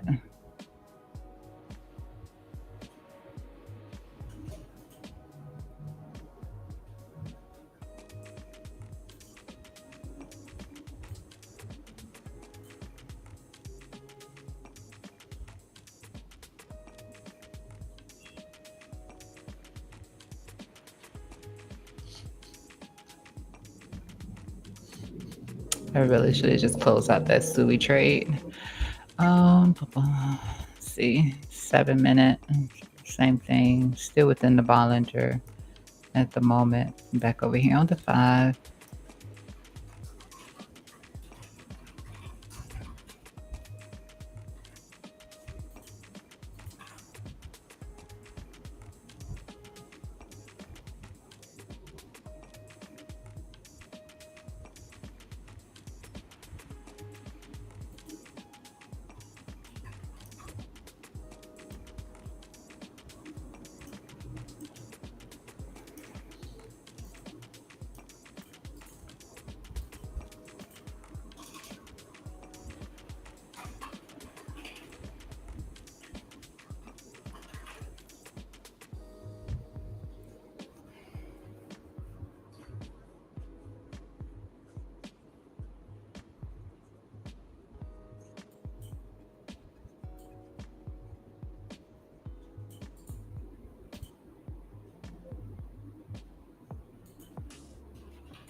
Let's see if we get just another sweep of this low. If we don't just get another sweep of this low, then we know that this is over.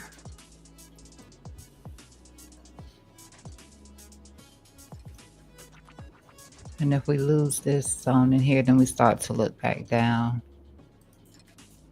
to that 117.6 to 117.2. Start to look back down here. Liquidity resides in here. Again, if anybody wasn't here, this is where liquidity is sitting at, down here along the lower bounds here.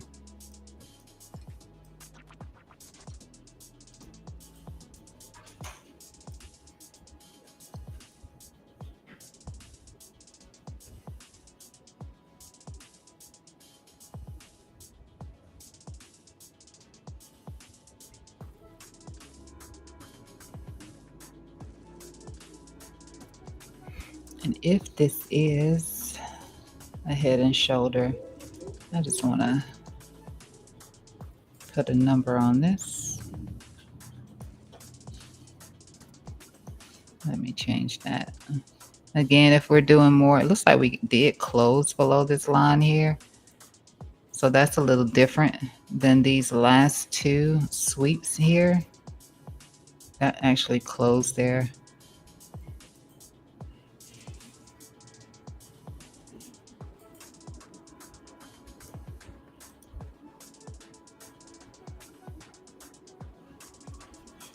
We would have to lose.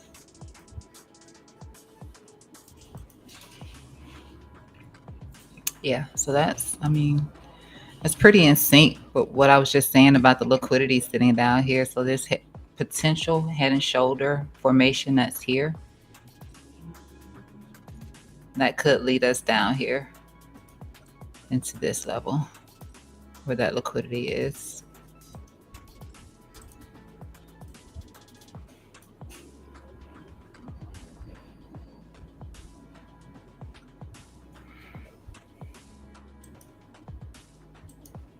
I'll just slide this out the way.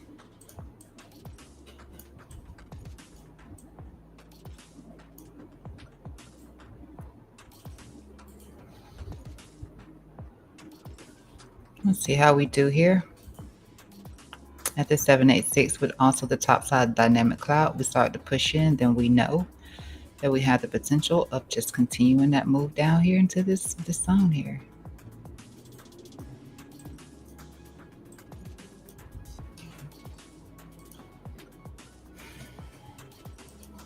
Let me also do the measured move on this.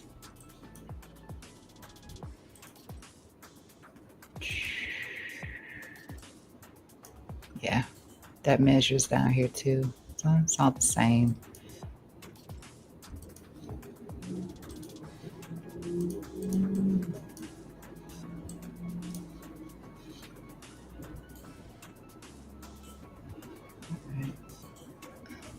So a slight bounce off of the top side of the dynamic cloud, but yeah, we'll see if we're going to hold, because we need to hold that along with the RSI down below the yellow signal line here. Don't want to see that breaking back into it, but of course we know negative MACD.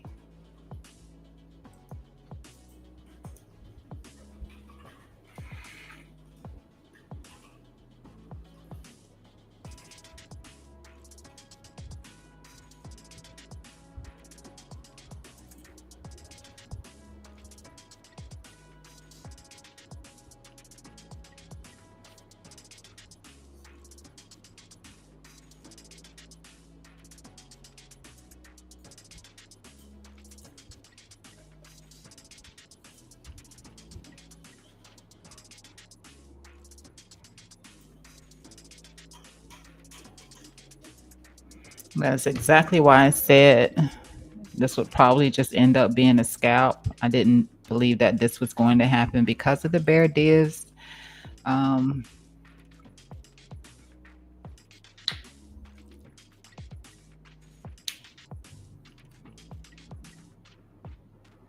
But if this actually comes back up and reclaims above here, then it would be a go.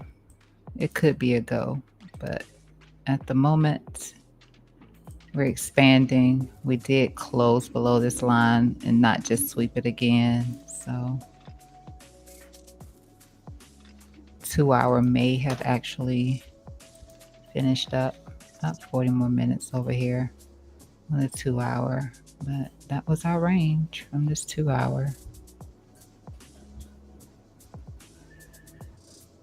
Let's see. Let's see. Nice little bounce off of that.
All right, so something's going to change over here, and that's going to be these two here.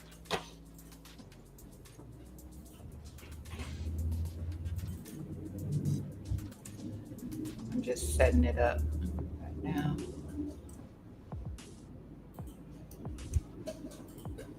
Going to do that.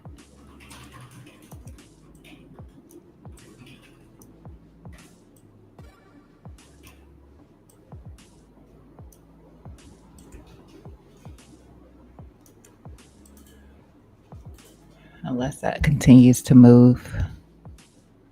And that is what that is.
This was a good candle, but there was no closure above it.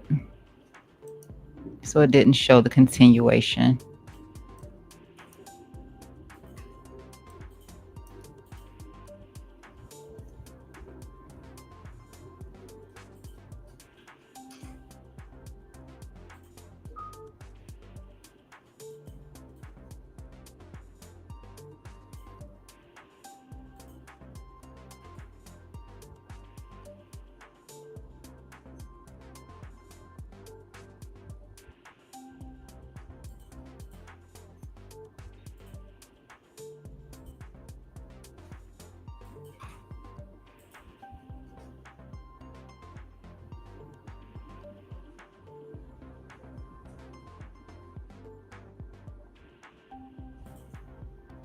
Let me just zoom out again. All right, so below it on that 15, 1 hour. Yep, definitely below here on the 1 hour.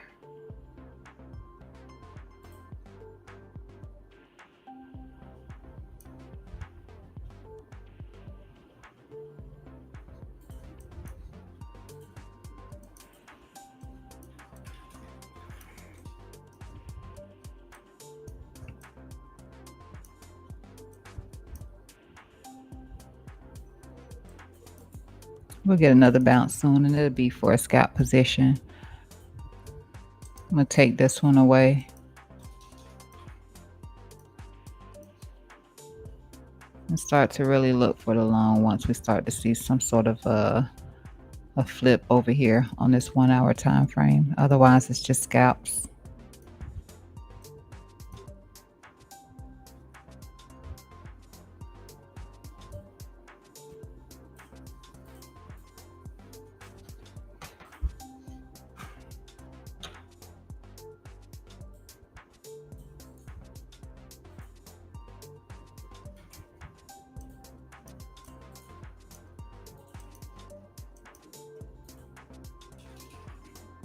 And that's just a potential momentum line that price may try to hold. Yeah, how likely that is, not very strong. Maybe it gives a scalp position over here, but it's not that much here on the 1 hour time frame.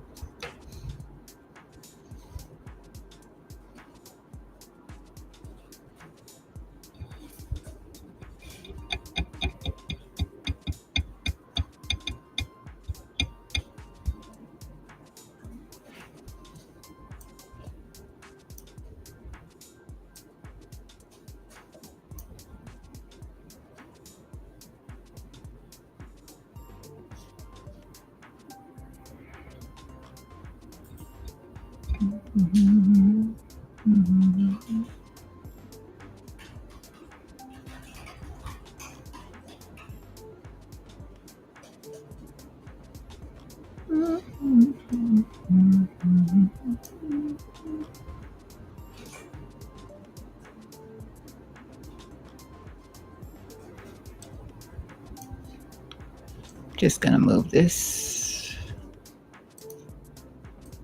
just because it actually has a pivot in here. Actually has this pivot now. Ooh, we got some green. We got some green. Let me make sure that makes sense. I don't like the way it looks by any means necessary.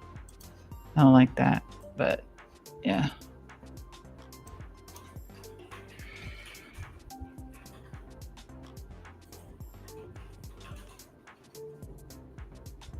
This candle is just too large for me to entertain it.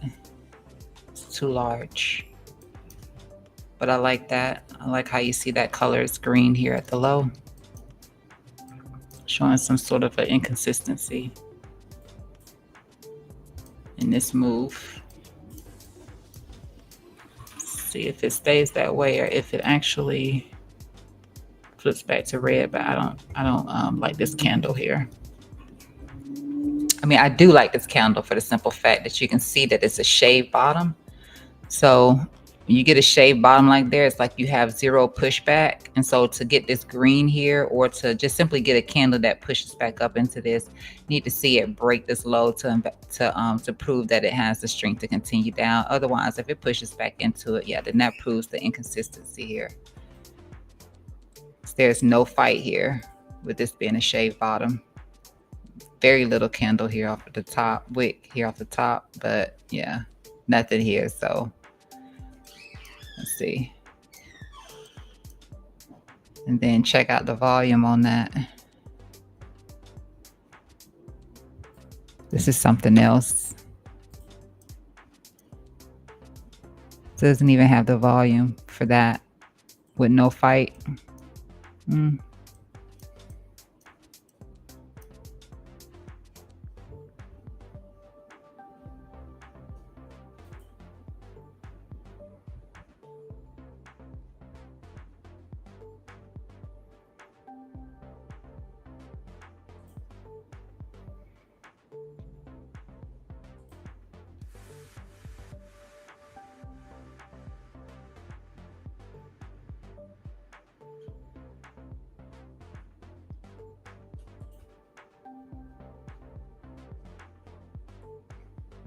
Let me just see if that volume continues to decline here.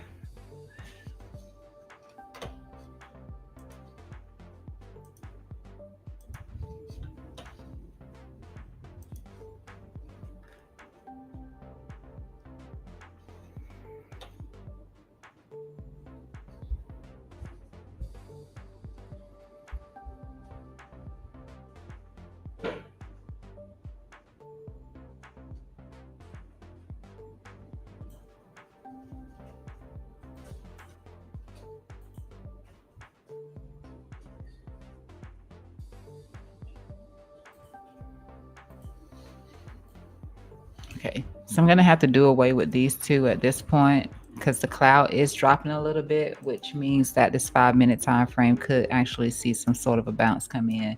But I just have to take that away now because there is, I mean, I can't, it has to be flat in order for that to matter. Just still watching this candle right here. So this is absorption right now with this candle here, which means this could come lower if it stays like this candle stays like this. And that means the bull's trying to push this up and shorts are stronger, a little bit stronger. But I like this candle nonetheless. So if we close above it, then that would make a difference.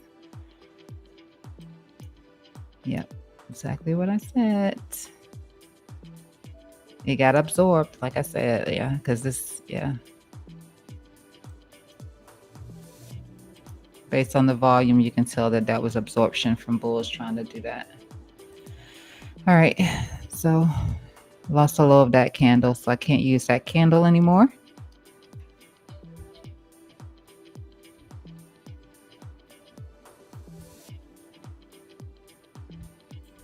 All right, acceleration, a little bit of acceleration here on this 5 minute time frame. Volatility is declining though on this candle move down. So again, shave top. So far, shave bottom. And if it closes like this with this little petty volume, again, like I said, there's something else happening here because there's no strength behind this.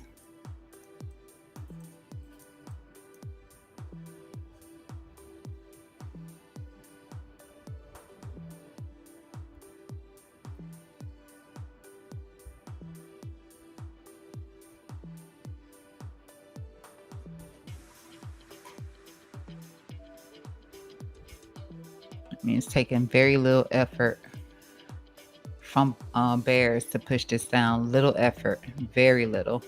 Let me take a look back here. Let's just see. Volume.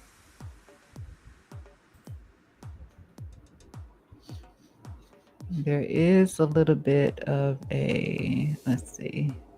We have this here. I'm just going to drop a line on that. I still don't, not my favorite, but we'll see. I think that, yeah, I think that if this does do an SFP, 5 minutes going to give it a bounce. At the very least, the 5 minutes should give this a bounce. I'm going to take these away. Don't really need that at this point. I'm going to take this one away too. Could front run it too. Let me just give it a minute here.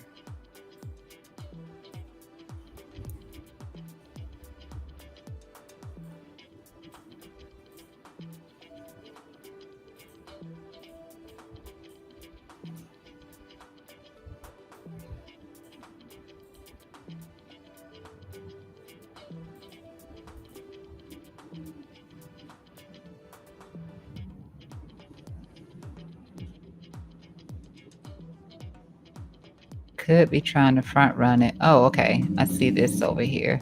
What was this from? That was the momentum line there from the 2 hour. That's also the one here on the 1 hour as well. And then with the 4 hour, it's also the one here for the 4 hour also to see if we can hold that. I'm just going to sync this in the layout just so we can see right there.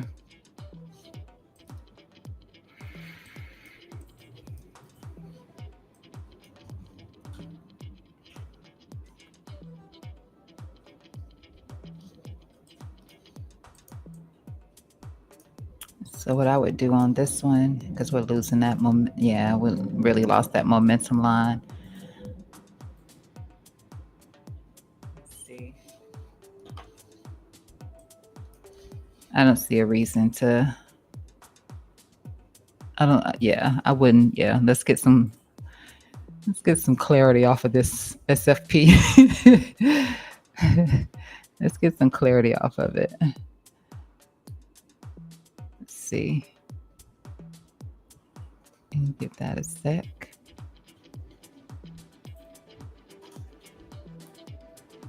want to be safe with that. 3. Still holding on the RSI. 2, still holding on the RSI here.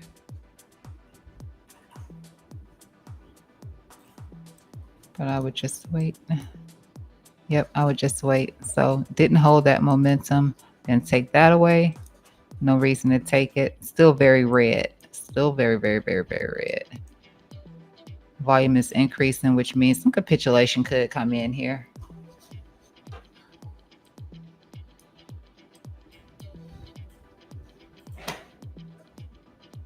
Still going. Let's see what we do. This candle is still too big to want to do anything with it, but like I said, could get some capitulation here. I like that. Let's see. We're not actually on anything. It's just the fact that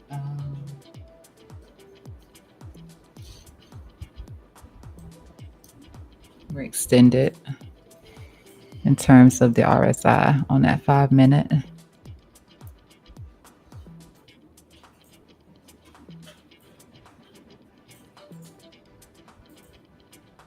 I'm going to move that for whatever I had it for. I just wanted to see what that is. 117,769.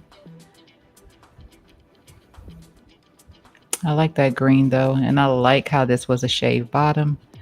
Again, just this candle is too large. Could get a piercing in here, which would bring it back up above the standard deviation too.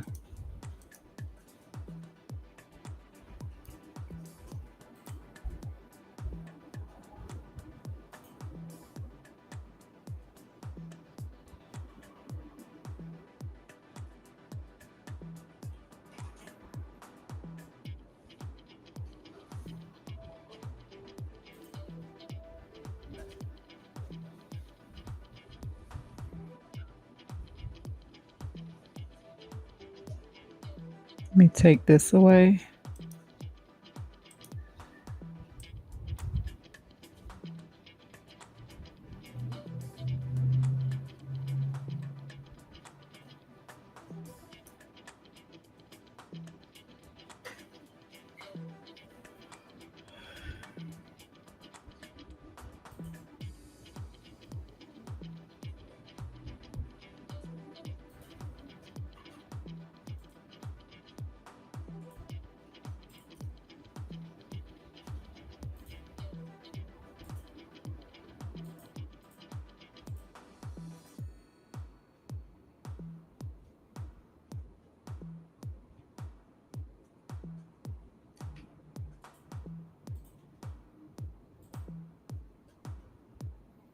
That was a good scalp candle with the shaved bottom.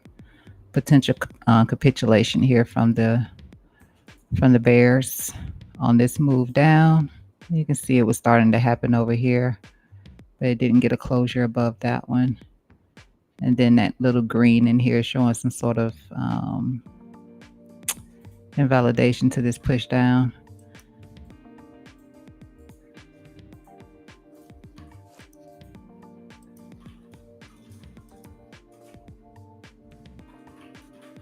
I still don't like this though. It's just too much. So let's see. Yeah.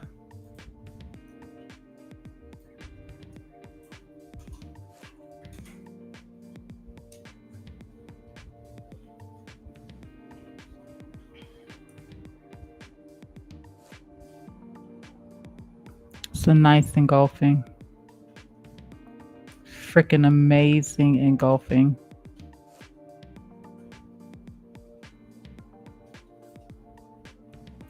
Outside bar. That was nice. Yeah, there was actually no fight on the push down with these shaved bottoms. Like I said, I kept saying something else is going on here. There's literally no fight. And volume looks crappy. And then this one looked like a capitulation. It's not one I would have taken though. It's just not.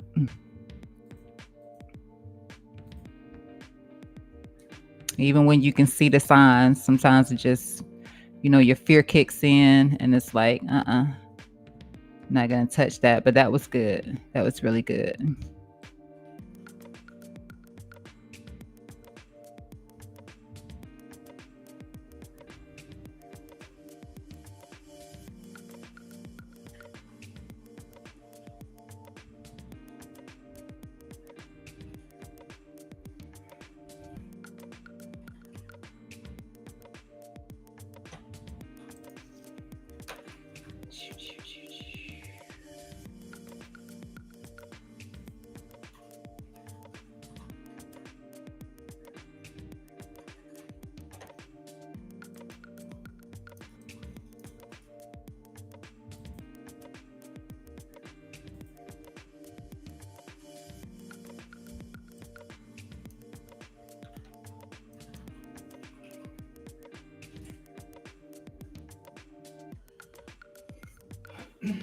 Not to mention the dynamic cloud drop I was mentioning as well on this 5 minute time frame.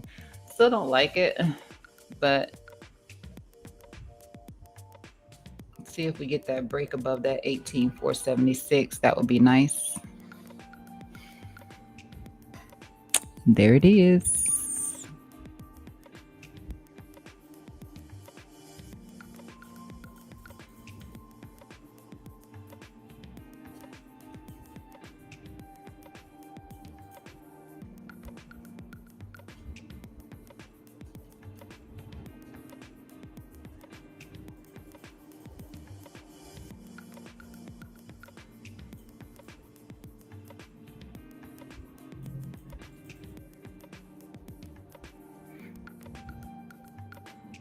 Nice recovery.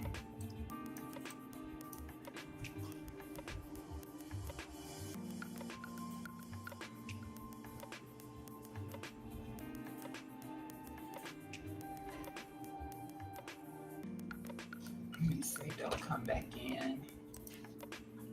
It's coming back into it, but just looking at it, don't come back in level. Oh, wrong thing.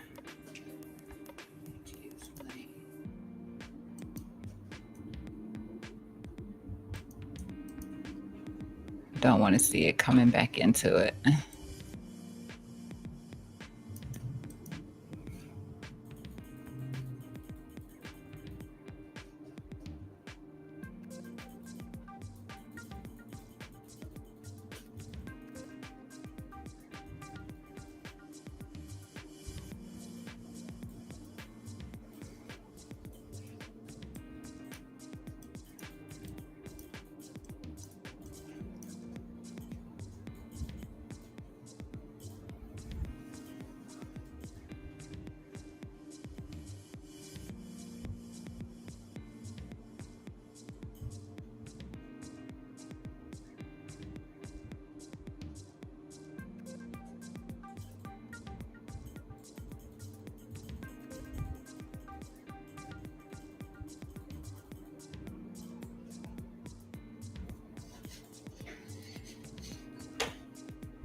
And let me highlight that low if you're looking for it to hold. What's in here? It's going to be there. Otherwise, it falls back out and we come back down. This is wild. I just wouldn't touch this. I don't know what's going on in here, but I wouldn't touch it. All right, be looking for it to hold there. If it's not, then it's just falling back out of the cloud again. Could just be chopping for that 4.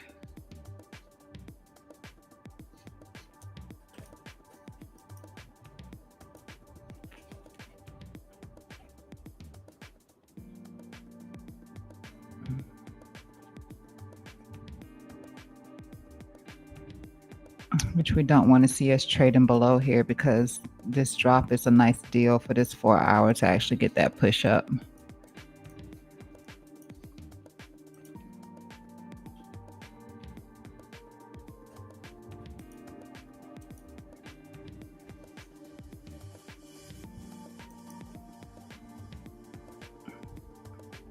Hold on.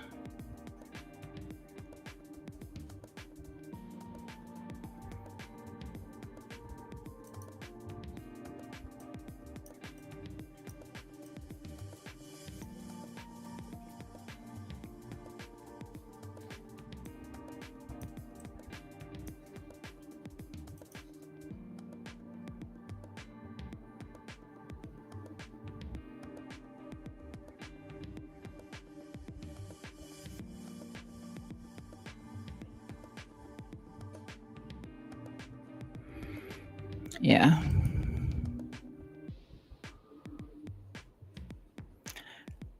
I'd say don't get caught up in looking for a short, especially with this 4 hour looking the way that it looks. I wouldn't get caught up looking for a short position. I'd be looking for the long position.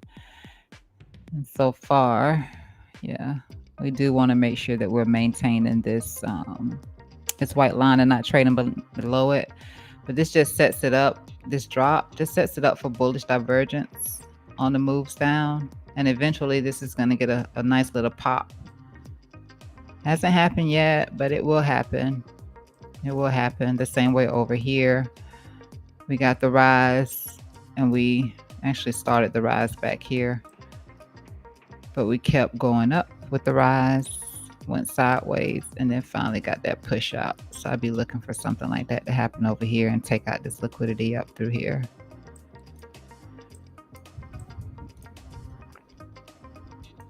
But right now, 1 hour is still bearish. Right now, certain things that I don't like about the 5 hour time frame as well. But it did start to drop and go flat.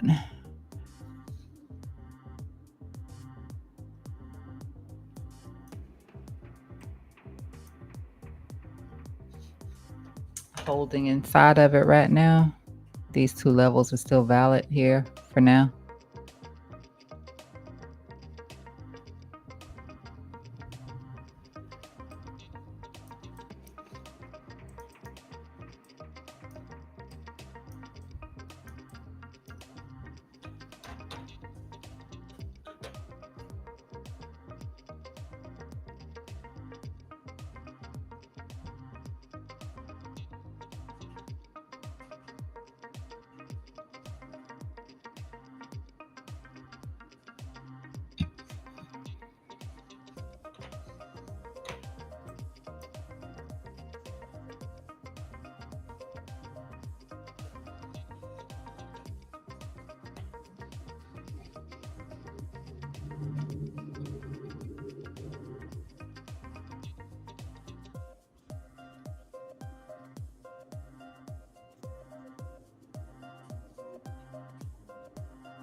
I dread having to get out and do my walk today. I need to go run, actually. I even dread that. I think I'll do the trail today. I need new running shoes.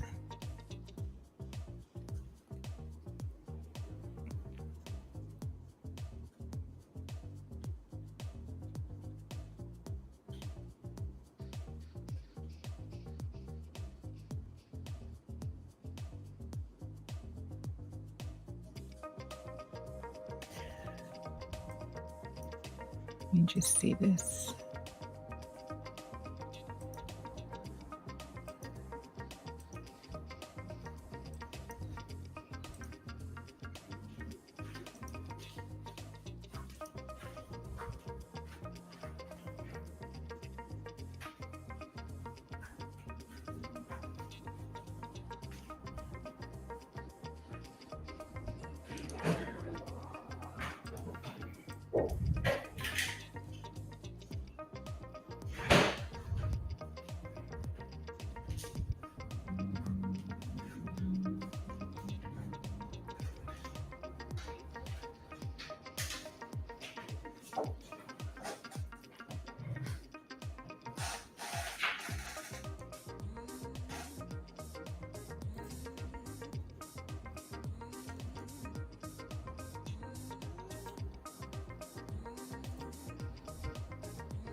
Mm-hmm.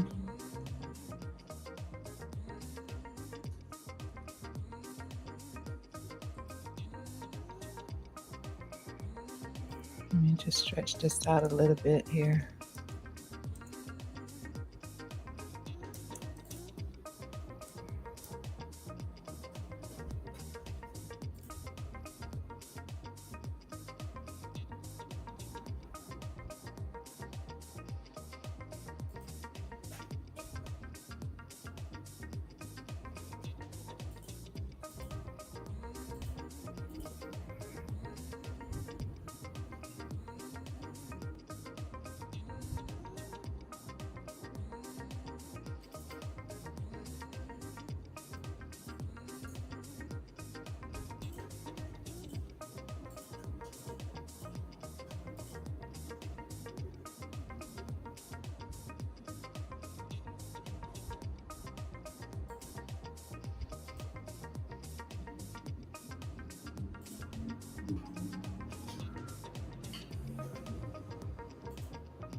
And this is not going to be about the 5-minute closing outside of these lines right here.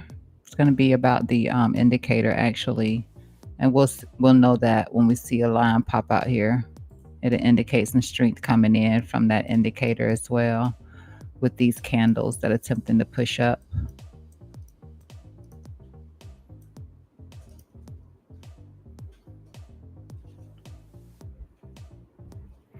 All right, back inside standard deviation 1 and 2. That noise out of my ears.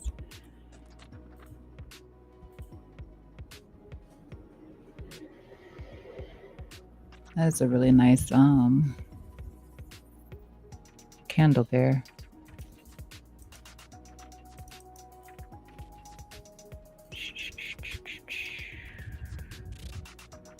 With this flat RSI.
Less than 5 minutes on that 1 hour candle. And of course the show will be ending at 10.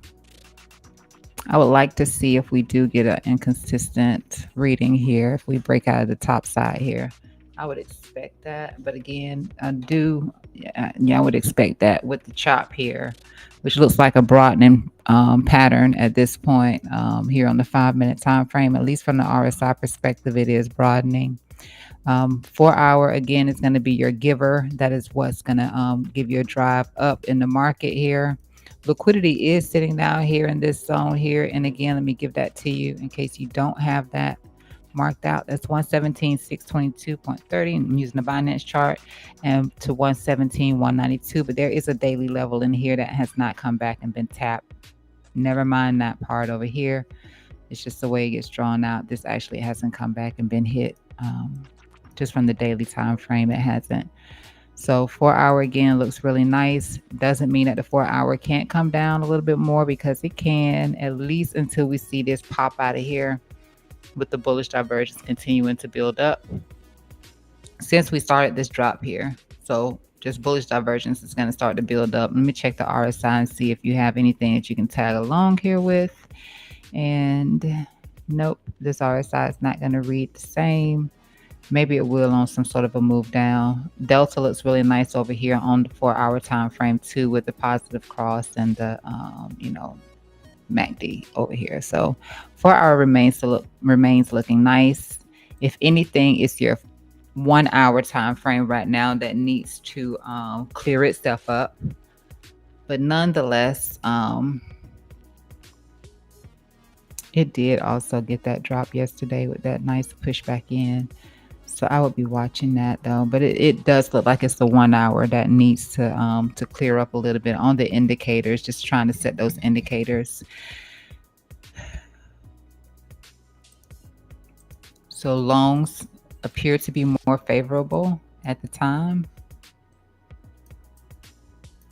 They do appear to be more favorable.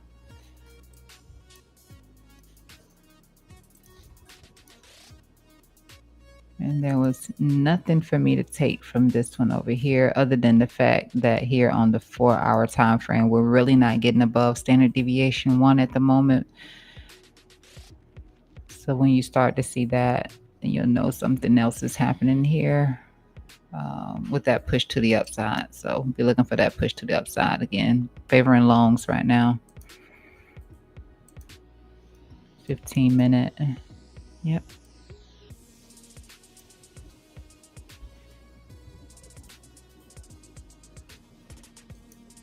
And of course, the 5-minute here. There's no follow through just yet from the indicator, despite price action being above this point. So maybe you can try seeing if it'll come back and hold this as support. Since it is outside of it, and you'd rather see it hold here. As long as it's not moving, then these two will remain solid. And you just know that you're inside of the cloud when you come into the below this 118,476.41. Just brings you back inside the cloud. And 118,253 moves price outside of the cloud.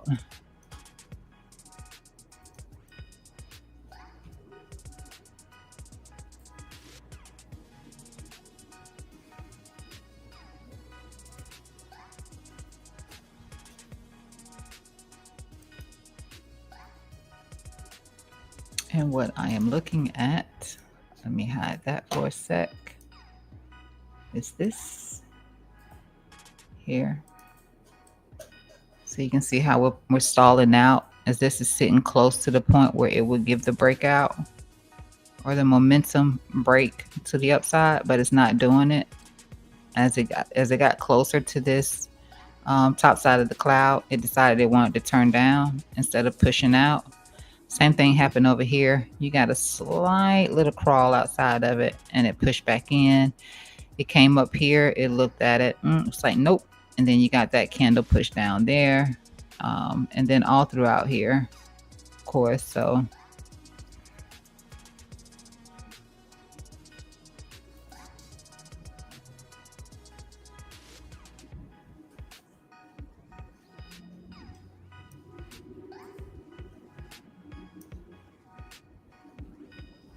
5 minutes still slightly bearish.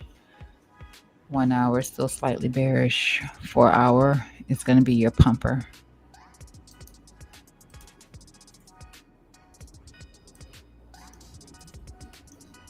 All right, and that is probably going to be all the time I have today. Suey, still chopping over here. Still chopping over here, this entry line here. Yeah, not doing too much, just hanging out here. Still got the bear divs over here on Suey. I need to see that get invalidated. Right now, nothing.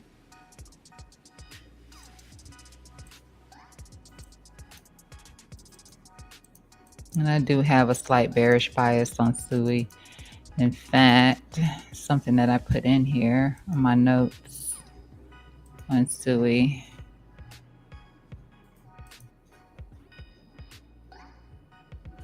Oh, here we go. Yeah, that it could limit the upside because of that. And of course, we came up to it and we got that bit of a rejection there at the dynamic cloud.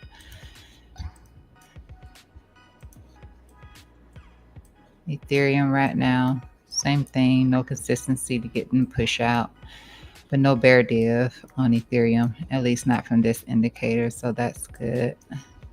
Underneath the cloud here on XRP, trying to push back into it.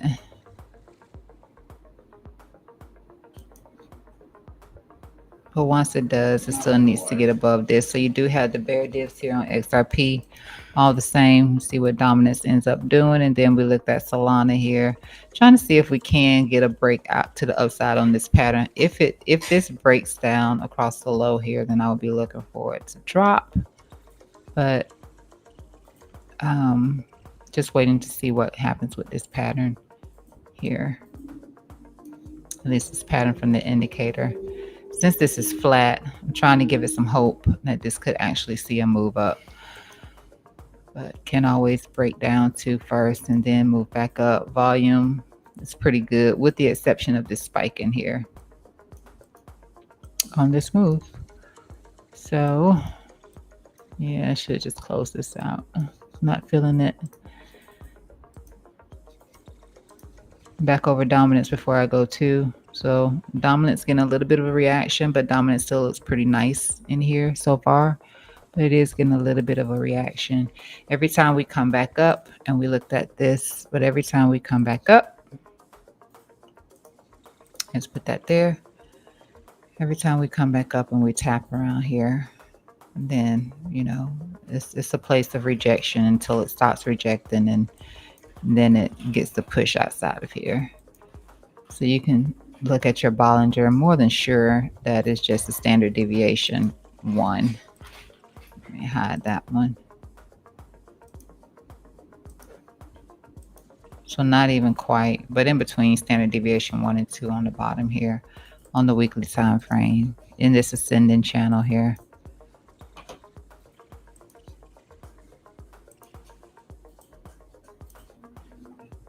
And Bitcoin coming back inside of the cloud here.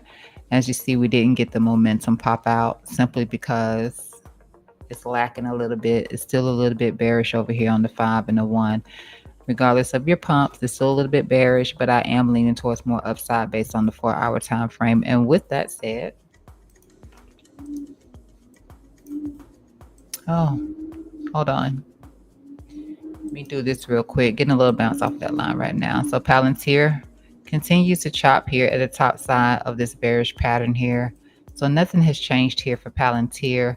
Tempest, nothing has really changed here for Tempest either. We're all the way back down here chopping about this level, which I deemed as a very important level for price action to hold, which it did not. I'm not sure what that is for. Take that out of the way.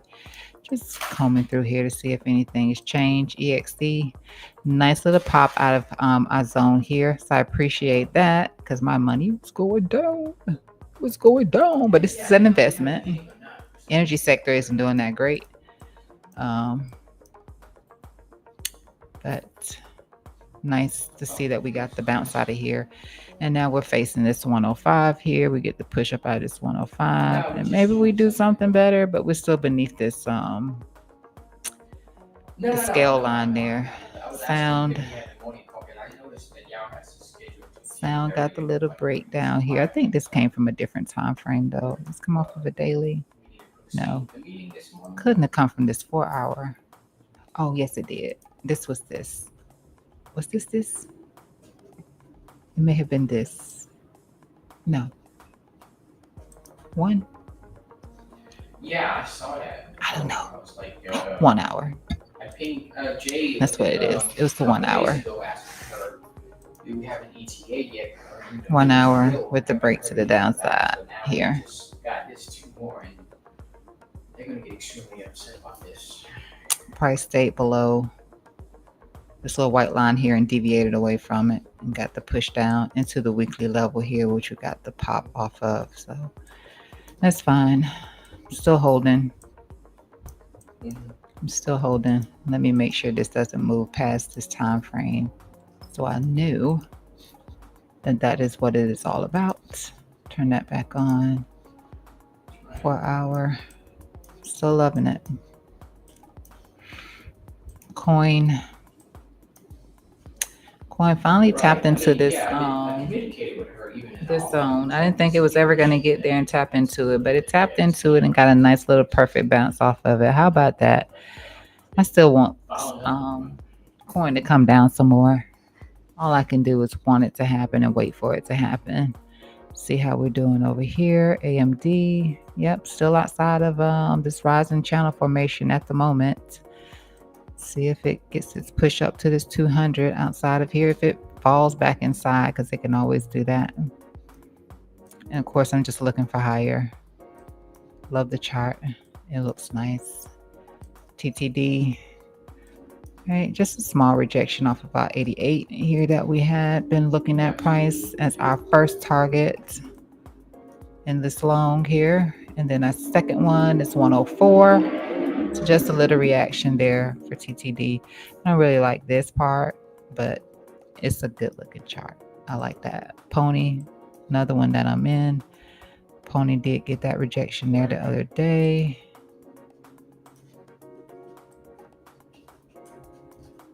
And now we're back inside that range.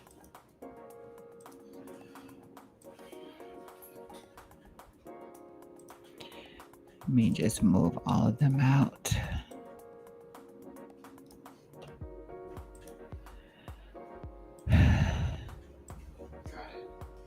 Thank you. Yeah. All right, so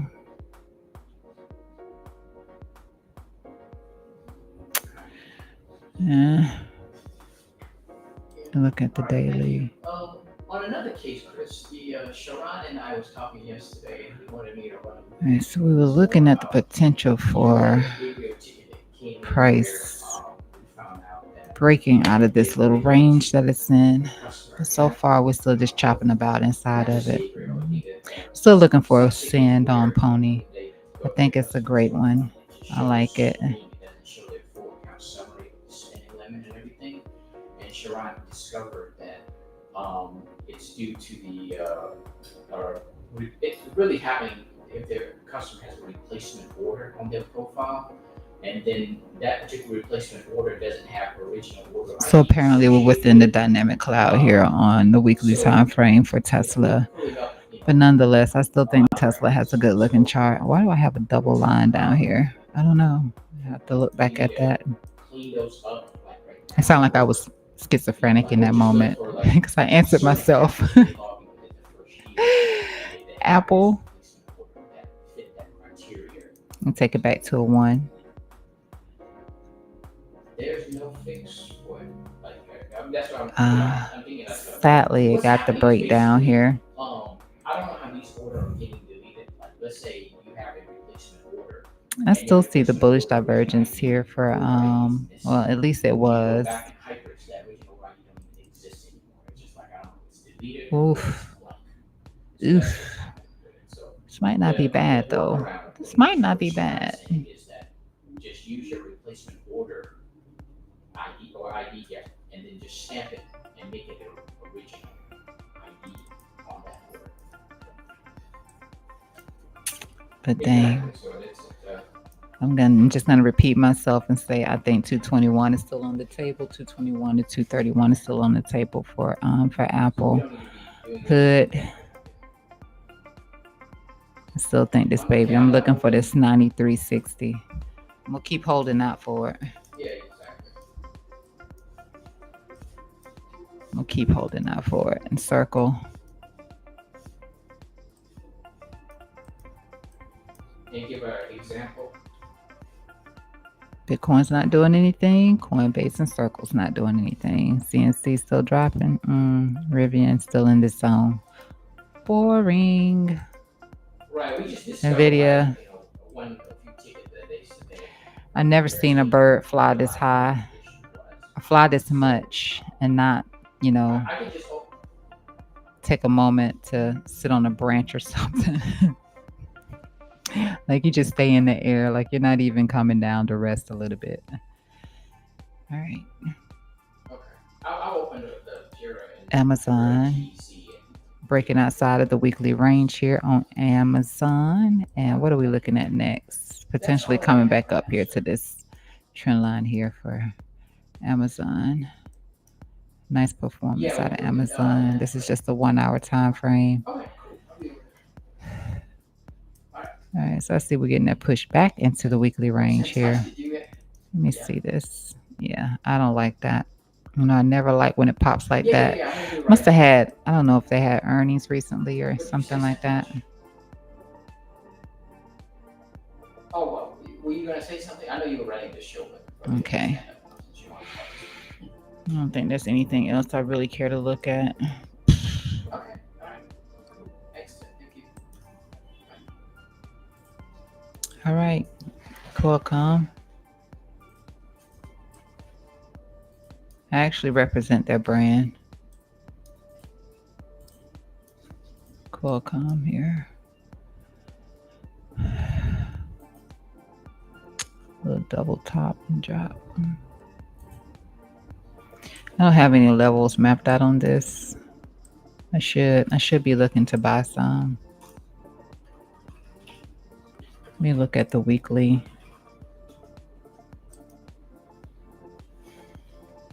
I can wait.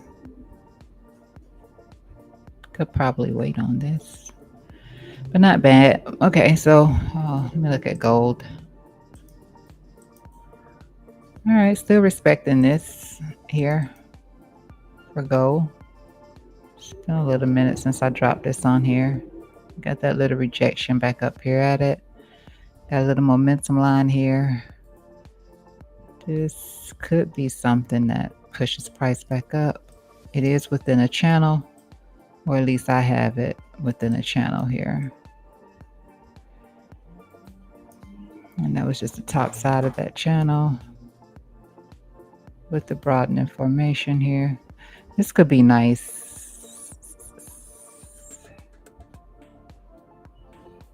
And here it showed the cool off phase here.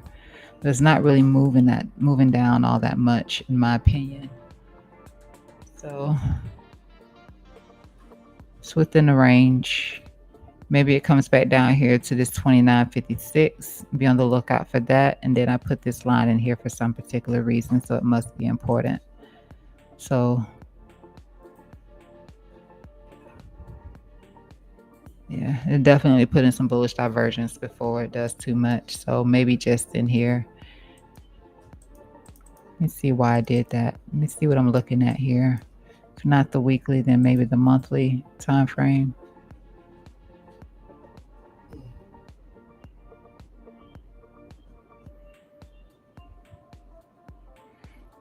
And so the monthly time frame is coiling. So that is where the range is coming from this mother bar here.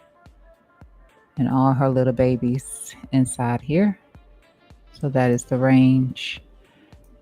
I may be biased at the moment. No, I'm not being biased. I have the targets up there as well.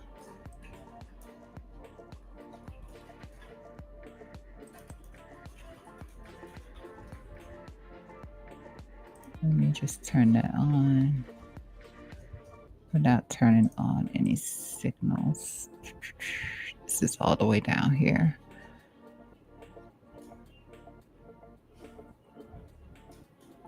And as long as it continues to remain above this white line here, then I would just see it continuing to go higher. I don't think that that had anything to do with it.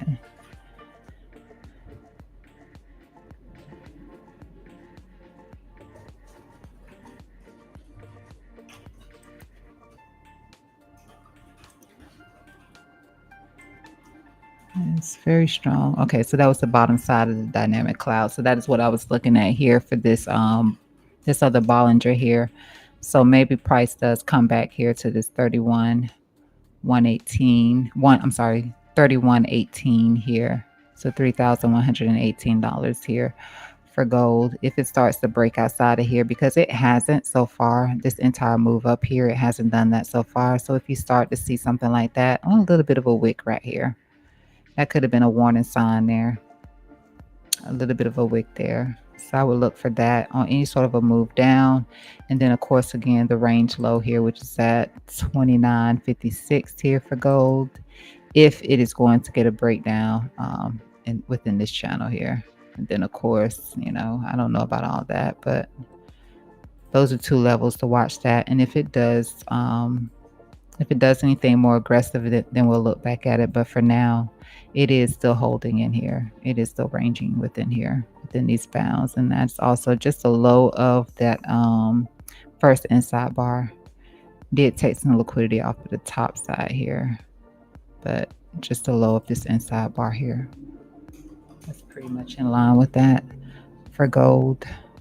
Let me make sure there was nothing else. Yeah, squeezing. So I am expecting that gold does start to see some sort of a correction come in. Hasn't done this too many times on the monthly time frame. It did it in here as well. It's doing it right here where this low comes up this tight. And it did it over here too. So it hasn't done it too many times.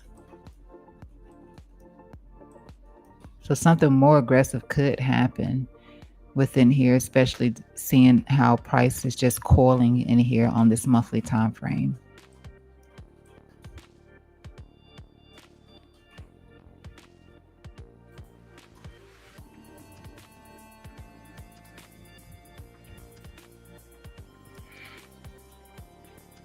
It coiled right here too for a little period of time.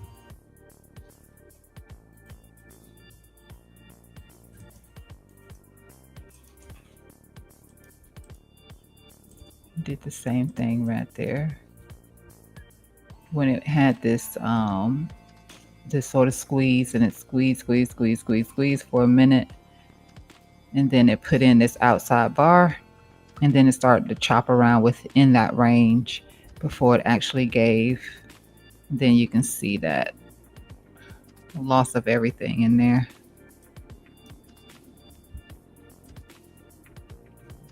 Far from it over here. So again, it can do this for a while before some actual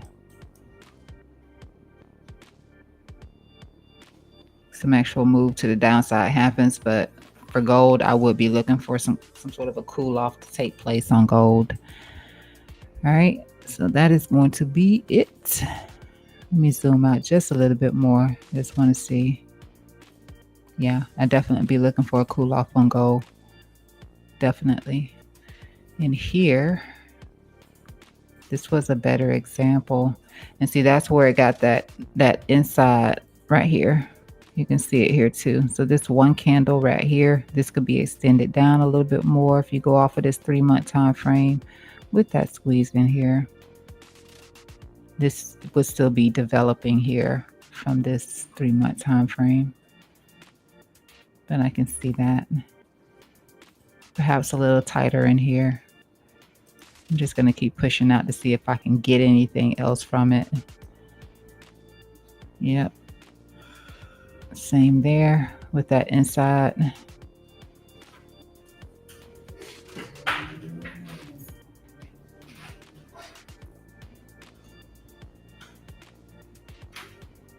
Yeah, I expect the cool off on gold.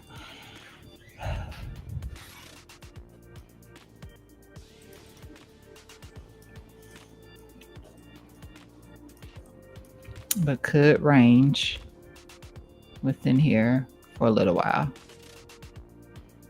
If you start to see it breaking out of the top side of the range, then I would forget about it because it shouldn't be doing that. With all the signs, it should avoid coming back up here to 3,500. Should avoid coming back up there and just start to range around in within the mid zone in here and closer towards the low for that breakdown. All right, back over here to Bitcoin. I did get that drop back out of the cloud again. Like I said, a little bearish here on this time frame. This time frame here, 4 hours going to be your giver. And I am 21 minutes over. So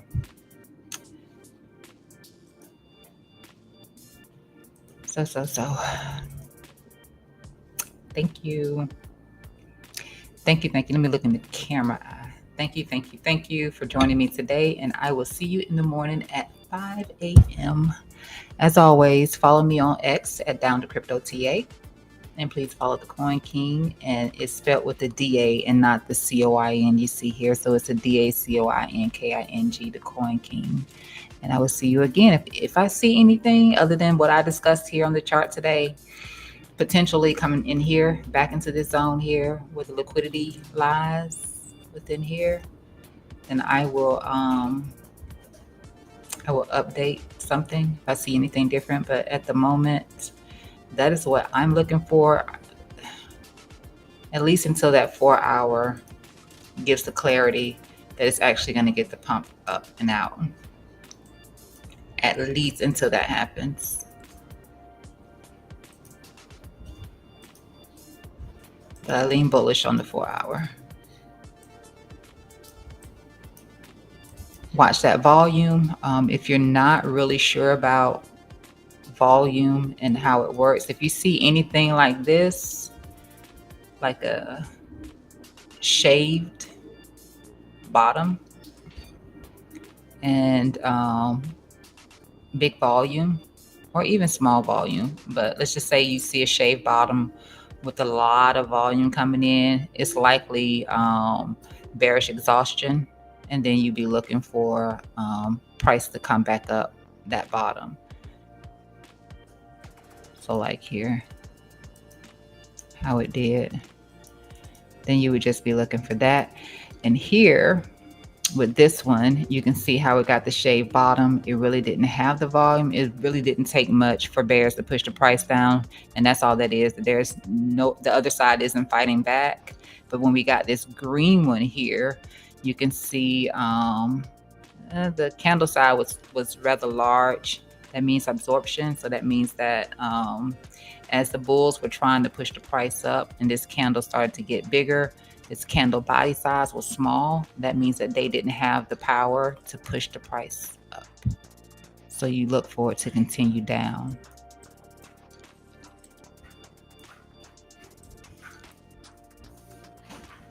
And that's it. Maybe one day I'll do a class on that. But in the meantime and in between time, again, I will see you at 5 o'clock in the morning.